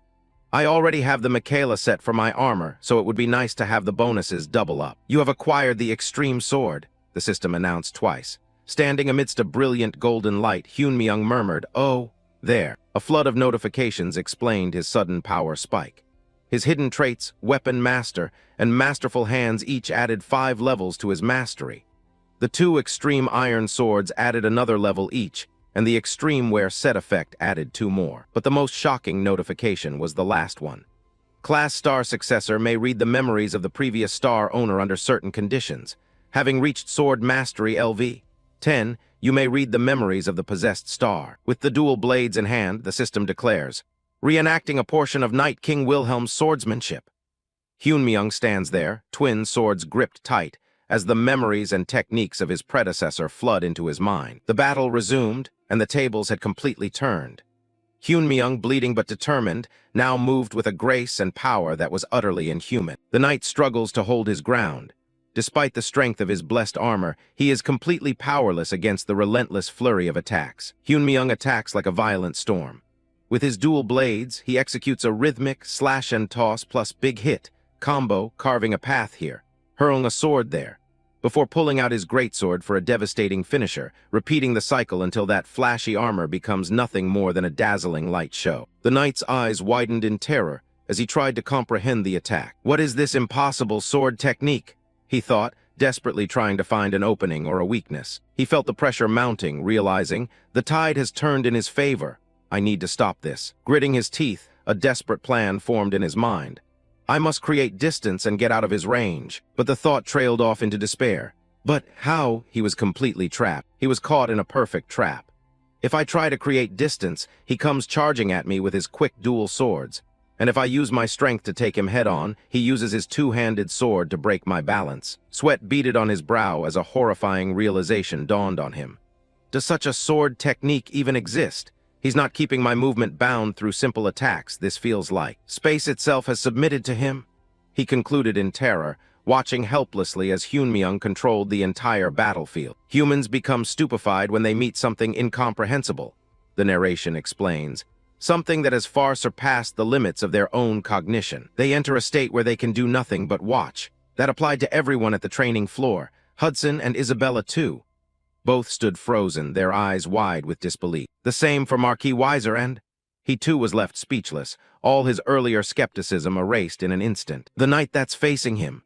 The opponent was utterly paralyzed, sweat pouring down his face, his eyes locked in a state of pure shock and fear. And this is the moment he slips up.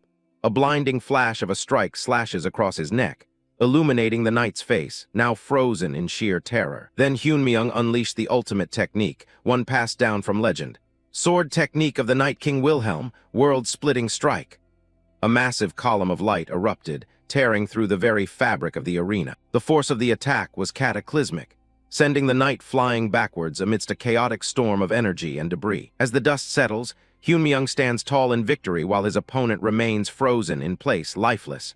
The match is over. The knight lets go, his sword clattering to the ground as his hands tremble uncontrollably. This defeat is absolute. The corners of his mouth tremble as blood seeps from the wound on his neck, and he can only stammer. I lost.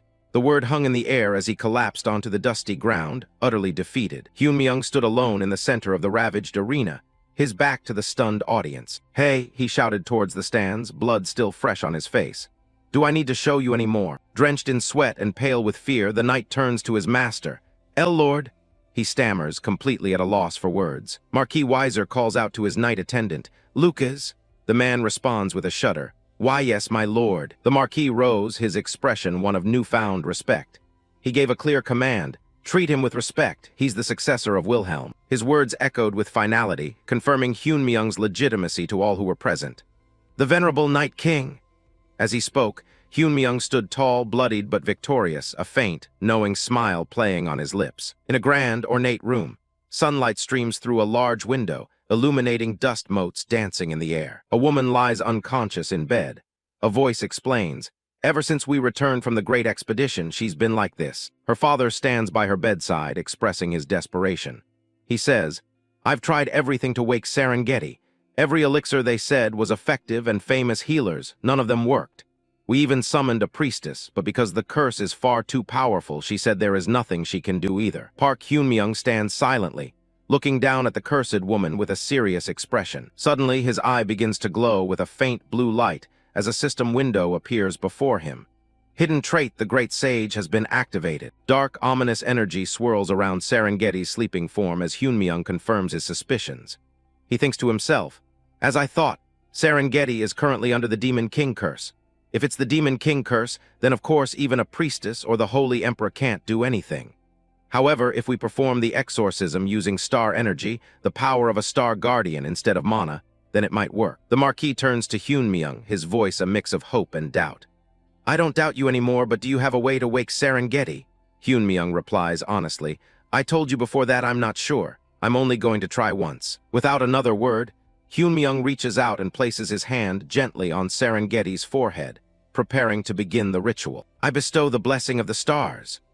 As the words appear in a system window, a blinding golden light erupts from Hyunmyung's hand, flooding the entire room and shocking everyone present. The Marquis gasps in astonishment, completely overwhelmed by the sheer power radiating from the young man. With a look of intense concentration, Hyunmyung pushes his power to the limit as a critical message flashes. All star energy will be consumed. He pours everything he has into the attack, but it's not enough. A devastating notification appears. Insufficient star energy to break the Demon King curse. Though the curse wasn't broken, the attempt had an effect. A new message appears stating, "The limit curse has been lifted temporarily." Below, Hyunmyung looks down, exhausted from the effort. Slowly, Serengeti's eyelid flutters open, a flicker of consciousness returning as she lets out a quiet, confused sound. She sits up slightly, her voice weak as she asks, "Where am I?" Both Hyunmyung and her father stare in stunned silence, shocked that she has awakened. Overcome with emotion, the Marquis grits his teeth, tears welling in his eyes. He rushes to her side, crying out, "Serengeti, are you awake?" He leans in close, his voice trembling with hope. "Ah, do you know who I am?" Serengeti's eyes are hazy and she weakly says a name. "Hudson." Confused, her father begins to respond, "Yeah, I'm your Hud," before trailing off, puzzled. Her confusion only grows as she asks, "H. Hudson? Who's that?" At the doorway, the man named Hudson stands frozen, his face falling as he hears her words. The Marquis grits his teeth, unable to find the right words as the heartbreaking scene unfolds before him. Hudson's expression is one of pure devastation as he finally speaks, his voice filled with regret. "I'm sorry I came so late," he says. He calls out her name, Serengeti. She looks towards him, still weak and unable to fully comprehend what's happening. The scene shifts to Hudson's memories, revealing his past determination. He thought as long as she stayed alive, that would be enough. If he became a member of the city council and returned as fast as he could, the Marquis would acknowledge him too. His devotion knew no bounds, rooted in a memory of her grievous injuries on the battlefield. He had resolved that, if she'd lost the lower half of her body, then he'd just become her legs. Hudson's flashback continues, revealing the depth of his promise. Because as long as she was alive, he'd take care of her forever.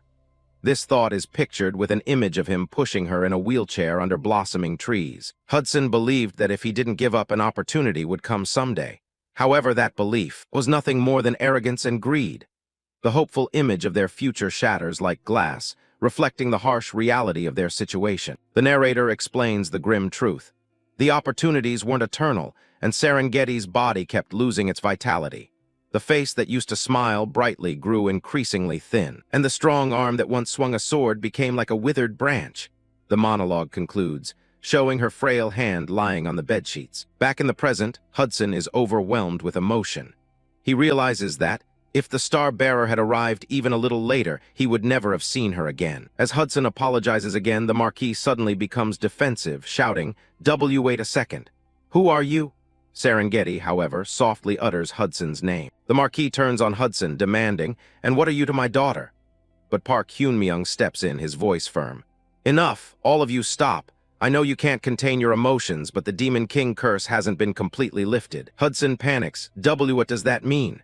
From across the room, the Marquis asks in alarm, "Are you saying my daughter could fall back into a deep sleep?" Hyunmyung delivers the grim news. "At best, she'll be able to keep her eyes open for today. To completely break the curse, we have to find another star." He elaborates on his plan. "To fully lift it, my star energy needs to be higher. There are only two ways to raise star energy, to level up or find stars. The first thing I need to do is recover the 5 stars that the Night King, Wilhelm, dropped when he died." Hyunmyung explains the urgency of his quest. "Because of the star successor class, secret effect which allows me to read the previous owner's memories from a star, I have to retrieve them as quickly as possible. If someone else gets those stars first, I might never be able to recover Wilhelm's memories." Hyunmyung continues his monologue, standing firmly. "I've recovered one, so there are 4 left, if I'm going to retrieve them quickly. I need to ask Serengeti about my death." Having made up his mind, he addresses the room. "Everyone out, I have something important to discuss with Serengeti alone." Meanwhile, in a vast and empty dining hall, Hudson and the Marquis sit far apart at a long table, the silence thick with tension. The Marquis leans forward, his voice sharp with anger. "So you're saying you and Serengeti secretly promised to marry?" Hudson answers respectfully. "Yes, sir. I'm sorry I introduced myself so late." The Marquis lets out a long, heavy sigh. the sound echoing his frustration and weariness. He then delivers a shocking blow. I'm grateful you came all this way for Serengeti, but from now on, you won't be seeing Serengeti again. Hudson recoils, completely blindsided. Desperate, Hudson gets up and pleads, I know I'm not good enough, but I'll soon enter the city council and become a man worthy of Serengeti, so please just give me a chance. The Marquis cuts him off, his tone flat. This isn't about whether I like you. As Hudson looks up in confusion, the Marquis begins his painful explanation. The Great Expedition's aftermath cost us dearly, so restoring the knights and treating Serengeti took an enormous amount of money. In the end, after the territory's funds ran dry, we were reduced to begging other houses for help. He continues, when that happened, the one who approached me was Duke Seen's house, a great house in the Valen Kingdom that's powerful enough to rival the king. An image of a grand, twilight-bathed city illustrates the Duke's power. The terrible confession comes out. Duke Seen lent us an enormous sum on the condition that we send Serengeti to him. Back then, I had no other choice. No matter what, continuing Serengeti's treatment came first. The words hang over a pile of glittering gold coins. The Marquis recounts his desperate rationale. Additionally, even if Serengeti never woke up and our family collapsed like this, I believed that for the sake of Duke Seen House's reputation, they wouldn't simply abandon a girl they'd taken in, so I accepted the offer. He looks down, his expression grim as he delivers the final, unavoidable condition of their deal. For that reason, in 1 month, she will be sent to Duke Seen's house. Hudson slams his hands on the table, leaning forward as the Marquis tells him, it's an unavoidable decision to protect this territory and Serengeti, so you should forget about her too. Back in Serengeti's room, Hyunmyeong now sits at her bedside. She looks at him weakly and asks, you are? After a moment of silence, Hyunmyeong replies, I am the successor of the Night King, Wilhelm. I came to deliver news of his final moments. Serengeti immediately refutes his claim, her voice a strained whisper. Lies. He has no successor. Hyunmyeong scratches the back of his neck, a slight smile on his face. He thinks to himself, as expected of my closest aide, there's no way she'd let me brush this off with vague words. He decides to prove his identity by revealing a secret memory. The day you first faced a star, he begins. You could not stop worrying that if you consumed a star and transcended, you might stop being Serengeti. At his words, Serengeti's eyes widen in shock. A flashback shows her past self standing on a cliff edge before a glowing star, Wilhelm's silhouette beside her. Hyunmyeong narrates, back then, I couldn't understand the anxiety inside you. The memory focuses on her younger, determined face. However, thinking back now, it must have been that you wanted your love for Hudson to remain unchanged. Back in the present, Serengeti is stunned. She demands, that's something only Wilhelm and I would know, so how do you? And to you. Hyunmyeong looks down at her with a knowing smirk and reveals the final piece of the memory. I gave words of encouragement. At that specific phrase, Serengeti's eye shoots wide open in utter disbelief as the full memory comes flooding back, leaving her completely speechless. The flashback reveals Wilhelm's words to a younger Serengeti. He calls her name, and then kicks her off the cliff towards the star, shouting, shut up and go grab onto him. Serengeti can only fall, utterly confused. Tears stream from Serengeti's eyes as the memory confirms his identity. With a trembling voice, she asks, then you really are Wilhelm. Hyunmyeong looks away, confirming her suspicion. There are circumstances. My appearance changed, but yes, if you want, I can tell you other things as well. Hyunmyeong's internal monologue explains the truth of the memory. Back then, I was a player, so of course I didn't know the details of what was said. The encouragement I gave was just one of 26 emotion expressions that pop up when you press the control and a keyboard key together. He continues to explain how he knows the memory so well now. However, thanks to the Star Successor class's hidden effect, under certain conditions, it can read the memories of the previous owner contained within the star. When Sword reaches LV-10, you can read the memories of the star you hold. To me now it's so vivid, it feels like it truly happened, as if the scene is being drawn inside my head. He reflects on the personality of the character he used to play, standing back to back with an image of Wilhelm. Of course, that manner of encouragement wasn't me, but an action reflecting the personality of the character named Wilhelm. Serengeti seems to accept his explanation, saying, he isn't the kind of man who would speak lightly to others, so that's more than enough. Hyunmyeong kneels, thanking her for believing him. She then asks, does this changed appearance mean you become a sinner? He confirms, well, yes. She warns him, from now on you'll need to watch out for the hunters. Standing up, Hyunmyeong reassures her, I know, so don't worry too much. An explanation flashes across the screen. Players who possess others while retaining memories from before death are called sinners, and the NPCs who specialize in hunting sinners are called hunters or reapers. An image of a hunter finishing off a sinner illustrates the danger. Hyun Myung's expression turns serious as he gets to the real reason he needed to speak with her. More importantly, there's something I want to ask about my final moments. His voice is firm with conviction as he begins to recount the day of his death. That day, I definitely killed the Demon King. A brilliant flash of light fills the screen as he remembers the final blow. I'm sure I drove the path of light into that bastard's core and that his body started collapsing.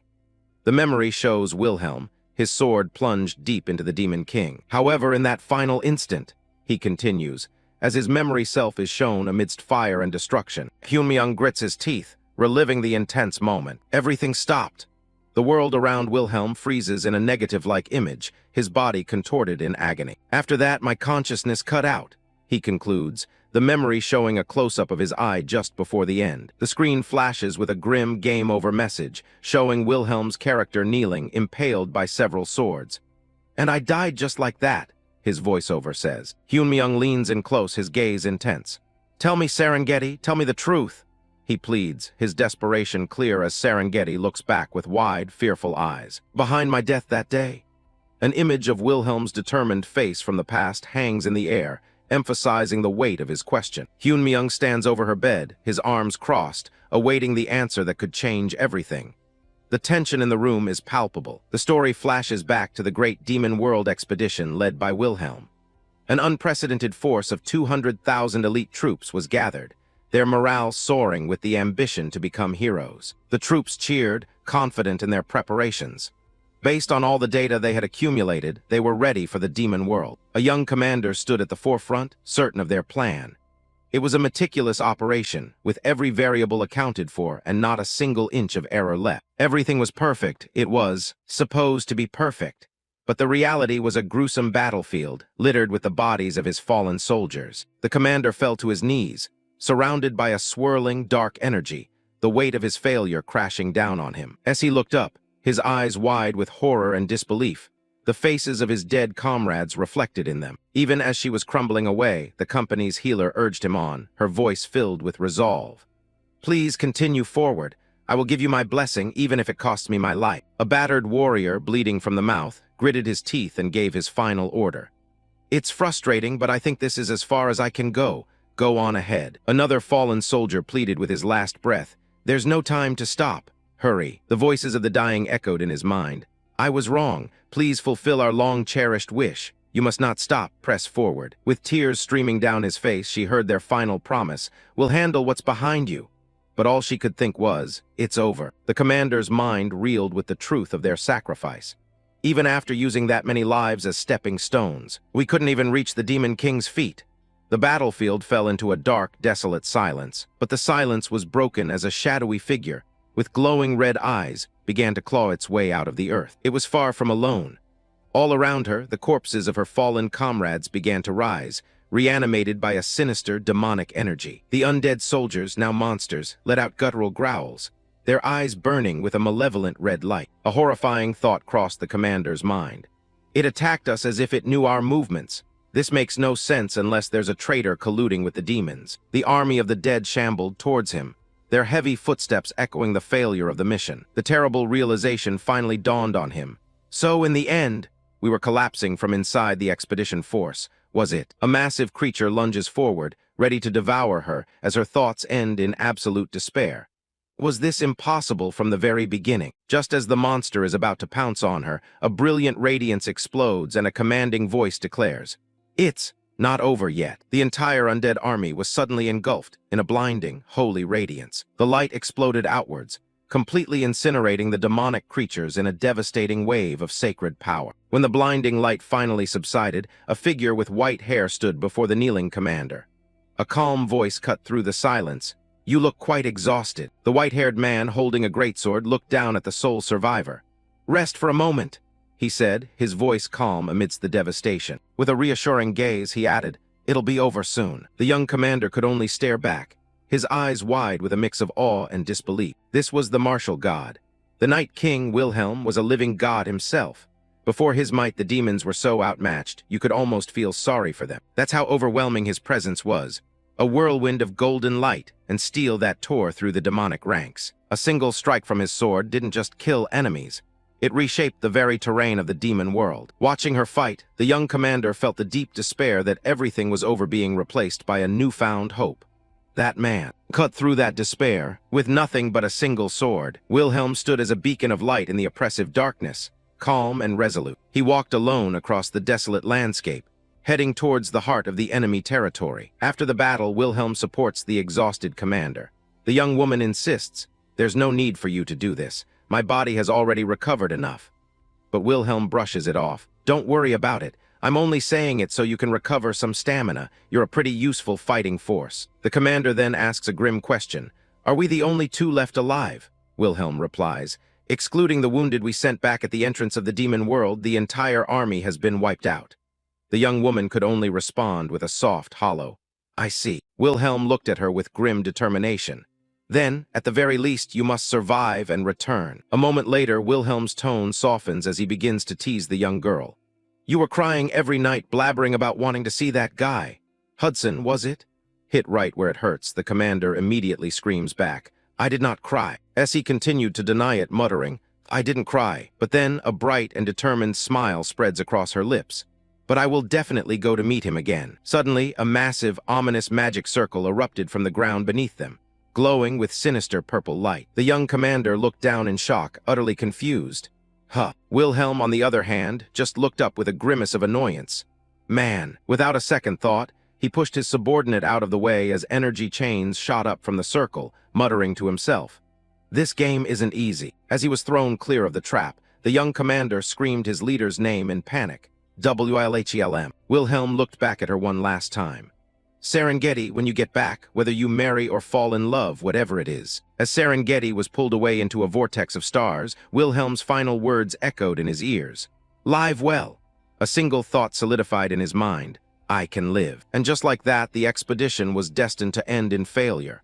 But even amidst that ruin, the Night King had granted her a future, allowing her to forge ahead. Serengeti recalled the grim calculus of survival.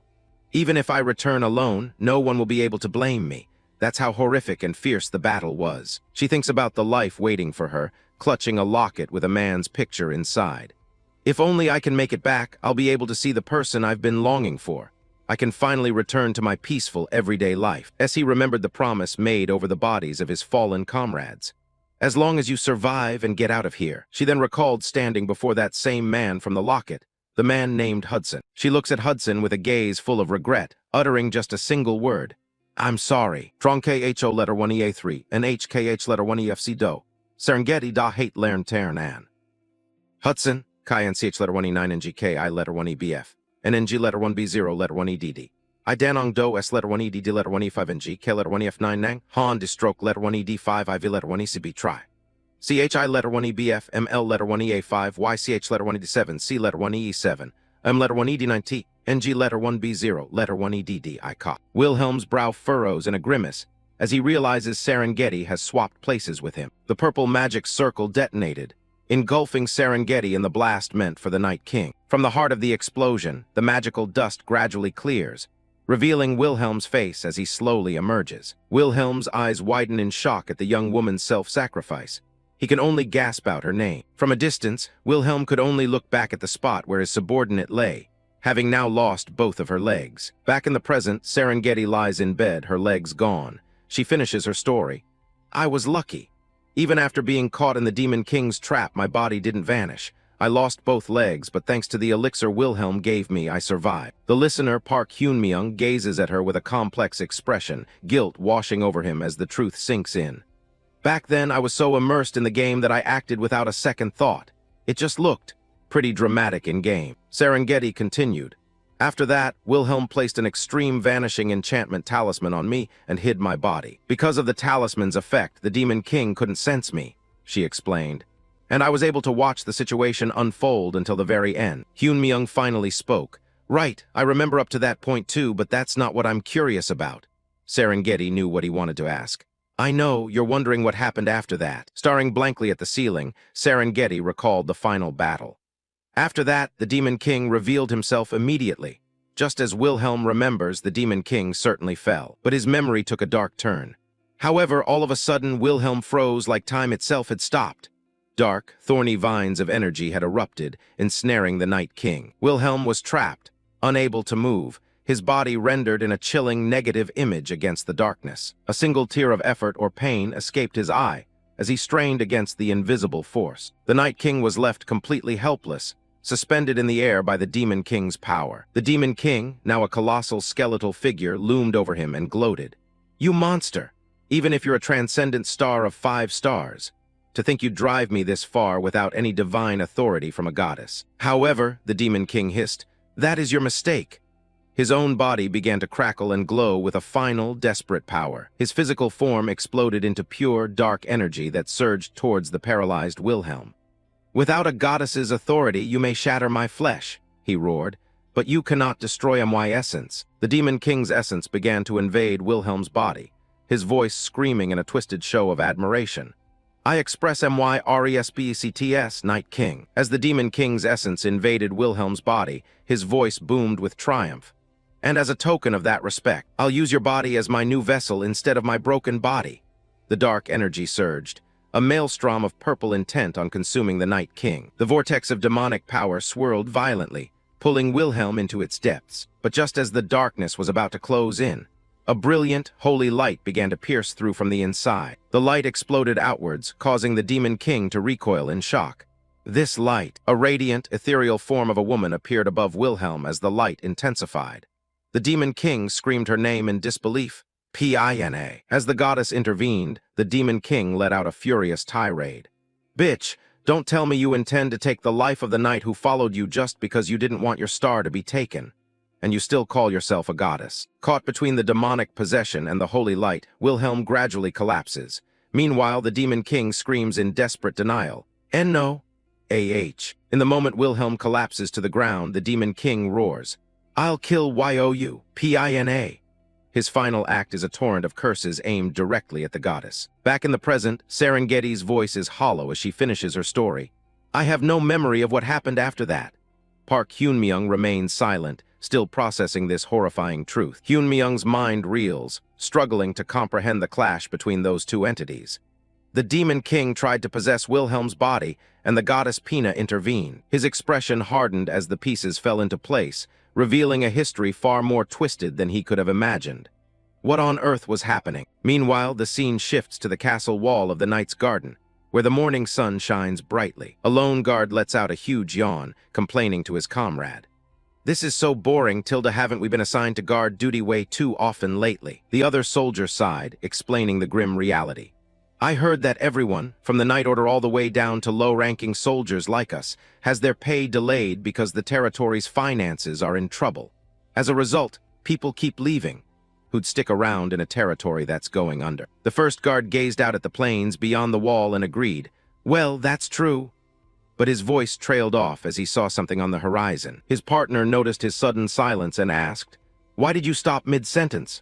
The guard's face had gone pale with fear. In the distance, a massive cloud of dust was rapidly approaching, the ground itself trembling from the movement. The guard's eyes were wide with terror, his breath catching in his throat as he realized what he was seeing. Thousands of glowing red eyes pierced through the dust cloud. He stammered, his voice shaking, monsters. An endless horde of monstrous beasts was charging directly for the city walls. A cry of panic finally rang out. "It's a monster wave." The beasts surged forward like a tidal wave of claws and fangs, threatening to overwhelm the unprepared city.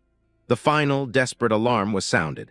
"The city is under attack." A long time ago, a war between light and darkness broke out in Pangaea. It was a brutal, world-shaking conflict. The goddess Lee died during that struggle. After her death, the continent itself began to sink into a deep darkness. The land split apart, and the ends of every road were swallowed by a dark void. To reconnect the separated lands, people spent massive sums developing warp travel. These warp gates became the only way to travel across the continents, but they're mysterious objects that pass through a void nobody truly understands. When they aren't managed properly, they don't just stop working, they turn into disasters. Suddenly, the piece is shattered by a violent tremor. Something malevolent stares back from the rift. A monster wave, a tide of death pouring out of the gate. They swarm the city, tearing through any defense in their way. Park Hyun-myung sits alone, piecing together the truth of this world. He suspects that if the Demon King tried to steal his body, the goddess Pina must have intervened. He's still got more questions than answers, but the puzzle is starting to fit together. The first thing to understand is why he couldn't kill the Demon King in his past life. Right as he was about to deliver the final blow, time stopped, and his world turned into a blue screen. But NPCs like Serengeti weren't affected by the freeze and saw everything. For a regular user, it looked like a simple game over. But for Hyun-myung, it was something else. He realized he wasn't just a user anymore. He had become a player within the world. That's the most likely reason he ended up stuck in this reality. Then there's the second mystery. What are the conditions for becoming a player? In this world, if you die in the game, you're summoned back as a player. It happens specifically when the strongest character you've ever raised is killed. Hyun-myung always liked hardcore games and would abandon characters if they didn't look promising. He guesses the deaths of those ordinary characters weren't significant enough to trigger a summon. Only a high-level character's end mattered. Either way, he finally knows what his next move has to be. First, he has to hunt down the traitors who ruined his expedition. The enemy moved like they knew his every plan, which means someone was selling him out. Sir Hudson explains that Serengeti was a brave knight, but even the best couldn't stop the infighting among the 8 heroes. It's highly probable that those heroes are the ones responsible for his missing memories. He clenches his fist, promising to hunt down every last one of them. If he failed to destroy the Demon King's essence, then the bastard is definitely still alive. He'll kill him for real this time, and end the cycle that turns people into players. It's time to put a stop to all of this. Suddenly, the door bursts open as someone shouts for the Star Bearer. Sir Hudson is panicking, barely able to catch his breath. He screams that the city is under attack. Hyun-myung looks out at the chaos alongside his companion, the city already beginning to burn. The city is a furnace. Fire blankets every building and the streets are choked with ash. Civilians try to fight back with whatever they have, but the monsters are relentless. It's a scene of pure butchery as the monster tide washes over the defenses. Park Hyun-myung watches the horror unfold, his companion Isabella standing by his side as they both realize the terrifying scale of the disaster. He knows Marquis Weiser's greed is what let this happen, but knowing it doesn't stop the dying. The thunder of horse hooves cuts through the screams of the city. A group of knights charges through the streets, cutting down any monster in their path. Marquis Weiser leads the retreat, his face pale as he surveys the ruins of his territory. The Marquis stops cold when he sees the man he knows as the Star Bearer standing in the road. Hyun-myung and his group wait as the riders approach, the heat of the fire pressing in on them. Weiser explains that 3 warps have simultaneously malfunctioned, unleashing waves of monsters into the city. Old Hudson was delirious with panic, while Hyun-myung stared at the scene before him with cold eyes, unable to believe such a pathetic failure. Throwing away his last shred of dignity, Marquis Weiser begs for the Star Bearer to lend them his strength. As he pleads, a system window appears with a sub-quest to defend the city, and a massive honor penalty if refused. Then the real threat pops up. Main Quest 4, tasking him with filling the crack in the dark void within 30 minutes. The rewards are incredible, but the fine print warns that abyss hybrids will start spawning every 10 minutes. Hyun-myung stares at the Marquis, wondering if the man has truly lost his mind to ask for this. The mission details burn in his vision, a high-difficulty gamble with no room for error. Weiser's face is a mask of desperation.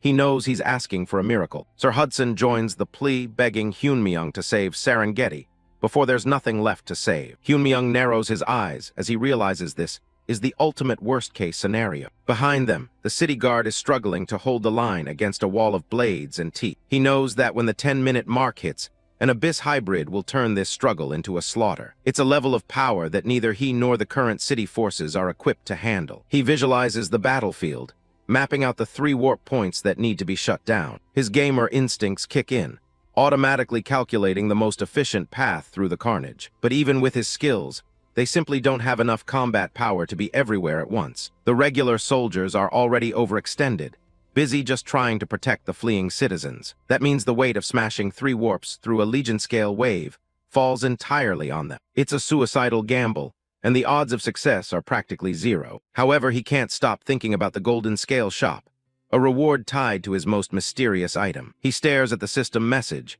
his inner hardcore player warring with his survival instinct. The rational choice is to run and never look back, especially with 0 preparation for a mission this size. He turns his gaze toward a monument in the city square, the fire reflecting off its ancient stone. The glowing inscriptions seem to pulse with the rhythm of the city's dying heart. He tries to tell himself he isn't the type to be swayed by pity for these people, but the screams for help are getting louder, drowning out his logical calculations. Everywhere he looks, the monsters are dragging people into the smoke. A man's face is frozen in a final moment of terror as the darkness closes in. The ground is slick with blood, and the bodies of the fallen are everywhere. A child's scream cuts through the roar of the flames, sharp and full of agony. Little Yoonji is caught in the middle of the massacre, crying out for someone to save her as the world collapses around her. Park Hyunmyung stands paralyzed by the visceral screams of "Mom" and "Help" echoing through the smoke. He clenches his fist with such force that his hand trembles, a storm of frustration brewing within him. Sir Hudson looks on with a grim expression,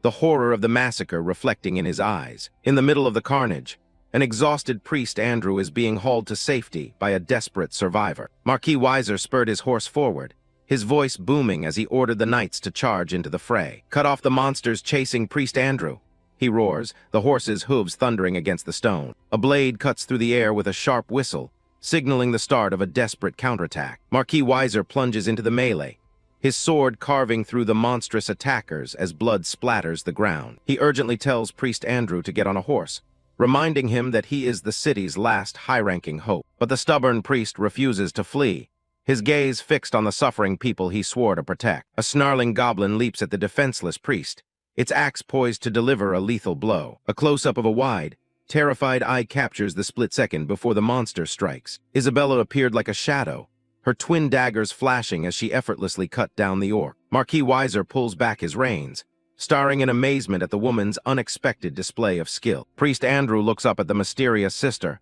who just saved his life, his face etched with disbelief. Together they stand in the ruins, the weight of the coming battle heavy in the air. Hyunmyung rests his hand on his hilt, giving his companions one last chance to abandon this suicidal mission. Sir Hudson pulled out a stack of red health potions, firmly asserting that he would fight until the end. Isabella smirked in agreement, reminding him that their adventures had never been easy anyway. Hyunmyung looked toward the battlefield, inwardly admitting that for this impossible mission, he truly needed their help. He thinks about the absurdity of the situation, accepting a challenge no sane person would take while protecting half-dead NPCs. Visions of the dying people, like little Yoonji screaming for her mother, flicker through his mind. He tells himself he isn't doing this out of a sense of responsibility, or because he wants to be a hero to the broken. He claims he isn't motivated by guilt for those who lost their families because of the chaos following his path. He looks toward a stone monolith inscribed with ancient text, the fires of the city flickering against its surface. A sharp, manic smirk crosses his face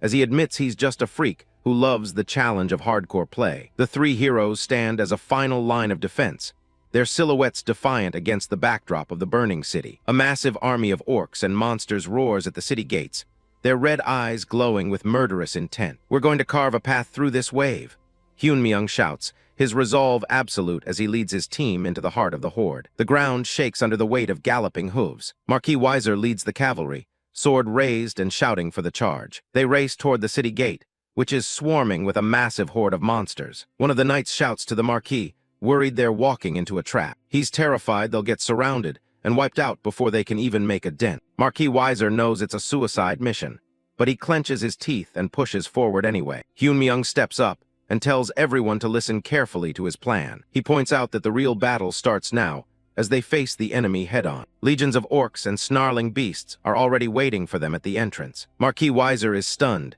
questioning if a frontal breakthrough is even possible right now. He argues that his knights alone don't have the strength to survive such a reckless charge. Hyunmyung just looks at him and asks if there's any other choice left. He explains that as long as those warp gates are active, the monster wave will never end. He emphasized that no other plan was more feasible, and Hyunmyung vowed to break the siege at any cost, no matter what happened. Convinced by the protagonist's words, Marquis Whistle gave the command and bellowed, ordering his soldiers to charge with everything they've got. The horses gallop at full speed as he yells for no one to slow down. Massive tentacles rise up near the gate, but the cavalry doesn't stop. Looking back at Hyunmyung, Marquis Whistle decides to put all his trust in the boy's strategy. Hyunmyung charges into the thick of it, carrying the legacy of his predecessor. He flashed a grin, his eyes locked onto the target, absolutely refusing to hesitate for even a single second. A dark shadow looms over the army as they get closer to the monster swarm. Suddenly, a spear whistles through the air, aimed right at the front lines. It slams into a monster with explosive force, catching everyone by surprise. The creature roars in pain as more projectiles begin to rain down from above. Hyunmyung activates his teleport book to summon some much-needed backup. From high atop the city walls, the reinforcements silently observed the entire battlefield below. A massive dark portal opens in the sky, connecting directly to Basrock Forest. The High Dryad steps through with his warriors, ready to repay his debt to Hyunmyung. He calls him a friend of the forest and prepares his archers for battle. A barrage of magical arrows tears through the monsters at the city gates. Marquis Whistle is completely shocked by the sudden intervention. He and Priest Andrew can't believe that the legendary Dryads actually showed up to help. Hyunmyung realizes that completing that sub-quest was the best thing he could have done. He remembers the moment he gifted the wind spirit back to the forest tribe. That one act earned him a permanent waypoint and a powerful ally for life. As long as you don't burn their home down, a Dryad's loyalty is unbreakable. He knows he got lucky stopping by that forest back then. Now he's counting on them to show the monsters what happens when you mess with his friends. The archers draw their bows, ready to unleash another devastating volley. The High Dryad spots the monster blocking the entrance and prepares to clear it. He tells Hyunmyung not to worry and to keep moving forward. With a calm breath, he lets fly an arrow that glows with intense spiritual energy. The High Dryad releases a glowing green arrow to clear a direct path through the horde. The projectile streaks across the battlefield like a beam of pure spiritual energy. It slams into the monster-infested city gate with the force of a falling star. A massive explosion erupts, tossing orcs and heavy debris into the air. The front lines are shredded instantly by the sheer magical pressure. Limbs and armor pieces fly everywhere as the path finally opens up. A thick cloud of dust and blood covers the entrance to the city. Through the smoke, Marquis Whistle and his cavalry start their final, desperate charge. The knights grit their teeth, knowing this is their only chance to break the siege. Marquis Whistle realizes with a shock that the way is actually clear. His men let out a roar of victory, charging past the decimated monster ranks. Isabella calls out to Hyunmyung, shouting that they've successfully made it through. Hyunmyung watches the chaos, impressed by the raw power of a level 9 raid boss like the High Dryad. Marquis Whistle raises his sword, trying to keep his men focused amidst the excitement. He warns them not to celebrate yet. The monster wave is still very much active. He lays out the situation. They have 6 minutes left before the hybrid emerges from the warps. The plan is to split into units and destroy all 3 remaining gates simultaneously. Hyunmyung knows they have no choice, but the math doesn't look good for their small force. He argues that even with Dryad support, the warp gates will be heavily guarded. He thinks 2 units is their limit, and splitting the knights into 3 would be suicide. If they don't move now, they won't destroy a single gate before time runs out. Hyunmyung narrows his eyes, focusing on the only logical path forward. He shocks the room by announcing he'll handle the 3rd warp alone with just Priest Andrew. He tells them to trust him. This is the choice with the highest probability of success. He knows he has to destroy the gate before the mutated boss can fully manifest. Seeing his conviction, Marquis Whistle decides to bet the fate of the city on the boy's plan. He leads his knights away, leaving the final warp to the 2 unlikely partners. Hudson looks back one last time, hoping his trust isn't misplaced. Isabella tells him to keep moving. Hyunmyung always manages to pull off the unthinkable. They have to trust that he'll do his part while they handle theirs. Andrew is a bit panicked, asking how just the 2 of them can take down a warp gate. Hyunmyung tells him to quiet down while he finishes running the numbers. He calculates that Isabella, Hudson, and Weiser can handle their targets with the knights. With only 6 minutes left, every second of their breakthrough counts. The real problem is the Dark Warrior, a skeletal boss with blue flames that appears at the final gate. It's on a whole other level, so Hyunmyung plans to force a one-on-one duel using Star Pierce. He figures he only needs 30 seconds to kill it if everything goes perfectly. With Andrew's high-level priest buffs, the odds should be in their favor. Hyunmyung holds up a glowing red gem, ready to start the final phase of his plan. Andrew's jaw drops as a massive 3-headed Hydreigon rises up to serve as their ride. The countdown to the Black Flesh hybrid summoning has already started at 5 minutes. With the clock ticking down to 0, the final race against time begins. With just over 3 minutes remaining, Marquis Whistle leads his unit in a fierce struggle against the orc defenders. The intensity of the battle peaks as the timer drops to the final minute of the summoning window. Isabella pushes herself to the limit, slicing through enemy ranks to reach her unit's target warp. The countdown hits a critical point, with only 34 seconds left to stop the summoning. 2 of the 3 warp gates have been successfully neutralized by the other units, leaving just 1. The system confirms that 2 gates are down, but a mutated monster is now guarding the final gate. Hyun-myung remains focused, nodding that the minimum clearing conditions have finally been satisfied. A blinding, malevolent light erupts from the last gate as the final defender prepares to emerge. The air itself begins to crackle with dark energy as the mutated presence fully manifests. A massive pillar of energy surges from the warp, signaling a massive power spike in the area. Heavily armored boots step onto the battlefield, wreathed in chilling, unholy shadows. The mutated monster is revealed as a terrifying skeletal warrior, engulfed in ethereal blue flames. This is the Dark Warrior, the final and most dangerous guardian of the remaining war. Its empty eye sockets flare with malevolence as it locks onto its newest challengers. Hyun-myung doesn't flinch, his own body surging with a vibrant, glowing green spiritual energy. Riding the Hydreigon with Priest Andrew, he prepares for a lightning-fast final showdown. With only 28 seconds left on the clock, the fate of the city hangs on this one battle. Thick, dark clouds churn in the sky above the battlefield. A light drizzle begins to fall from the heavy overhead. The knights charge ahead through the rain, desperate to reach the remaining warp gates. Sir Hudson knows the clock is ticking. He's putting everything on the line, trusting the man who carries Wilhelm's legacy. "Just hurry up," a voice calls out as a red-armored boot slams into the ground. Park Hyun-myung, or Randolph as they know him, activates his full celestial dragon gear and drops right into a nest of monsters. He locks onto his targets with cold precision. Kicking his Hermes shoes into high gear, he triggers haste and becomes a blur of motion. He draws his blade as the red rift behind him pulses with energy. A skeletal knight tries to drop down on him with a blue-flamed fist. Randolph doesn't wait. He jets forward, cutting through the ranks of the undead. He leaps and swings, his blade trailing light in the dark. He grits his teeth, pushing his speed to the absolute limit. The Hydreigons let out a thunderous roar, their hideous heads poised to snap at the boss emerging from the portal to support their master. But they had no idea that the level of the person before them far exceeded their capabilities. Dozens of red slashes web across the beast's hide. The enhanced Hydreigon erupts into a shower of gore. He's got 21 seconds left before the real nightmare arrives. Blood dripped steadily from the boss's armor. Hyun-myung had to make use of every single second to deal with this powerful enemy. He lunged back into the fray, slamming headlong into the skeletal night boss. He thrusts his blade straight at the boss's head, but it narrowly tilts away to dodge. He pulls out 2 iron swords, ready to double his lethality. But the boss was no pushover. In a split-second blur, its blade flashed through the air, severing Hyun-myung's arm before he could even blink. Suddenly, a wave of emerald energy surged through his body, and his severed arm began to regenerate at an incredible speed. He looks back to see Priest Andrew up on the cliffs, channeling a powerful blessing. Despite the healing surge, the delay cost him dearly, granting the boss just enough time to unleash a devastating, world-splitting slash. D-1ECBCH, Randolph, K-1ECBPG. 2. Than Dao Lern Do Don En Hung Du CH 1E5N C 1E7. A Don Don Kung Distroke 1E9 Y and Lernit Kung Trung. Distroke 1E3 and G H 1E3 Distroke 1EBFM and G 1B0 1E3 CGI 1EDD CH 1E9 Con Dung 17 Jai. Watching from below, Andrew couldn't help but feel a surge of anxiety for the swordsman. But Andrew wasn't safe either.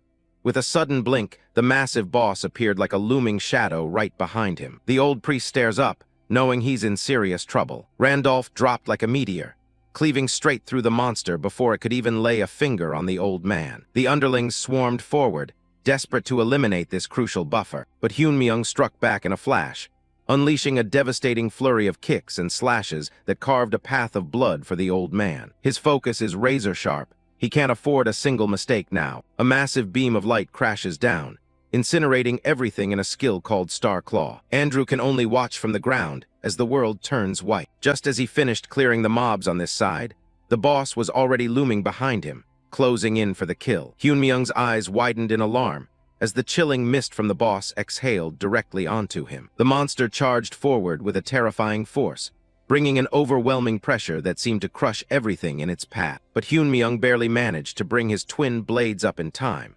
locking them against the boss's massive sword with only 11 seconds left on the clock. A massive explosion erupted from the sheer residual force of the clash between these two powerhouses. The ground shakes as the explosion levels everything in sight. As the dust and smoke cleared, the two figures remained standing tall and immovable. Blood splattered the ground, even though Hyunmyung's blades had successfully intercepted that thunderous, lightning-fast strike. A cold blue flame flickers within the hollow of a steel helmet. Randolph tightens his grip on the hilt, blood mixing with the falling rain. With a predatory grin, he realizes the moment has finally arrived. The skeletal knight blocks his path, certain that the intruder is going nowhere. Randolph didn't even spare the monster a glance. Instead, he called out to his ally standing behind him. Priest Andrew begins the ritual, green energy swirling around him as he prepares the ultimate sacrifice. "Venerate only me," Randolph shouts, demanding the priest's total devotion. The scene cuts back to the countdown timer leading to the city's destruction, which still shows 5 minutes remaining. In a flashback, Andrew's face is etched with doubt as he wonders if their two-man mission is enough to stop the warp. Park Hyunmyung admits that even his skills aren't enough to destroy the gates before time runs out. Andrew is horrified, knowing that failure means death for everyone in the city. Hyunmyung asks him a simple question: does he truly want to save his people? The demand for the prayer of veneration leaves the old priest completely stunned. It's a forbidden technique, a holy ritual usually reserved for the gods themselves. Only a handful of the most devoted high priests in the church even have the power to attempt it. If offered to a mortal, the target gains power equal to the goddess for a single fleeting moment. But for the priest, it's a final prayer, a complete severance from their deity's life. Andrew was a character designed solely to serve his goddess, making this request a death sentence for his soul. For someone like him, being cast out of the goddess's embrace is unthinkable. It's a spiritual agony that transcends physical pain. To Andrew, losing that connection feels like having his heart torn out, while the world vanishes into darkness. It's the final technique of a priest, a skill that costs them absolutely everything they are. Hyunmyung is effectively asking the man to abandon the foundation of his entire existence. Andrew is baffled, wondering how a stranger could possibly know about such a secret and devastating ritual. Hyunmyung doesn't care about the source. He only cares that the old man has the power to do it. He confesses that his entire plan was built on the assumption that Andrew would make this sacrifice. He knows the priest's heart too well. He's the kind of man who could never let his people suffer. He admits he's essentially holding the city hostage to force the old man's hand. Despite the cold logic, Hyunmyung bows his head in a rare moment of gratitude. Tears begin to fall from the priest's eyes as the weight of the choice finally settles. Andrew actually thanks him, relieved to finally choose the lives of his people over his own religious guilt. Hyunmyung watches in silence, acknowledging the weight of the man's resolve. Back in the present, the sage of Pangenia pours every ounce of his spirit into the prayer. Randolph watches the light intensify, acknowledging Andrew as the most respectable human he's ever met. A massive wave of system notifications floods the air as every single one of his stats hits the ceiling. The ultimate buff activates, but it's only going to last for 2 precious seconds. With this level of power surging through him, he's ready to channel the legendary Night King himself. He stares down the skeleton knight, telling the monster it should feel honored to see what's coming next. He raises his blade, deciding that this forbidden technique is exactly what the situation calls for. The air itself seems to crystallize as the raw energy begins to gather around his sword. He spins into a golden vortex, a display of martial perfection that defies gravity. The skeleton knight is swallowed by the light of Wilhelm's signature swordsmanship. A blinding pillar of pure white light erupts from the battlefield, its power echoing the legendary genesis of heaven and earth. The shockwave ripples across the city, leveling everything in its path and leaving the local defenders frozen in awe. Citizens huddle together in the shadows, shielding their eyes from the divine radiance that has suddenly turned night into day. The survivors look toward the epicenter of the blast, unable to comprehend the scale of the power they've just witnessed. Priest Andrew remains in prayer, his face a mask of exhaustion and reverence as the holy ritual reaches its conclusion. As the divine light fades, system messages signal the end of the buff and the deactivation of Randolph's primary combat skills. Standing amidst the ruins in his dragon armor, Randolph acknowledges the old priest's sacrifice, declaring that the city has finally been saved. A cascade of rewards floods his vision, confirming the destruction of the warps just a second before the arrival of a devastating boss. With the rift sealed and the Dark Army forced back into the abyss, the main quest is officially declared complete. Years ago, Priest Andrew reached out to the legendary Night King, Wilhelm, in total desperation. He begged for help, hopping the old ties between them would be enough to get the king to listen. With tears in his eyes, he pleaded for the life of his only daughter. His child, Andasar, had been twisted into an eldritch monster by a cruel curse. To protect the world from the darkness inside her, Andrew had kept her chained in an underground vault. He spent years searching for someone powerful enough to purify her without letting the secret out. The quest required someone with absolute honor, and the system finally found a match. Wilhelm looked the old man in the eye, weighing the request. Without a second thought, the king told him to lead the way to the dungeon. They descended into the cold, stone depths of the hidden sanctuary. The air was heavy with the smell of old magic and regret. There they found Andasar, barely recognizable as the girl she once was. Wilhelm confirmed her identity before preparing his sword. He walked toward the monster, promising to bring her back from the darkness. Back in the present, Randolph successfully stops the hybrid's summoning with just a second to spare. The Dark Legion is forced back into the abyss as the portal collapses into nothingness. Andrew is stunned, demanding to know how this stranger can use Wilhelm's legendary techniques. Randolph just gives a calm smile, admitting he's the one carrying on the king's legacy. The priest is overwhelmed, being saved by the master years ago and now by the disciple. But the excitement is too much for his failing health. Blood spills from his mouth as his body finally begins to give out. Randolph drops everything and rushes to the old man's side. Andrew is in rough shape, his life force quickly draining away. He explains that using his remaining holy power let his suppressed illness come roaring back. Randolph realizes the priest is at death's door and needs a miracle. He decides to bet everything on a risky move he's never tried before. Andrew just groans, reminding him that he still owes a massive debt to the master. Randolph brings up the indulgence Andrew once issued to Wilhelm. The priest is shocked. Those items aren't supposed to be transferable to anyone else. A massive pillar of light erupts as Randolph officially absolves the priest of his sins. An indulgence is a big deal. A high priest can only grant 3 of them in their entire life. It's a divine pardon that clears any crime that isn't a literal cardinal sin. In the game world, players use these scrolls to wipe their records after griefing. They don't actually have a physical form. They're more like a debt of pure faith. A priest literally stakes their soul and reputation to make the absolution stick. Randolph gambled that his past contract with the dragon Dramut worked on the same principle. He remembers forcing the dragon to respect their deal through sheer force of will. Dramut was terrified, unable to understand how a human knew the secrets of their bond. In the present, Andrew can feel his holy power flooding back into his veins. Randolph breathes a sigh of relief. It was a total long shot, but it actually worked. He admits he didn't expect the gamble to pay off so perfectly. Andrew is left speechless, wondering where this kid could have possibly gotten such power. Andrew is freaking out, wondering how Randolph managed to get his hands on a holy indulgence. He immediately jumps to the conclusion that it was stolen and starts begging Randolph to repent before the goddess. Randolph realizes he's in a tight spot. He can't exactly explain that he's actually the original owner. He keeps his mouth shut, knowing that revealing his true identity as Wilhelm would cause way more problems. Before he can figure out a cover story, he hears the sound of horses galloping toward them. He considers just knocking the old man out to end the conversation, but Isabella arrives just in time. A smirk plays on his lips. The interruption couldn't have been more perfect. He tells the priest they'll have to finish their chat later and starts walking away. Andrew tries to stop him, but Randolph just waves him off, calling the timing a blessing from the heavens. The system updates the rankings for main Quest 4, and no surprise here, Randolph is holding down the top spot. With the invasion finally over, the Dryads prepare to head back to their forest using the teleport book. Their leader stops to thank him, reminding Randolph that they'll always have his back as a friend. Even though the city air is basically poison to them, the elves leave with their heads held high. As soon as they vanish, the survivors immediately get to work rebuilding the ruined city. Randolph decides to hire top-tier alchemists to fix the warp gate,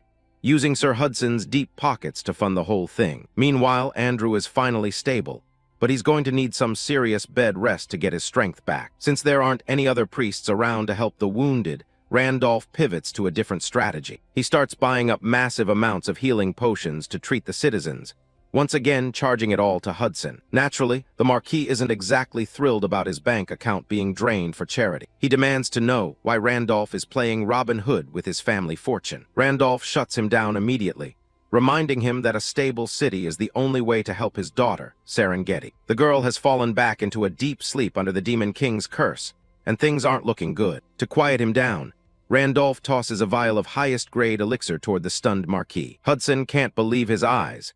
This is a treasure that even the most powerful temples only see a few times a year. He finally connects the dots, realizing that Randolph must be a high-ranking player. Randolph doesn't bother lying about it anymore, confirming that the Marquis's help made clearing the quest a breeze. Hudson looks at him with newfound respect, realizing this guy is the Randolph, currently sitting at the top of the leaderboards. He goes even further, guessing that Randolph is actually the legendary user known as Phantom. In his past life, Phantom was the one who personally trained and raised the greatest heroes of the continent, including Wilhelm. Randolph finds the praise a bit embarrassing, but apologizes for keeping his identity under wraps. Hudson nods, agreeing that revealing who you really are in this world is basically a suicide mission. He looks at the elixir in his hands, wondering how he should address someone of Randolph's status from now on. Randolph tells him to keep it simple. If he's been calling him a saint, he might as well stick with it. Hudson is genuinely grateful, but worries about the massive amount of Golden Rule time Randolph spent to buy such a treasure. Randolph tells him not to sweat it. Landing in first place gave him more than enough currency to play with. He figures the city's low overall combat power actually gave his personal contribution a massive score boost. He opens up the system interface to check out his current standing in the shop. He's currently sitting on over 140 hours of Golden Rule time, which is a massive haul. Being in first place allows him to see 10 different high-tier listings at once. For Randolph, the Golden Rule Shop is his most important tool for surviving the challenges ahead. He's shocked to see the exact materials he used to craft unique items in his past life as Wilhelm. Among them is a fang from the White King, a monster so terrifying that even Wilhelm barely managed to escape it alive. Randolph realizes that when a character dies, their gear doesn't just vanish. It gets registered in the Golden Rule Shop. This makes Golden Rule time even more vital than he first thought.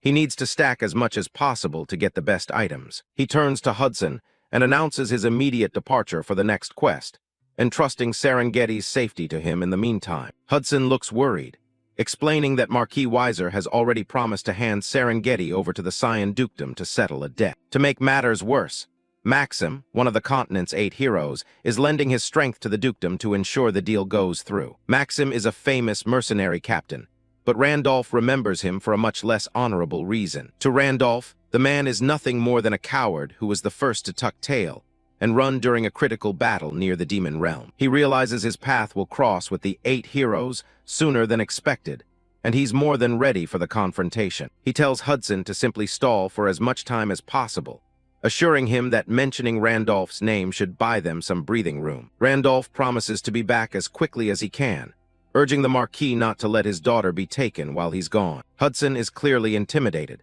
but Randolph reminds him that Serengeti herself believes he is someone she can truly rely on. He leaves the city's defense in Hudson's hands, giving him one last look of encouragement. The Marquis stands stunned by the weight of the responsibility, clutching the precious elixir. He softly wishes the young man a safe journey, his respect for the saint having grown tenfold. Behind them, the ruins of the city serve as a grim reminder of the stakes they are playing for. Isabella joins Randolph, looking sharp in the high-quality clothes Marquis Whistle provided as a parting gift. She's surprisingly grateful for the new gear, while Marquis Whistle wishes them both a safe and successful journey. As they walk away, Randolph mentions a reward for the soldiers that Marquis Whistle will need to settle on his behalf. They head toward the outskirts of the city, passing under a clear, open sky. Their path leads them past a massive stone monument engraved with names. Randolph stops to look at the list of those who didn't make it through the invasion. He reads the names of the fallen, James, Noah, Lucas, honoring the heroes who fought fiercely until the very end. He places a hand on the cold stone,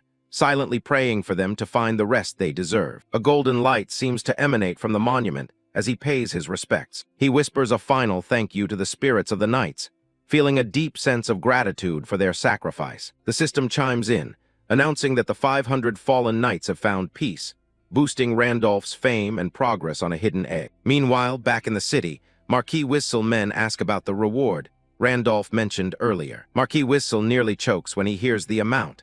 Randolph promised 10,000 gold to every single bereaved family. Marquis Whistle is left footing the bill for Randolph's grand gestures, while a new threat begins to stir on the horizon. Isabella asks where they are headed next, and Randolph explains they are following the guidance of the stars. He admits he has someone specific in mind that he needs to recruit for the battles ahead. A confident smirk crosses his face as he thinks about the raw power this new ally will bring to the team. Just like Isabella, this person is another powerful character from his past that he had previously left to their own devices. He reveals the identity of their next target, the lightning-wielding warrior known as Isaac. The giant monster lies defeated in the wasteland, its threat finally neutralized. Isabella asks Randolph where they're headed next now that the battle is over. Randolph tells her he's just following the star's guidance, but adds that he needs to bring someone back. He smiles, explaining that this person is essential for boosting his combat power for the upcoming challenges. He's looking for another former character of his that he left dormant,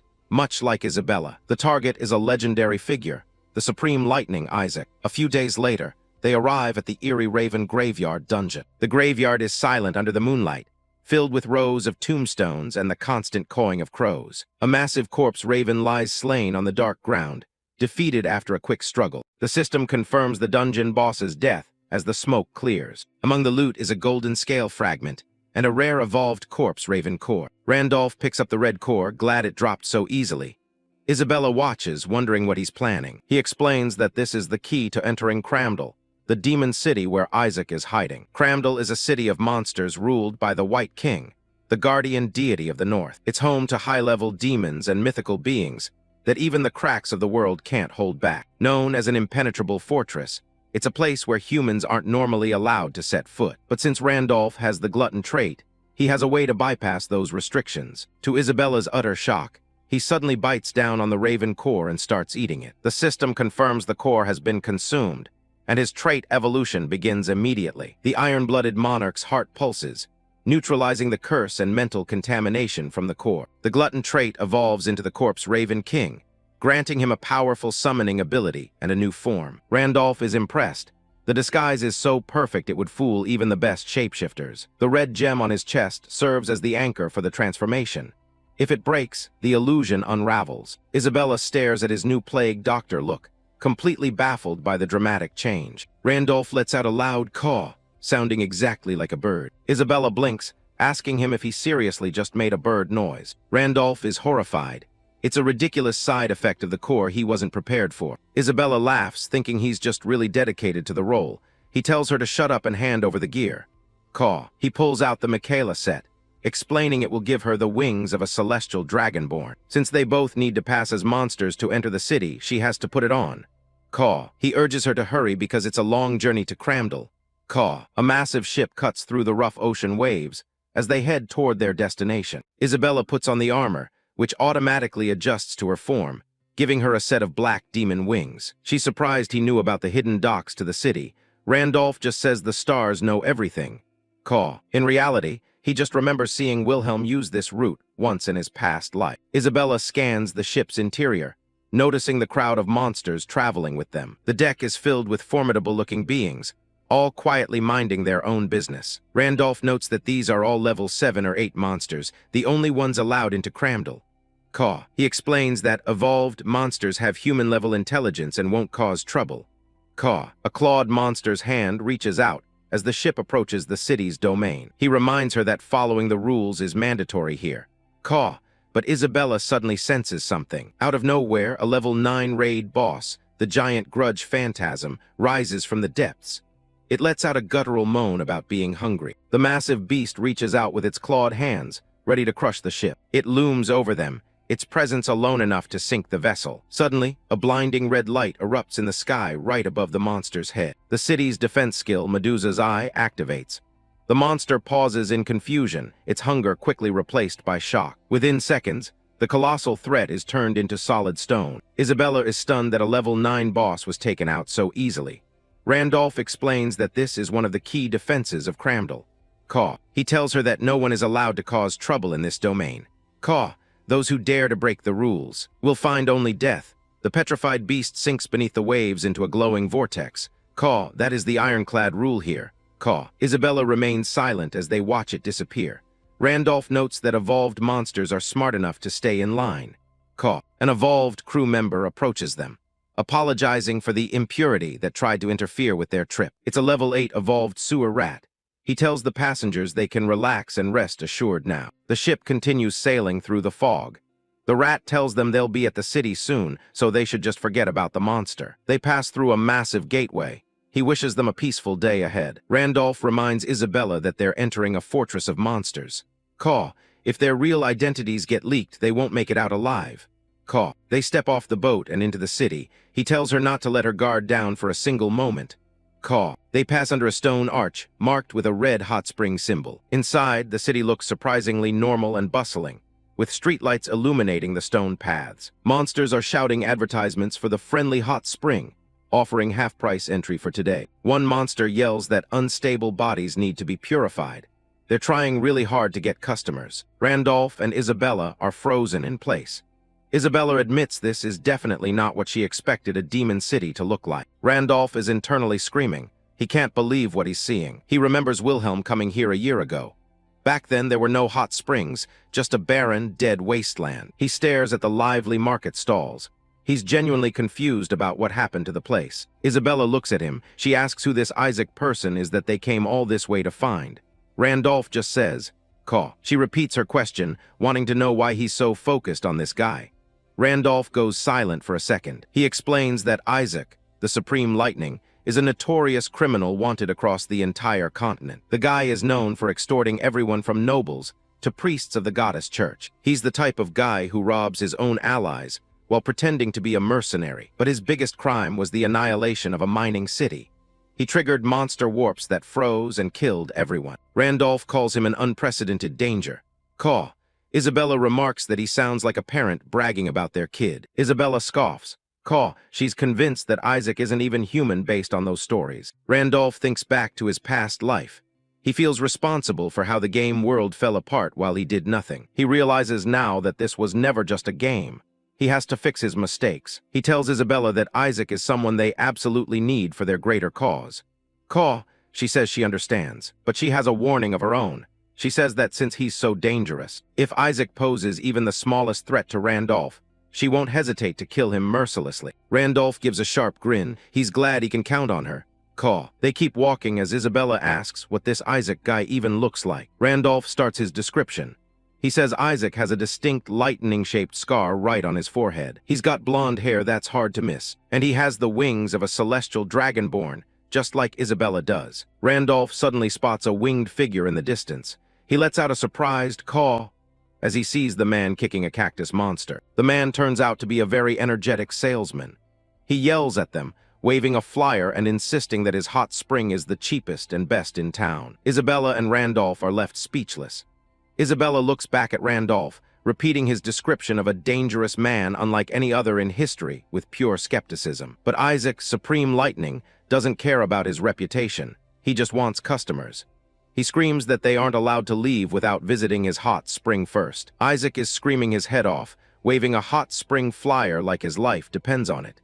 He's not letting anyone leave until they visit the spring. He's definitely trying to pull a scam, but there's a sharp look in his eyes that says he's more than just a street hustler. He demands to know why they're just standing there staring at him like he's part of a show. Isabella is caught off guard when she realizes he's actually noticed the dragon wings she's trying to hide. Randolph keeps up the act, greeting her as a fellow half-dragon and claiming it's been over a century since he saw one of his own kind. Isaac stays quiet, watching the two of them with a skeptical expression. Randolph suggests they catch up, but Isaac just thinks he's a total lunatic. Isaac is about to tell him off, but he suddenly freezes. A massive red eye looms behind Randolph, and Isaac realizes he's dealing with someone way more dangerous than he thought. Randolph leans in close and whispers a title that makes Isaac's blood run cold. The lightning-severing hunter. They stand in the middle of the foggy street, the atmosphere turning deadly serious in an instant. Isaac panics, grabbing Randolph's arms and demanding to know how he could possibly know that name. Randolph tells him to drop the act, since he knows exactly what kind of situation they're both in. Monsters usually fall for Isabella's disguise, but Isaac has a special reason for being able to see right through it. It turns out Randolph used the exact same trick as her to sneak into this place. Underneath his plain clothes, Isaac is actually equipped with the legendary Michela set. He's wearing top-tier armor and speed-boosting rings that he's hidden with an invisibility potion. But none of that matters because Randolph's great sage skill lets him see through every single layer of his gear. Randolph whispers that he can see every piece of gear Isaac is wearing and gives him a choice: cooperate or die. There's a tense silence before Isaac suddenly bursts out laughing. He does a complete 180, laughing and shaking Isabella's hand like they're old friends. Isabella tries to play along, but Randolph mocks her for the weird caw sound she added to her greeting. He suggests they move somewhere else to have a real conversation. As they walk away, Randolph's attention is caught by something on the ground. It's the flyer from earlier. A hot spring actually sounds like the perfect place for a chat. They head over to a traditional-looking inn nearby. Isaac kicks the door open and shouts for the owner, dragging a cactus-like monster along for the ride. Inside, a grumpy goblin is sitting at the counter. Randolph steps up and asks for 2 rooms. The goblin owner starts chewing out Isaac for his terrible customer service. Isaac doesn't care and tells the owner to just charge everything to the monster he brought in. The poor monster is absolutely terrified, crying about how this is straight-up extortion. It turns to Randolph, begging for the hero to step in and save it. It screams for justice, but everyone just ignores its pleas. Randolph tells Isabella to just keep walking and avoid making eye contact with the creature. They leave the monster behind to deal with the debt, while its screams echo through the hallway. The inn is surprisingly nice, with decorative banners hanging up. The hot spring area is spacious and filled with steam. A system message explains that the water has special properties that can stabilize the body. Isaac is impressed, mentioning that he doesn't remember a spring being here before. Randolph says he doesn't know the details, only that these springs recently started erupting. He looks into the water, wondering if this is a sign of something bigger happening. Isaac cuts to the chase, asking why Randolph went through the trouble of seeking him out. Randolph just says the stars guided him. Isaac thinks the stars' excuse is a load of crap, calling Randolph out for acting like a saint. He insults Randolph, calling him a pathetic corpse crow, but the masked guy just points out he's a thug who scams people into baths. Isaac gets defensive, claiming he's just doing what he has to for a living, and Randolph just goes along with it. Randolph drops the games and says he's actually there to offer him a deal. He tells Isaac to serve him for 1 year, and in exchange, he'll get him out of this hellhole and back to the continent. Isaac stays silent, clearly considering if this weirdo is actually serious. He scoffs and tells Randolph to quit the nonsense and leave him alone. But then Randolph asks if he's going to spend the rest of his life hiding from his past. He brings up the mining city that Isaac destroyed, and the hunter's expression goes cold. Randolph starts recounting the story Isaac has been trying to forget. Back in the game days, Randolph used Isaac's character to basically be the biggest troll on the server. He ended up with so much infamy he couldn't even enter most cities,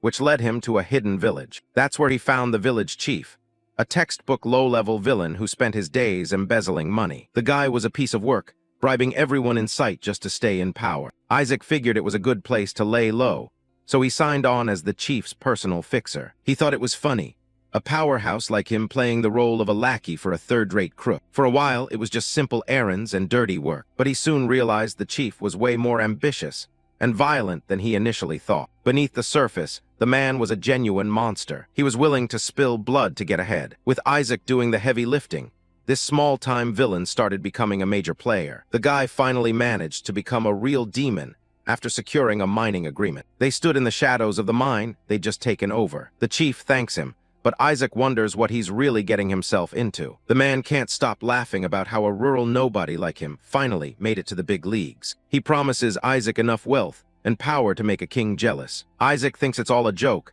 and plans to loot the place and leave as soon as things get boring. But the chief tells him they're only just getting started. He believes that with this mine, they're going to reach the top. He watches the workers with a twisted grin, clearly enjoying his new position. Deep inside the mountain, people are being worked to the bone. They look absolutely miserable, broken by the endless labor. Isaac looks up at the scale of the operation, realizing things have gone way too far. The chief casually explains that he just kidnapped everyone from the surrounding cities to fill the mine. He admits it cost a fortune to bribe the royal guards, but he sees it as a smart investment. He's already counting the astronomical amount of money he's going to make. In the crowd, a young boy is struggling to breathe in the thick dust. The kid is clearly sick, coughing his heart out on the dirty floor. The chief walks over, looking down at the suffering child. The boy is shivering, his bare feet covered in grime. The chief puts a hand on his head with a creepy smile and asks if he's caught a cold. He tells the kid it'd be a disaster if he spread that cold to the other workers, so he should go rest now. The chief sighs, regretting that the sick boy is no longer useful for labor. He calls it a shame, his voice devoid of any actual human emotion. He casually suggests they can just force the slaves to produce more children to replace the ones who die. Isaac stares at the man in horror, finally realizing that he's been serving a complete monster. The chief is already dreaming bigger, talking about buying out the entire kingdom with his new wealth. He laughs and thanks Isaac for everything, totally oblivious to the killing intent radiating from the hunter. Isaac's mind is racing. He realizes he's messed up and that he can't let this nightmare continue. He decides right then and there that Hirag going to be the one to tear it all down. Back at the hot spring, Randolph notes that killing the chief didn't actually fix anything in that corrupt city. He points out that the entire kingdom was rotten, and new villains were always waiting in the wings to take over. This realization led Isaac to summon a monster wave that completely leveled the mining city. It was a desperate, bloody move to end the cycle of evil once and for all, even at the cost of many lives. Randolph tells him to stop living in his own shadow, as the city's fate was sealed long before he got involved. Isaac clenches his fist under the water, telling the masked man to stop acting like he knows everything. But Randolph pushes further, telling him that hiding in a place like this isn't the right way to seek atonement. When Isaac asks who he is to judge him, Randolph drops a bombshell. His goal is to kill the Demon King. He challenges Isaac to stop hiding and finally do something that actually makes the world a better place. He explains that he's building a team of comrades who are as loyal as they are powerful, and who will never betray him. Isaac is still doubtful, wondering why this stranger would ever consider him reliable. Randolph tells him he knows more about him than he thinks, perhaps even more than Isaac knows himself.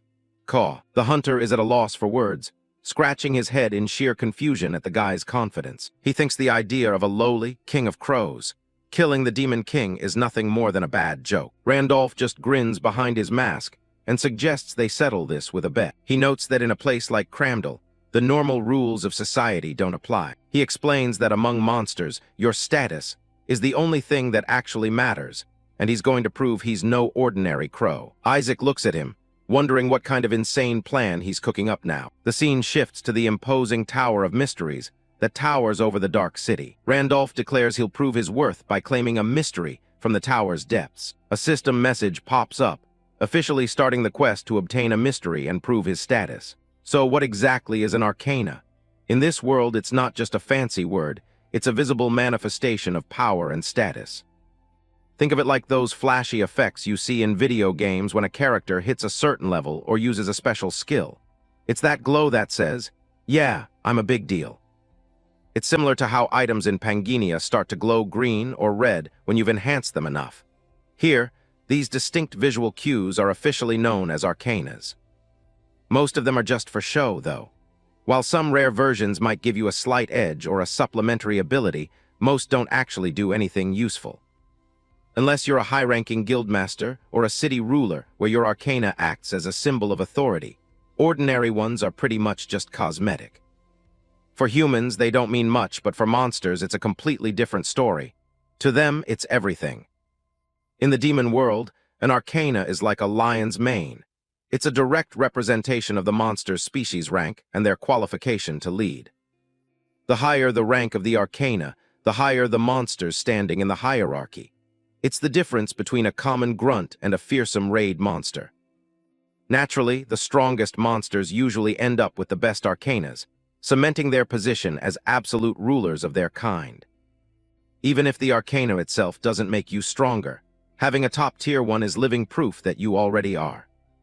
And if you want to find the highest-ranking arcanas in the land, there's only one place to go. The Hall of Arcanas in Cramdal. Countless monsters risk their lives every day trying to climb its floors to prove their worth to the world. The higher you climb, the better the arcana you can claim. It's a simple, brutal meritocracy. Flashback to 2 days ago, and our boy Randolph is chilling in a hot spring with Isaac. Isaac's just laying it on thick, mocking the idea of a lowly raven even trying to challenge the hall. Isaac is convinced Randolph will be torn to shreds within 30 minutes of stepping foot in there. He's practically laughing in his face. Randolph just takes it all in stride, which only makes Isaac more boastful. He even offers a bet. If Randolph actually proves his worth, he'll become his slave or companion. He's so sure of himself, he's practically giving his freedom away. Randolph just nods, already planning his next move. 2 days later, the day of the trial finally arrives. The atmosphere at the Hall of Arcanas is heavy with the scent of ambition and damp cave air. A massive crowd has gathered at the entrance, a chaotic mix of various monsters all looking for a chance to move up in the world. Isabella and Randolph watch from the sidelines. It's a zoo out here, with half the monsters just present to watch the others fail. Randolph asks Isabella if she's going to challenge the tower too. He's surprised when she says she already has an arcana.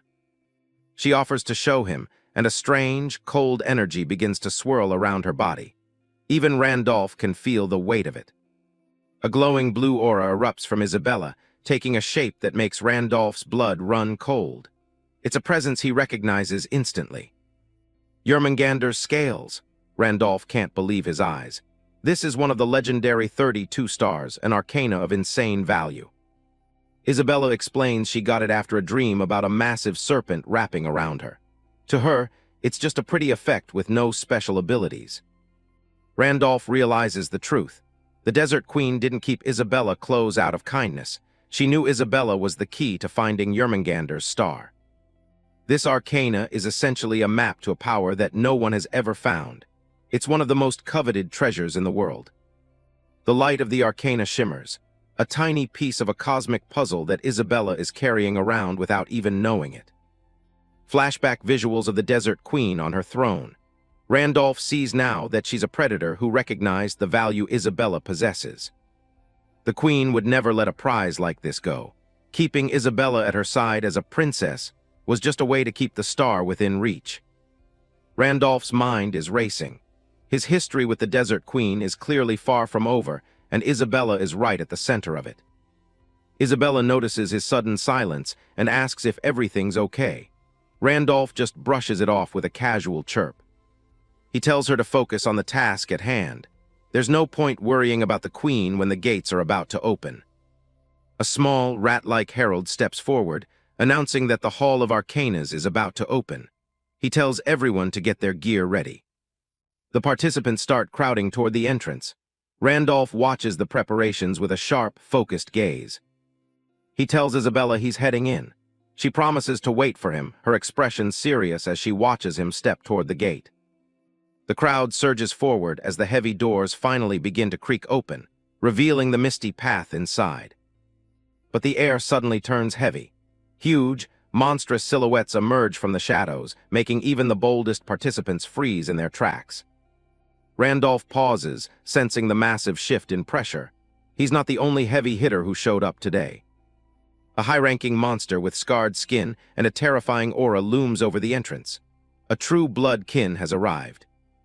Then a mature leviathan drifts into view, its massive, scaled head casting a long shadow over the gathered crowd. And to top it all off, the Minotaur King himself towers over the rest. It seems every Calamity-class monster in the region is here to watch the show. Randolph narrows his eye, watching the chaos unfold. He can tell today isn't going to be a normal walk in the park. Something big is brewing. The Rat Herald steps up, addressing the crowd with a toothy grin. He's excited because there's an empty seat among the 5 great warriors, and he's hoping one of these monsters is strong enough to fill it. He mentions that even the White King is keeping a close eye on the results. Everyone's looking for the next pillar of Cramdal to emerge from this trial. That vacancy is exactly why all these high-tier monsters have crawled out of the woodwork. They're all hungry for that spot at the top. Right now, there are only 4 of these legendary warriors, including Medusa. Each one is a nightmare that would take a top 30 player just to stand a chance against. Randolph finds it suspicious. If they already have 4 powerhouses, why are they so desperate to find a 5th? Something feels off. Suddenly, a massive reptile monster looms over him, barking at him to get out of the way. The creature's got a real ego, looking down on anything it considers inferior. The lizard scoffs at Randolph, asking if a lowly raven is actually planning to challenge the hall. It's the kind of condescending tone that's asking for a reality check. The surrounding crowd stays silent, watching the interaction with curious eyes. They've seen plenty of weaklings try and fail before. The reptile monster erupts into a mocking laugh that echoes through the entrance. He thinks the whole idea is a complete joke. He tells Randolph to scurry off to a junk shop for a cheap arcana instead of throwing his life away here. He's practically begging the kid to go home before he gets hurt. The monster leans in, his red eye full of arrogance. He tells Randolph he clearly doesn't understand the level of danger he's walking into. To him, Randolph might look a bit stronger than a normal bird, but he's still just a low-ranked species in his eyes. Rank is everything in this world. He snaps that this place isn't for trash like goblins or ravens to hang around. He's making it very clear who he thinks belongs in the tower and who doesn't. The lizard claims he understands the desire to escape a lowly fate, but insists that species limits are absolute. He's trying to crush Randolph's spirit before the doors even open. The tower gates finally swing open, revealing a swirling, ethereal portal. The reptile monster shouts one last insult, telling Randolph to know his place. The Rat Herald officially announces the opening of the hall. The air shimmers as the portal stabilizes, beckoning the brave and the foolish alike. A 5-second countdown appears for the entry. Randolph doesn't even look back at the lizard, just muttering that the guy talks way too much. He calls the reptile monster a worm, which completely blindsides the arrogant beast. Randolph's got nerves of steel. As the countdown hits 1, Randolph steps forward into the light. He makes a mental note of the lizard's face. He's definitely not forgetting this encounter. Entering, the world blurs as the transition takes hold. Randolph finds himself standing on a rocky outcrop under a bright, open sky. It's a separate dimension entirely, just as he expected. He looks around, realizing nothing has changed since his last visit in his previous life. He actually regrets not being able to kill that worm inside here. He remembers that this was the only place where Wilhelm failed to get the top reward. It's the one stain on an otherwise perfect record. Back then, it was the first time anyone had challenged it, so there was zero info available. He was essentially flying blind. But this time, things are different. He's not just a challenger, he's an expert who knows exactly what to expect. A horde of skeletons begins to materialize from the ground. Randolph doesn't flinch. He's already got every strategy memorized. He recalls the 2 harsh conditions needed to fully clear this place. It's not just about brute strength, it's about gaming the system. The first trick is to enter at the lowest level possible. It sounds counterintuitive, but it's the key to the whole puzzle. See, the monsters in here match your level perfectly. If you come in at level 100, you're fighting level 100 monsters. But as your level rises, their patterns get more complex, and they become immune to easy instant-kill moves. It becomes a nightmare real fast. Of course, just being low-level isn't enough on its own. You still have to actually beat them. You have to completely overwhelm them with stats and performance that shouldn't even be possible at that level. You have to be an outlier. With over 200 talents and those 13 hidden traits, Randolph has the kind of absurd specs that make this impossible feat a reality. Anyone else trying this would have been stopped long before they even reached the city, but Randolph isn't anyone else. He activates his exclusive skill, Corpse Raven Summoning. Dark energy erupts from him, ready to tear through the skeleton ranks. The second factor is his class characteristics. He chose the Corpse Raven for a very specific reason. He didn't just need the core to enter the city, he wanted the skills that come with the bird, especially the ones meant for fighting huge groups. Corpse Ravens are specialized in 1 versus many combat. They might be low-ranked, but they're absolute kings of crowd control. Against enemies weaker than him, these skills are basically a cheat code. He starts racking up skeleton kills like it's nothing. The system messages start flooding in. Every kill pushes his summoning skill level higher, making his small army even bigger. He's clearing the floor with terrifying efficiency. At this rate, he's going to shatter every record the tower has ever seen. Randolph continues his relentless assault, noting that his skill proficiency is growing at a rate far exceeding that of high-rank monster types. It's an advantage only he can exploit. Because of his massive talent pool, his character level remains low despite the constant kills. This gap between level and actual combat power is the cornerstone of his strategy. Skill experience works differently, allowing him to sharpen his abilities to a master level while the tower still thinks he's a weakling. It's the ultimate loophole. A purple light flares in his mask's eye as he prepares to end the first trial. To him, the math is simple. Victory is the only possible outcome. A pillar of dark energy erupts, instantly vaporizing a line of skeletons. Randolph knows he is the only one with the knowledge and power to reach the tower's peak. The skeletons shatter like glass under the weight of his power. This isn't just a clear, it's a statement of absolute dominance. Outside, a cactus monster was lecturing Isaac on manners, but Isaac snapped at it to just shut up and pass out the flyers properly. The cactus could only grumble in frustration, visibly vexed that a prominent customer like itself had to swallow its pride and deal with such a lowly creature. Isaac dismisses the cactus's chirping, finding it difficult to even listen to the lesser-evolved monster. His arrogance is on full display as he focuses on his own goals. He figures that with the crowd gathered for the Hall of Arcanas, today is the perfect day to spread his flyers. His mind is strictly on business. Suddenly, the crowd erupts into a frenzy of murmurs and shouts. They're shocked because someone has already blitzed through the first challenge in record time. The first floor of the massive tower begins to glow with a brilliant, steady light. It's a beacon announcing a successful clear to everyone in the region. Isaac looks up, his eyes widening in disbelief. He can't wrap his head around how someone could have finished the first floor so quickly. He asks aloud what the light signifies, clearly out of his element. His confusion only deepens as the scale of the feat starts to sink in.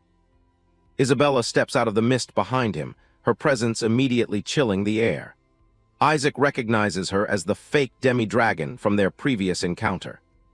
She gives him a side-eye, asking if he's really that ignorant about how the Hall of Arcanas works. She has no patience for his lack of knowledge.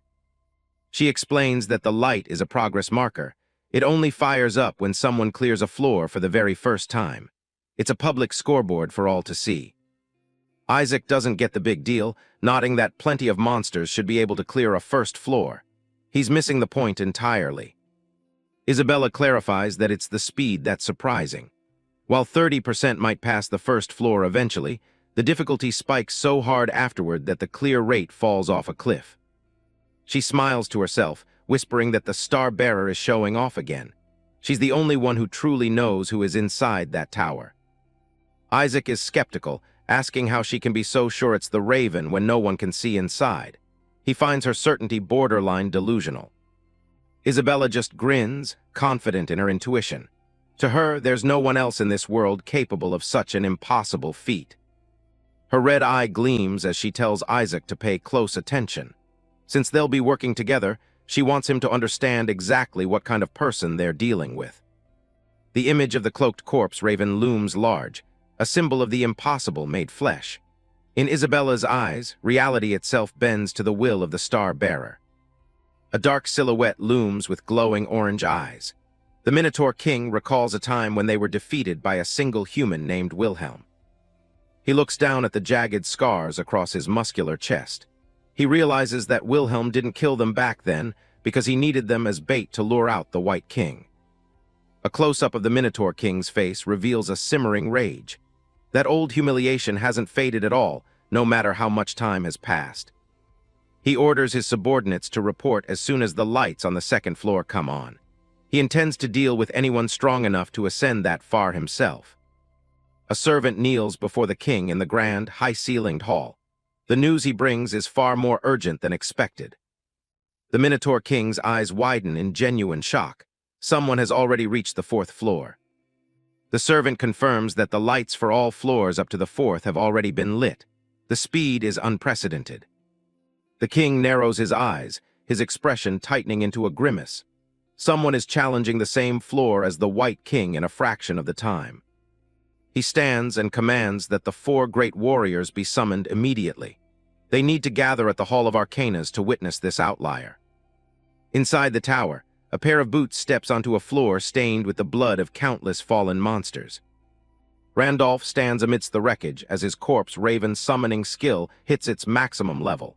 It immediately transcends into the advanced version. A system window confirms he has cleared the 4th floor. It offers him a progenitor giant arcana as a reward, nodding that refusing it will lead to an even tougher trial. Randolph doesn't hesitate for a second. Looking through the slit of his mask, he simply refuses the reward. A swirling cosmic portal opens to warp him to the 5th floor. The tower announces that the next challenge will be scaled based on his racial stats. The system begins measuring his unique racial traits. It tallies his points in Void, Giant, Druid, Celestial, and Corpse Raven. With a total of 55 racial points, Randolph hits a hidden final condition. A special quest arrives directly from the master of the hall. The portal turns a violent red, crackling with energy. He's offered a chance to attempt the Hall of Mythic Arcanas. Randolph stares at the notification, stunned. This is a hidden quest even the legendary Wilhelm never reached. The system warns that the quest will disappear if he refuses, forcing him back into the normal hall. He considers the sheer difficulty of a mythic-labeled challenge. This is completely unknown territory for any player.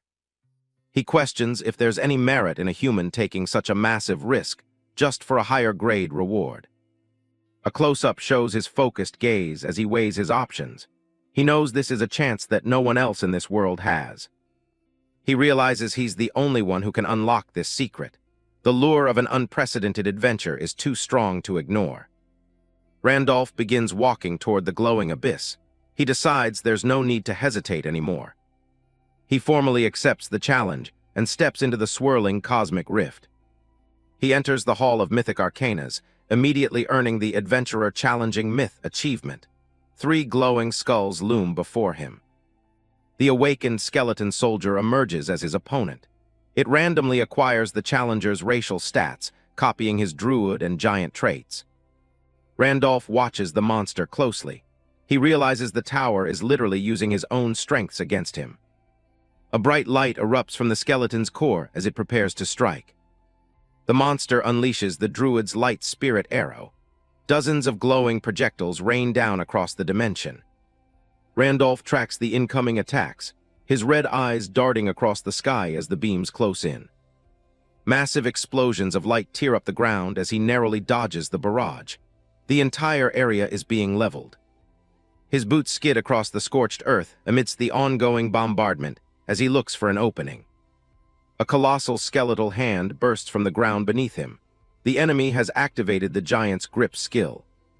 Randolph looks down as the massive skeletal fingers begin to close in on his position. The skeletal hand slams shut with a deafening crash, pulverizing the ground where he just stood. Randolph leaps high into the air, his black cape fluttering behind him like wings. He confirms that the monster can use any skill associated with the racial stats it copied. This is proving to be a genuine threat. The difficulty spikes as dozens more skeletal hands emerge from the darkness, reaching for him. Randolph reaches for the hilt of his blade, his grip tightening as he prepares to counter. Above, the gods take notice. The constellations of the 100 Stars Temple show sudden interest in the unfolding quest. Randolph hovers in the air, a lone figure against a backdrop of celestial light and reaching bones. All the constellations have begun to watch his trial. Randolph looks up, sensing the heavy gaze of the 100 Stars Temple. He realizes he's become a main attraction for the constellations, who are likely fascinated by the hidden quest he triggered. He wonders if they're just curious or if they've tuned in specifically to watch him fail. Regardless of their intent, he knows he's being observed by the highest powers in the world. A massive pillar of light erupts from his position, shaking the very foundations of the tower's dimension. The power surges through the air as he prepares for a final, decisive strike against the mythic guardian. He activates Star Pierce, a level 2 skill that floods his body with stellar energy. For the next 76 seconds, his stats are boosted as the energy of the stars circulates through him. He originally wanted to take his time exploring this new monster's mechanics, but with an audience of gods, he decides to end the fight immediately. The ground beneath the 3-headed skeleton boss shatters as Randolph readies his final assault. He doesn't want to give the constellations any reason to start hurling insults if he drags the fight out for too long. Randolph stands small against the towering mythic skeleton, but the system notification is clear. Every god in the temple has their eyes fixed on him. Outside the Hall of Arcanas, the local monsters are in a state of absolute shock. They can't believe the events unfolding within the sacred tower. The top floor of the massive pagoda suddenly ignites with a brilliant light. The crowd below erupts into chaos, wondering what kind of monster could have achieved such a feat. A horned warrior leans against a pillar, his arms crossed as he watches the tower's summit. He knows that whoever is at the top is a force to be reckoned with. The Minotaur King stares up, his expression grim. He notes that the being inside must be vicious enough to transcend the limits of any known species. Beside him, the massive, blue-eyed head of the great Earth Dragon watches the tower. They both sense an overwhelmingly horrific presence emerging. Isabella and her companions stand among the crowd, looking toward the lit-up windows of the hall. Her eyes widen in disbelief as she realizes the truth. It seems that, weak, Raven has actually reached the 5th floor, a place even the legendary White King couldn't reach. The crowd suddenly begins to panic and push each other aside. Someone shouts for everyone to make way as the atmosphere turns heavy. The 4 great warriors have arrived in person to see the one who broke the record. The Minotaur King leads the way, his presence towering over the ordinary monsters. The great Earth Dragon remarks that it's been a long time since the group has gathered in one place like this. The Snake King, his silver hair visible under his hood, corrects him with meticulous detail. It hasn't been that long, exactly 2 years and 87 days since their last meeting.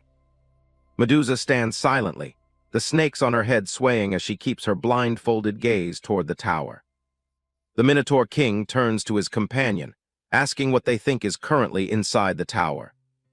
He stands firm, looking toward the portal. He knows a monster is currently challenging a floor that was once considered unreachable. The Snake King doesn't believe anyone stronger than the White King, or the human Wilhelm exists in this world. Yet the possibility of a new outlier, someone who rivals those 2 legends, is hard to ignore. If such a being has truly appeared, the absolute rules of Cramdal might become completely meaningless. He concludes that they will have to welcome this new existence, whether they like it or not, as either a powerful ally or a dangerous enemy. The portal in front of the tower begins to swirl with intense energy, drawing the gaze of every warrior present. A voice calls out from within the light, arrogantly asking if everyone was waiting for him.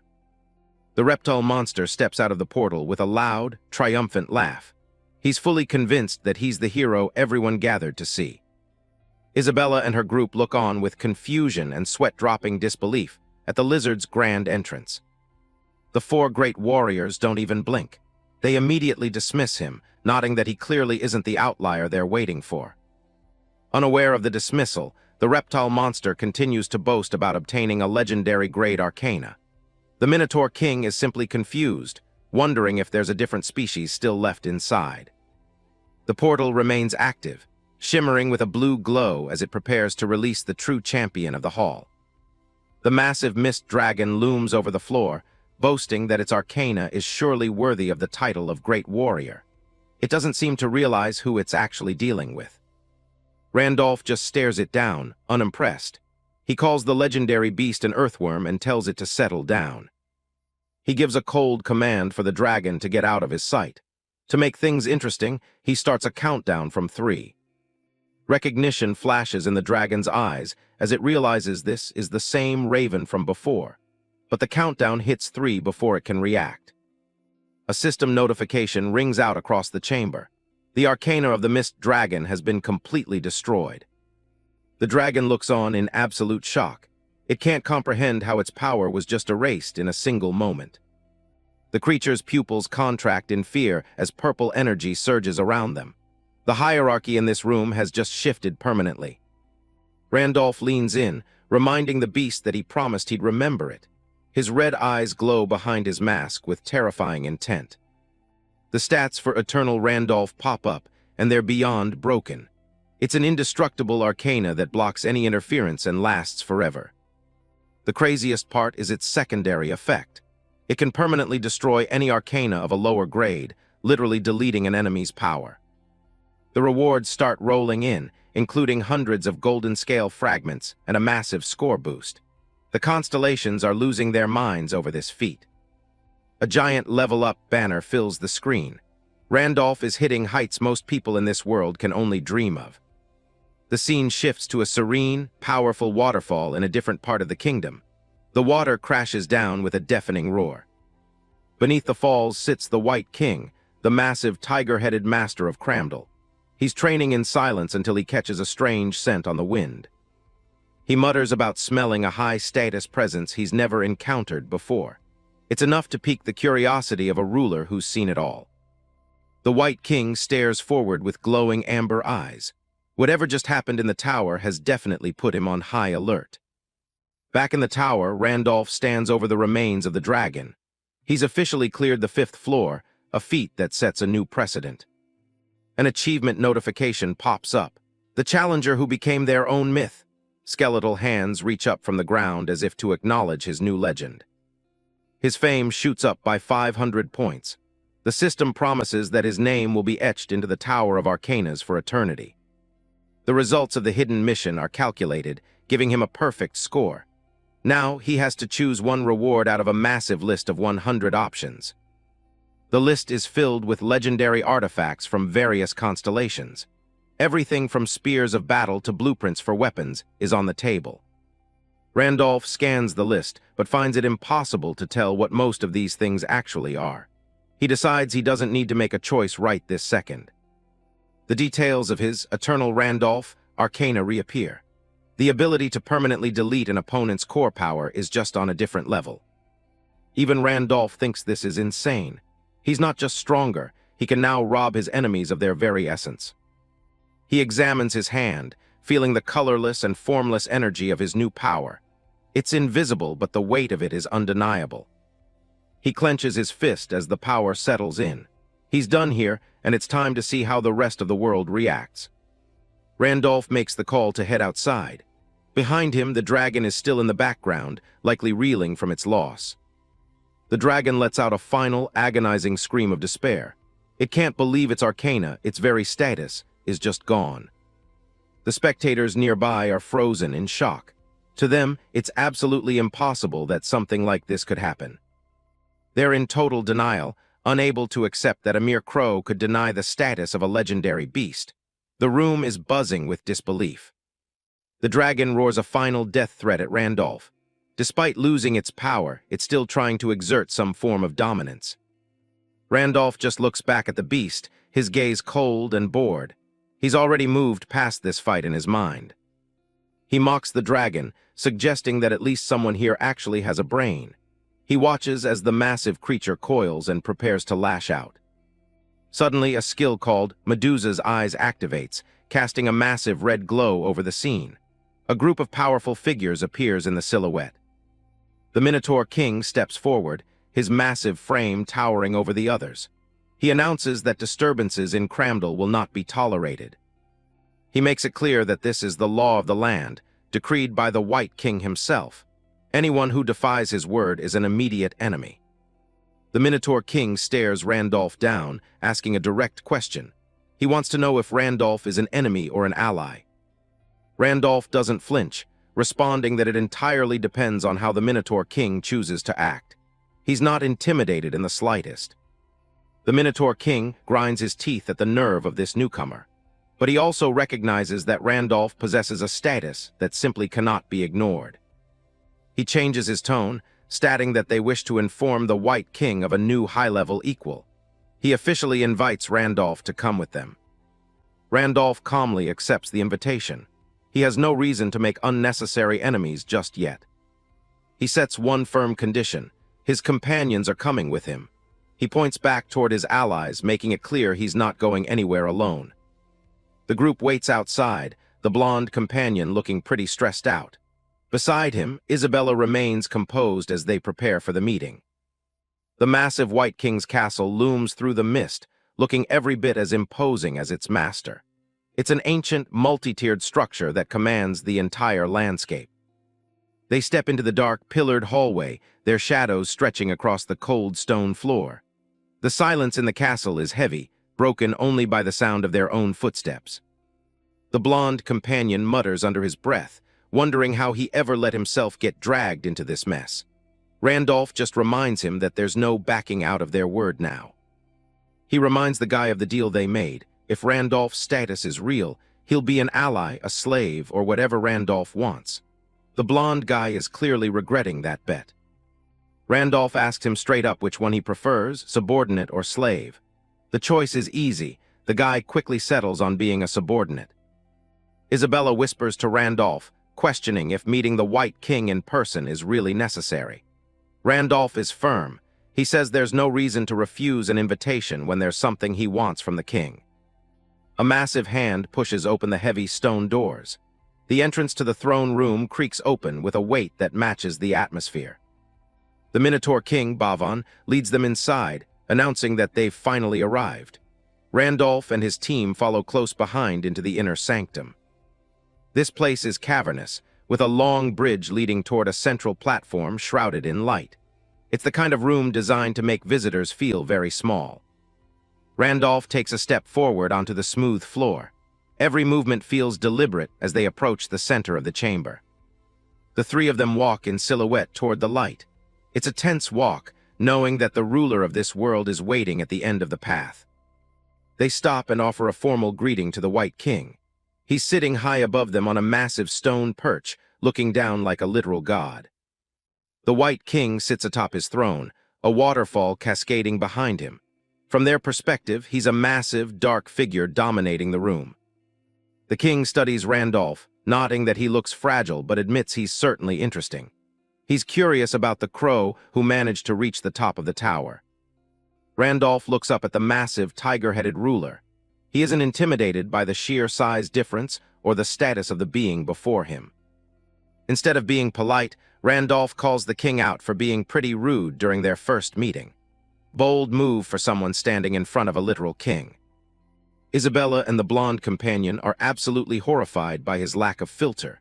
They look like they're ready for their lives to end right there and then. The White King's eyes narrow, and he seems genuinely surprised by the comment. No one usually talks to him like that. He repeats Randolph's words back to him with a dangerous edge. "Manners, you say?" The air in the room suddenly starts to feel very thin. The king releases a massive wave of status pressure, his eyes glowing a menacing red. He asks why he should care about manners in front of someone like Randolph. Randolph clenches his fist as the crushing aura hits him. He knows that without his hidden traits, this pressure alone would have stopped his heart instantly. In this world, monsters can level up just like players. They gain experience by killing others, and the higher they go, the more terrifying they become. The main difference is that monsters don't have a level cap. If they survive long enough, they can theoretically keep growing forever. It's not easy for them to level up since they're always risking their lives, but those who do are absolute powerhouses. Every level counts for significantly more than a player's level. A level 11 monster is already equivalent to a level 10, one-star transcendent player. That's a level of power that most humans can't even touch. And at level 12, they match a 2-star transcendent player. The scaling is exponential, making the high-level monsters true apex predators. Randolph looks at the White King standing before him and realizes just how outclassed he should be. This isn't just a monster, it's a living calamity. The pressure is so intense that Isabella and the blonde guy are forced to their knees. Even the Minotaur King is sweating under the weight of his ruler's aura. From the king's throne, he looks down on the visitors, who are all literally being crushed into the floor. Only one figure remains upright. The force is overwhelming, cracking the stone floor and sending ripples of red energy through the air. It's an absolute display of dominance. System messages flash across Randolph's vision as his skills activate automatically. Giant's magic resistance and Heart of the Iron-Blooded Monarch are the only things keeping him standing. The system reveals the White King is a staggering level 15. With the legendary Wilhelm and the Demon King out of the picture, he is the undisputed ruler of this world. Randolph knows he has to stay sharp. In his current state, a single breath from the king could literally tear him apart. A skeletal figure symbolizes the death that's currently staring him in the face. Randolph's mouth is set in a firm line behind his mask. He's feeling the pressure, but he isn't going to let it show. He stands his ground and fires back, asking if it isn't basic etiquette to show respect to a guest. He's effectively challenging the king's own status. The blonde companion can't believe what he's hearing. He's staring at Randolph in pure disbelief, wondering if his leader has a death wish. Even the Minotaur King is stunned. He knew Randolph wasn't normal, but to think he wouldn't flinch under this kind of soul-crushing pressure is beyond anything he expected. The standoff continues as the aura intensifies, swirls of red energy surrounding Randolph. He remains a motionless silhouette against the power of the king. The White King's mouth twitches into a grin. He seems more amused than offended by Randolph's defiance. Suddenly, a thunderous laugh echoes through the entire chamber. The king's voice is so loud it practically vibrates the air around them. The king calls Randolph a strange fellow and admits he now sees why his warriors brought him here. He's impressed by the guts it took to stand up to him. Randolph watches the king's reaction through his mask, realizing that his gamble is paying off. He can tell he's finally broken through the ruler's initial hostility. The White King was known for never paying attention to anything that didn't pique his interest. To get a word in, Randolph knew he had to be anything but ordinary. The king is a beast driven purely by instinct, fiercely possessive of his territory and constantly seeking a challenge from the strong. His glowing red eyes betray a mind that values power above all else. The scene shifts back to the past when the Tiger King was still just a little boy. A massive pillar of energy erupts in the distance, shaking the very foundations of the castle. The sheer power being tossed around threatens to leave nothing left of Cramdell. The ground is scorched and cracked from the force of the king's pressure. He casually suggests they stop the fight here, nodding it would be a problem if his own home were destroyed. Randolph remains unmoved even as fire burns around them, pointing out that the king really has no sense of etiquette. The king just watches him, amused by the human's audacity. The White King lets out a soft chuckle, showing a row of sharp, predatory teeth. He's found a person worth talking to. He tosses a massive, curved tooth toward Randolph as a reward. It's a gift for the strange one, who had the restraint not to kill his warriors. Despite his unpredictable nature, the White King is known to give everything to those he actually likes. He looks down at Randolph with a newfound sense of respect. In this world, if you want to talk to a ruler, you first have to spark his interest. The king leans forward, finally asking for the strange crow's name.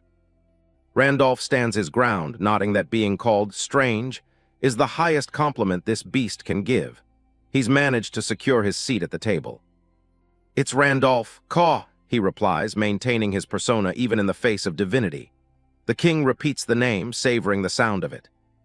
The king admits he can't see the true form of Randolph's arcana, but he can feel its immense weight. It's unlike anything he's encountered before. He remembers seeing Randolph through Medusa's eyes when he destroyed the Muga's arcana.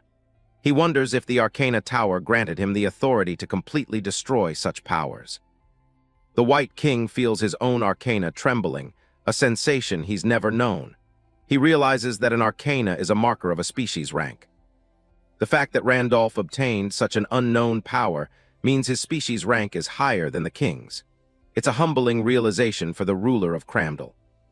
While a higher rank doesn't always mean more raw power, clearing the final mythic trial proves that Randolph is no ordinary being. The king stares at him, his instincts on high alert. The urge to fight this high-ranking existence is almost too much for the king to suppress. His predatory nature is screaming for a clash.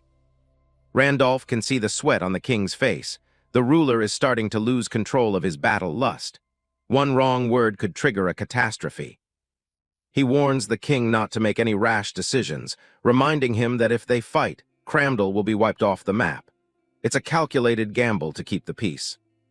The king reins himself in, acknowledging that he can't destroy his own land.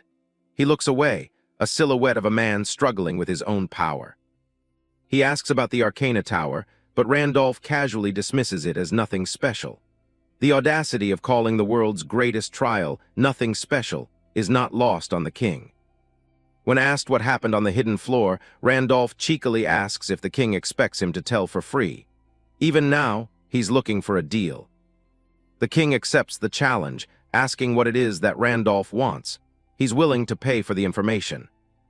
Randolph asks for his cooperation as the ruler of Cramdell to find something he's looking for. Behind him, Isabella and the blonde guy watch in stunned silence. The king finds the request trivial. He tells Randolph to go ahead, nodding that no monster would dare touch one of the 5 great warriors. Randolph scoffs, stating he's not interested in being one of the warriors and asks why he should even bother serving the king. He's not here to be anyone's subordinate. He crosses his arms, making it clear he'd rather not get involved any more than necessary. He's only here for his own goals. The king laughs again, realizing Randolph misunderstood the title. He explains that a great warrior isn't a subordinate's position at all. It's a status equal to the king himself. They only show him respect out of mutual recognition of power, not out of servitude. Below them, other powerful monsters kneel. Randolph notes that while these warriors are weaker than the White King, they're all level 12. Since they have no separate rank, they all use the same title. He realizes the king is likely trying to appoint a fifth warrior to strengthen his forces. From Randolph's perspective, this is just a way to ensure he doesn't cause trouble on their territory. Either way, it's an offer he can't really turn down. It gives him the authority and freedom he needs to move through Cramdal. "I accept Caw," he says, officially joining the ranks of the continent's strongest beings. He stands tall, a peer to the Beast King. The White King welcomes him with a ferocious grin. "Welcome, strange crow," he says, acknowledging the new power in his domain. The king announces the birth of a new pillar of Cramdal. The mountain fortress stands tall, marking the beginning of a new alliance. Fog rolls over the ornate balconies of the palace. The setting shifts to a more quiet, diplomatic area of the castle grounds. Randolph meets with another of the great warriors in a secluded courtyard. 3 figures stand in the shadows, their wings folded as they wait. The Snake King, ruler of the Necrovale, asks why he called her here specifically. Her green eyes study him with a mix of curiosity and boredom. Randolph introduces himself formally and repeats his request for cooperation. He knows he'll need more than just the White King's word to get what he wants. The Snake King turns her back on him, stating she has no time to waste on such trivial matters. She suggests he ask someone else for help.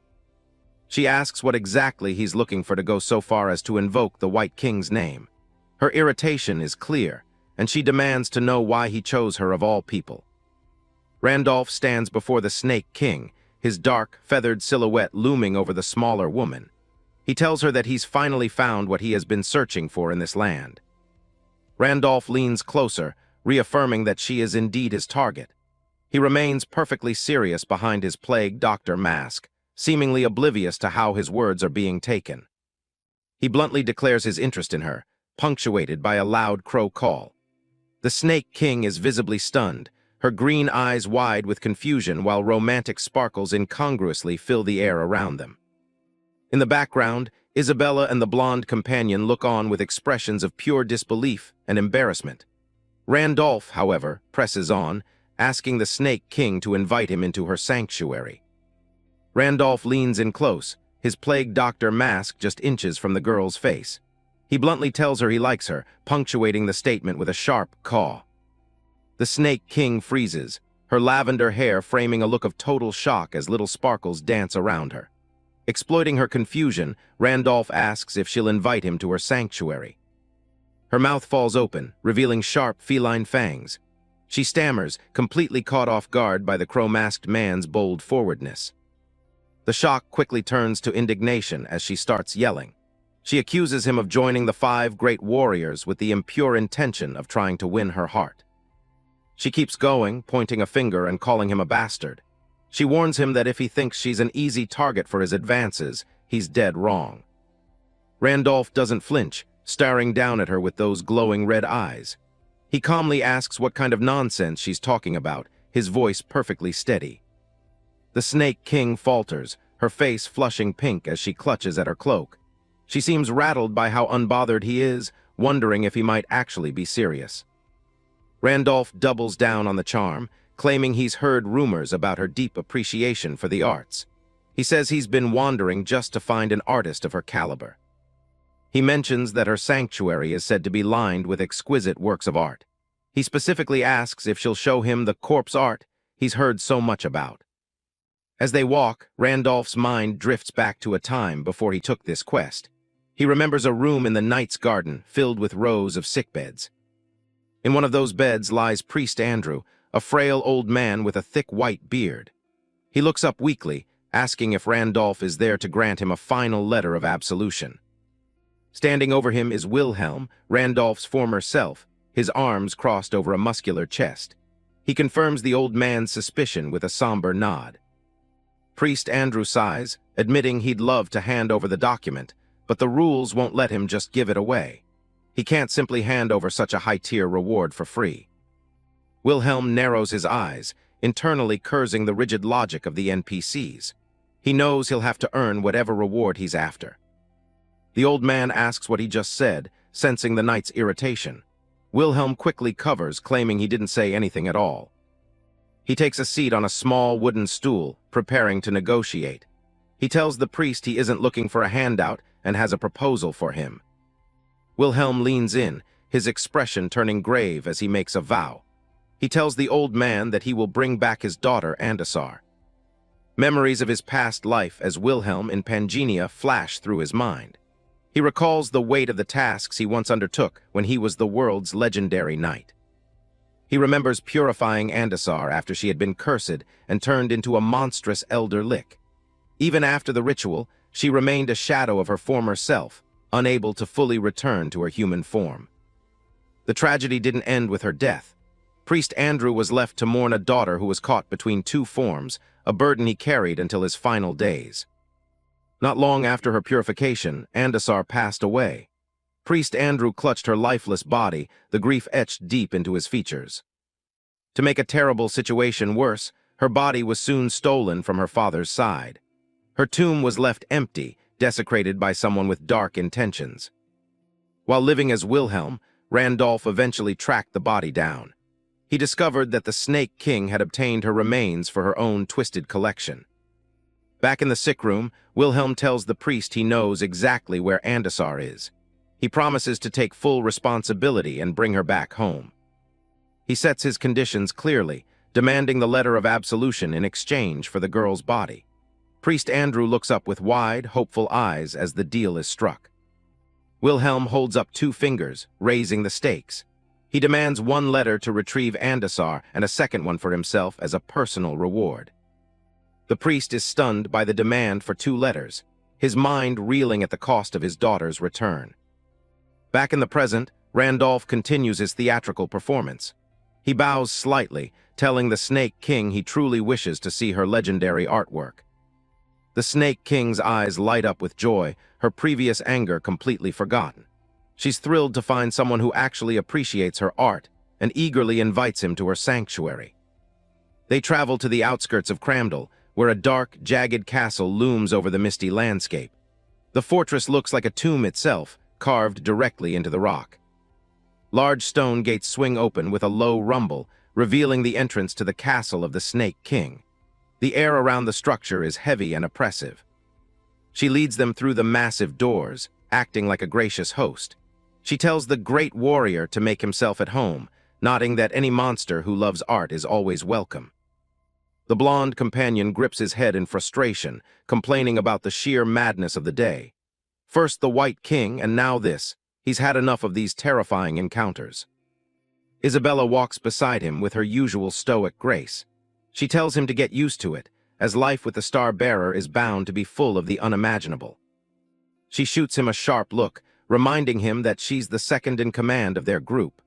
Her red eyes glow with a warning as she establishes the pecking order. She adds that a man named Hudson is third, leaving the blonde companion at the very bottom of the ladder. He can only sweat and wonder who this Hudson guy even is. They follow the Snake King deeper into the dark corridors. The blonde companion whispers to Isabella, mentioning the rumors that this woman once turned an entire city into a field of corpses. The Snake King stops at a thick curtain, her smile bright and welcoming. She seems far too cheerful for someone with such a blood-soaked reputation as she prepares to reveal her gallery. She proudly announces that they've arrived at her sanctuary. The silhouettes of the group stand before a massive, well-lit hall that reeks of death. The first sculpture they see is a grotesque pillar of human arms reaching out in all directions. It's a macabre display of anatomy, stitched together with sickening precision. Further in, they find a statue of 2 figures locked in an eternal, stitched-together embrace. Their pale skin is covered in coarse black thread, holding their mutilated forms together. On the wall hangs a flayed human face, stretched out like a canvas and pinned to a frame. The mouth is locked in a silent, agonizing scream, a grim testament to the Snake King's artistry. The Snake King stands amidst her grotesque collection, her hands clasped as she admits she's proud of these pieces. She's surprisingly humble for someone whose art consists of human remains. She turns her head, a cheerful smile playing on her lips as she asks for their impressions. It's a chilling contrast to the horror filling the room. Behind her, Isabella and the blonde companion stand frozen, their eyes wide with sheer terror. The heavy, dark energy of the sanctuary seems to be pressing down on them. The blonde companion's face is slick with sweat, his jaw clenched as he struggles to process the nightmare before him. He can barely find the words to react to the flayed skin on the walls. Suddenly, the Snake King's expression snaps from pride to pure, unadulterated fury. She whips around, calling the blonde companion a bastard for his visible disgust. A violent red aura erupts from her, filling the room with a suffocating, murderous intent. She demands to know if he intends to insult her precious art. Terrified, the blonde companion screams out an apology, his eyes practically bulging out of his head. He desperately tries to remind her that disturbances are forbidden in the city. The Snake King looms over him, her face hidden in shadow while her green eyes glow with a lethal light. She coldly tells him that as a great warrior, she can kill him without any consequences. Just as things reach a breaking point, Randolph speaks up, his voice cutting through the tension. He claps his hands and loudly proclaims that her work is that of a true master. The Snake King's aura falters as she looks toward him, her green eyes wide with genuine surprise. She wasn't expecting such high praise in the middle of her murderous rage. Randolph continues his performance, bowing slightly as he speaks about the overwhelming emotional resonance he felt from the pieces. He makes sure to include his signature caw for effect. He suggests she ignore the ignorant fool behind him and asks if she'll give him a personal tour instead. The blonde companion can only watch in disbelief from the background. The Snake King's anger vanishes instantly, replaced by a giddy, blushing excitement. She's so thrilled by the flattery that her entire demeanor shifts back to that of a happy girl.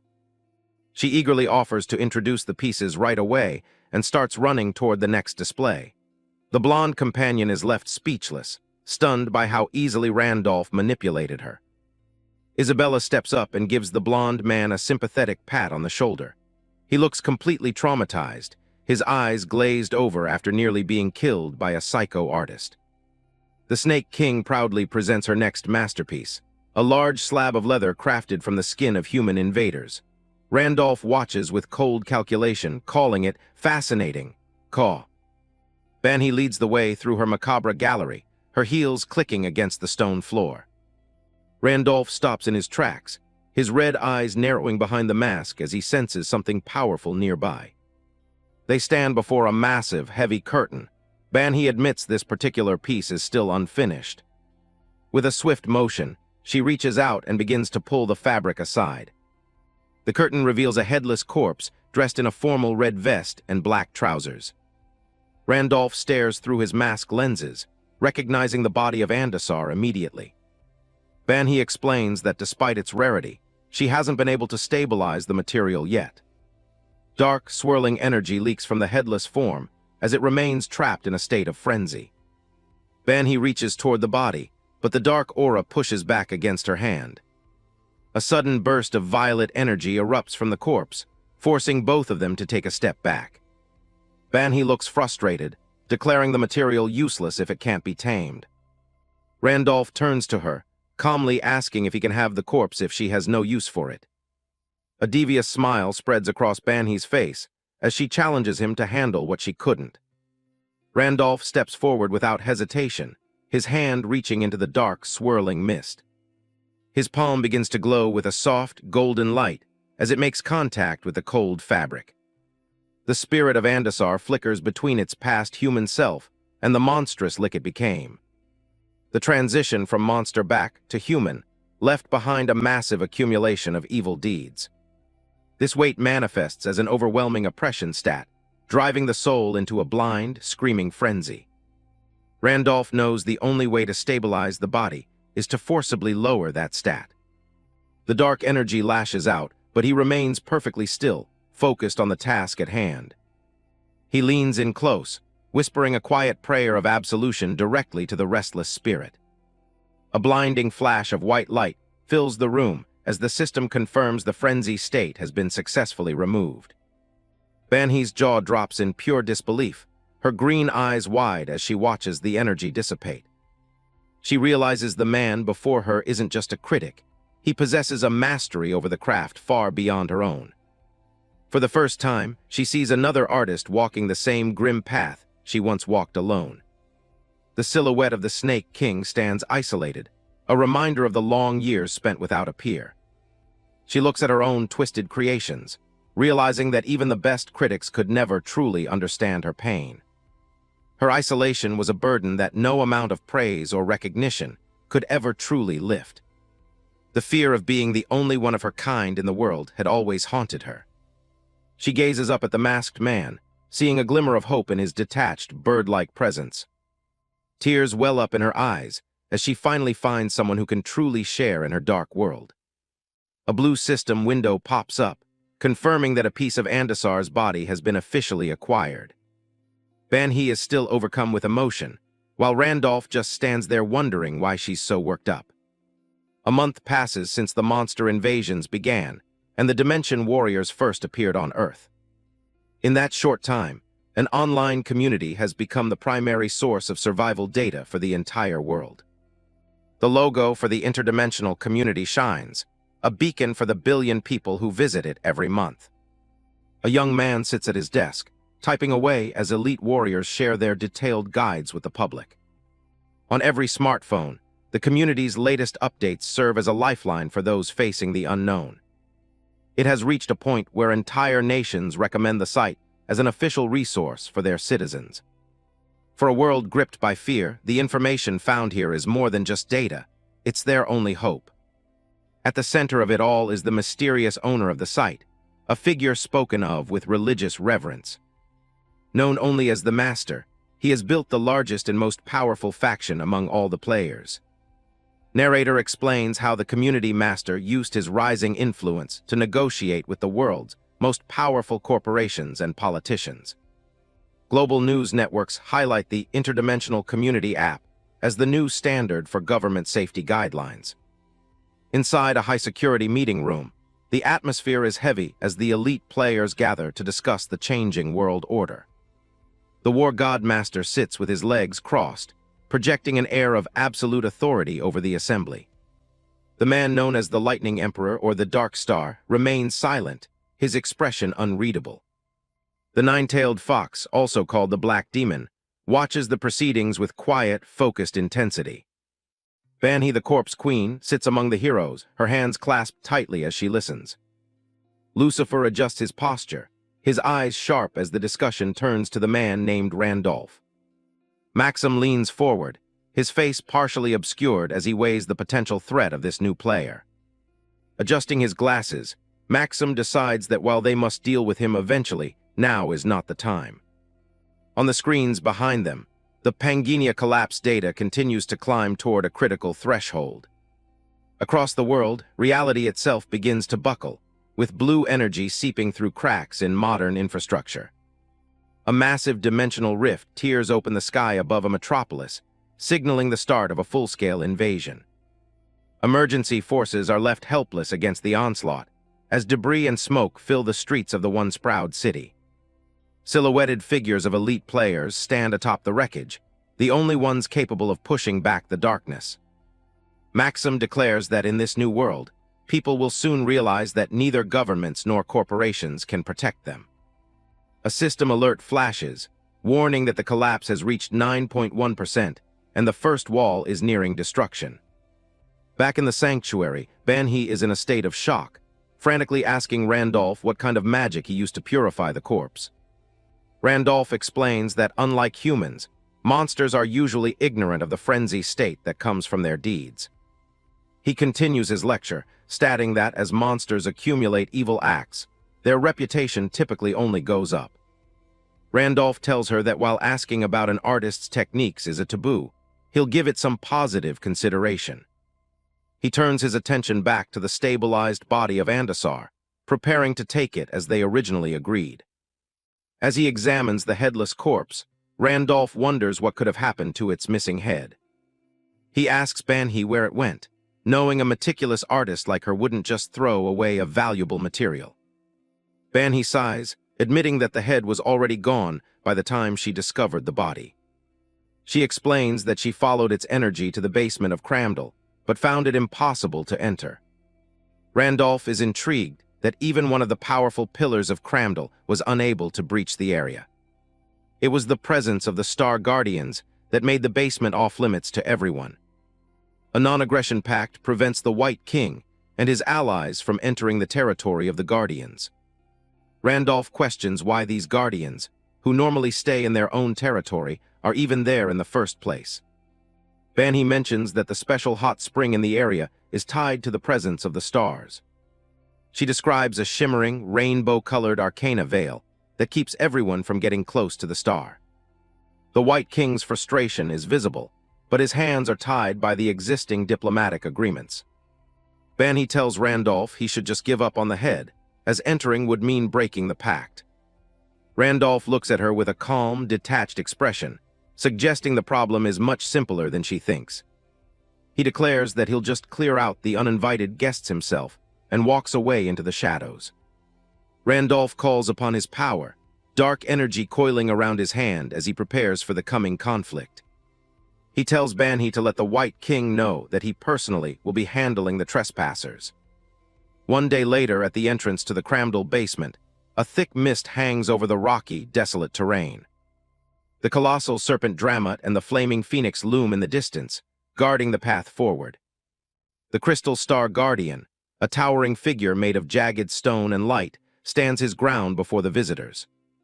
Standing atop Dramut's massive head, Randolph is accompanied by Isabella and their blonde companion as they prepare to face the Guardian. The crystal Star Guardian looms over Dramut, demanding to know if the serpent can truly stand by the bold claim he just made. Standing atop Dramut's head, Randolph looks on as the Guardian warns of a fitting price to be paid if his words prove to be lies. Backtrack to a few hours ago, where the humid air of the hot spring at the center of Cramdal fills the room. Dramut, in his smaller serpent form, looks up at Randolph in human form, marveling at an ability that allows a human to perfectly transform into a monster. Holding a glowing red, evolved corpse raven core, Randolph explains that he gathered information from the administrators about the local Guardians. Randolph shifts the conversation to the Guardians' true purpose, asking if their gathering is related to the legendary 33rd star. Dramut is caught off guard, confirming that while 32 stars were born from the fragments of the goddess Li, this new one is an anomaly. Images of the past show the celestial beings, with the serpent explaining that this specific star is believed to originate from the goddess Pina. The serpent continues, noting that since the 33rd star appeared out of nowhere, the Guardians have been taking turns maintaining a constant watch over it. Randolph's gaze remains steady as Dramut speaks of Pina, the younger of the twin goddesses whose essence supposedly forms this star. Ancient maps illustrate the formation of the world, where the surviving lands were floated into the sky by goddess Pina's power. The diagram shows the division between the surface world and the demon world, with the abyss having eroded the original ground of the continent. Hearing the history, Randolph asks if Pina's transformation into a star is a definitive sign of her death. Dramut admits that the Guardians gathered to find that answer, but they are blocked by a powerful, unique-grade arcana veil. From high above the hot spring, Randolph makes a stunning offer. He can destroy the arcana and clear the path for the Guardians. Dramut erupts into mocking laughter, declaring that arcana is the ultimate truth of the world and cannot be destroyed by a mere mortal. Randolph remains unfazed by the serpent's skepticism, standing with his arms crossed and a confident, silent expression. Seeing the man's absolute composure, Dramut stops laughing and asks with newfound seriousness if Randolph truly possesses such power. Back in the present, Dramut vouches for Randolph to the Crystal Star Guardian, stating that the man is not one to make empty threats. The Crystal Star Guardian remains wary, questioning why a powerful human like Raven would even bother helping the Guardians of Cramdal. Randolph replies simply that there is something he needs to find within, and clearing them out quickly is a win-win for everyone involved. The Crystal Star Guardian's core eye pulses with golden light as he accepts the explanation, though a lingering doubt remains. The Guardian then looks toward the horizon, asking why the rest of the uninvited guests have followed Raven to this sacred site. Banhee and her companions stand further back, while the White King sits cross-legged on the ground, his massive form exuding power. The White King assures the Guardian that they won't interfere, claiming they merely wish to witness the spectacle about to unfold. A predatory glint shines in the White King's eye, as he admits his deep interest in seeing how their new pillar handles such a formidable task. The Crystal Star Guardian scoffs at the tiger's interest, muttering a name for his old rival as he turns back to the barrier. Randolph prepares to move, the dark atmosphere of the basement swirling with the weight of the coming confrontation. Spreading his massive black feathered wings, Randolph ascends toward the shimmering barrier as Isabella watches with sharp interest. He ignores the bickering of the powerful entities below, focused only on finishing the job quickly so he can claim what he came for. Randolph reaches out, his palm making contact with the translucent, rainbow-hued surface of the massive energy wall. Floating in the center of the cavern, Randolph feels the immense pressure of the veil, confirming that it is indeed a pure arcana. A cold smile touches Randolph's lips behind his mask, knowing that no matter the grade, no arcana can withstand his unique power. Blue system windows flicker into existence, announcing the activation of his special, Eternal Randolph ability to dismantle the barrier. A warning follows. Destroying the first wall will trigger a hidden main quest, leaving Randolph to wonder what secrets he is about to uncover. Despite the potential risks, Randolph doesn't hesitate, pushing his hand deeper into the glowing energy of the veil. He commits to the action, the sound of breaking glass echoing through the cavern as the first cracks form under his touch. Spiderweb patterns of light spread rapidly across the rainbow barrier, the structure of the arcana beginning to fail. The White King watches with wide eyes, while the Crystal Star Guardian is stunned into silence by the impossible feat taking place. With a final surge of power, the barrier shatters into a million sparkling shards, and Randolph flies through the wreckage into the unknown. A system notification confirms the destruction of the first wall, clearing the path to the inner sanctuary of the stars. Through the fading light of the shattered arcana, Randolph sees a brilliant celestial body, the mysterious 33rd star he was seeking. Having successfully reached the star, Randolph peers into the brilliant light, his mind already turning to the mysterious main quest that destruction of the wall has triggered. Randolph's gaze narrows behind his mask, the intensity of the star's glow reflecting in his single visible eye as he prepares for whatever challenge lies ahead. From the depths of the shadowy rift, a dark knight clad in jagged armor emerges atop a massive black steed, its eyes burning with a faint, ghostly light.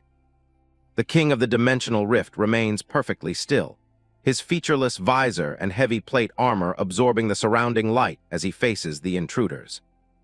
Glowing blue system windows appear, warning that the destruction of the first wall has caused Panginia's collapse rate to surge rapidly toward 10%.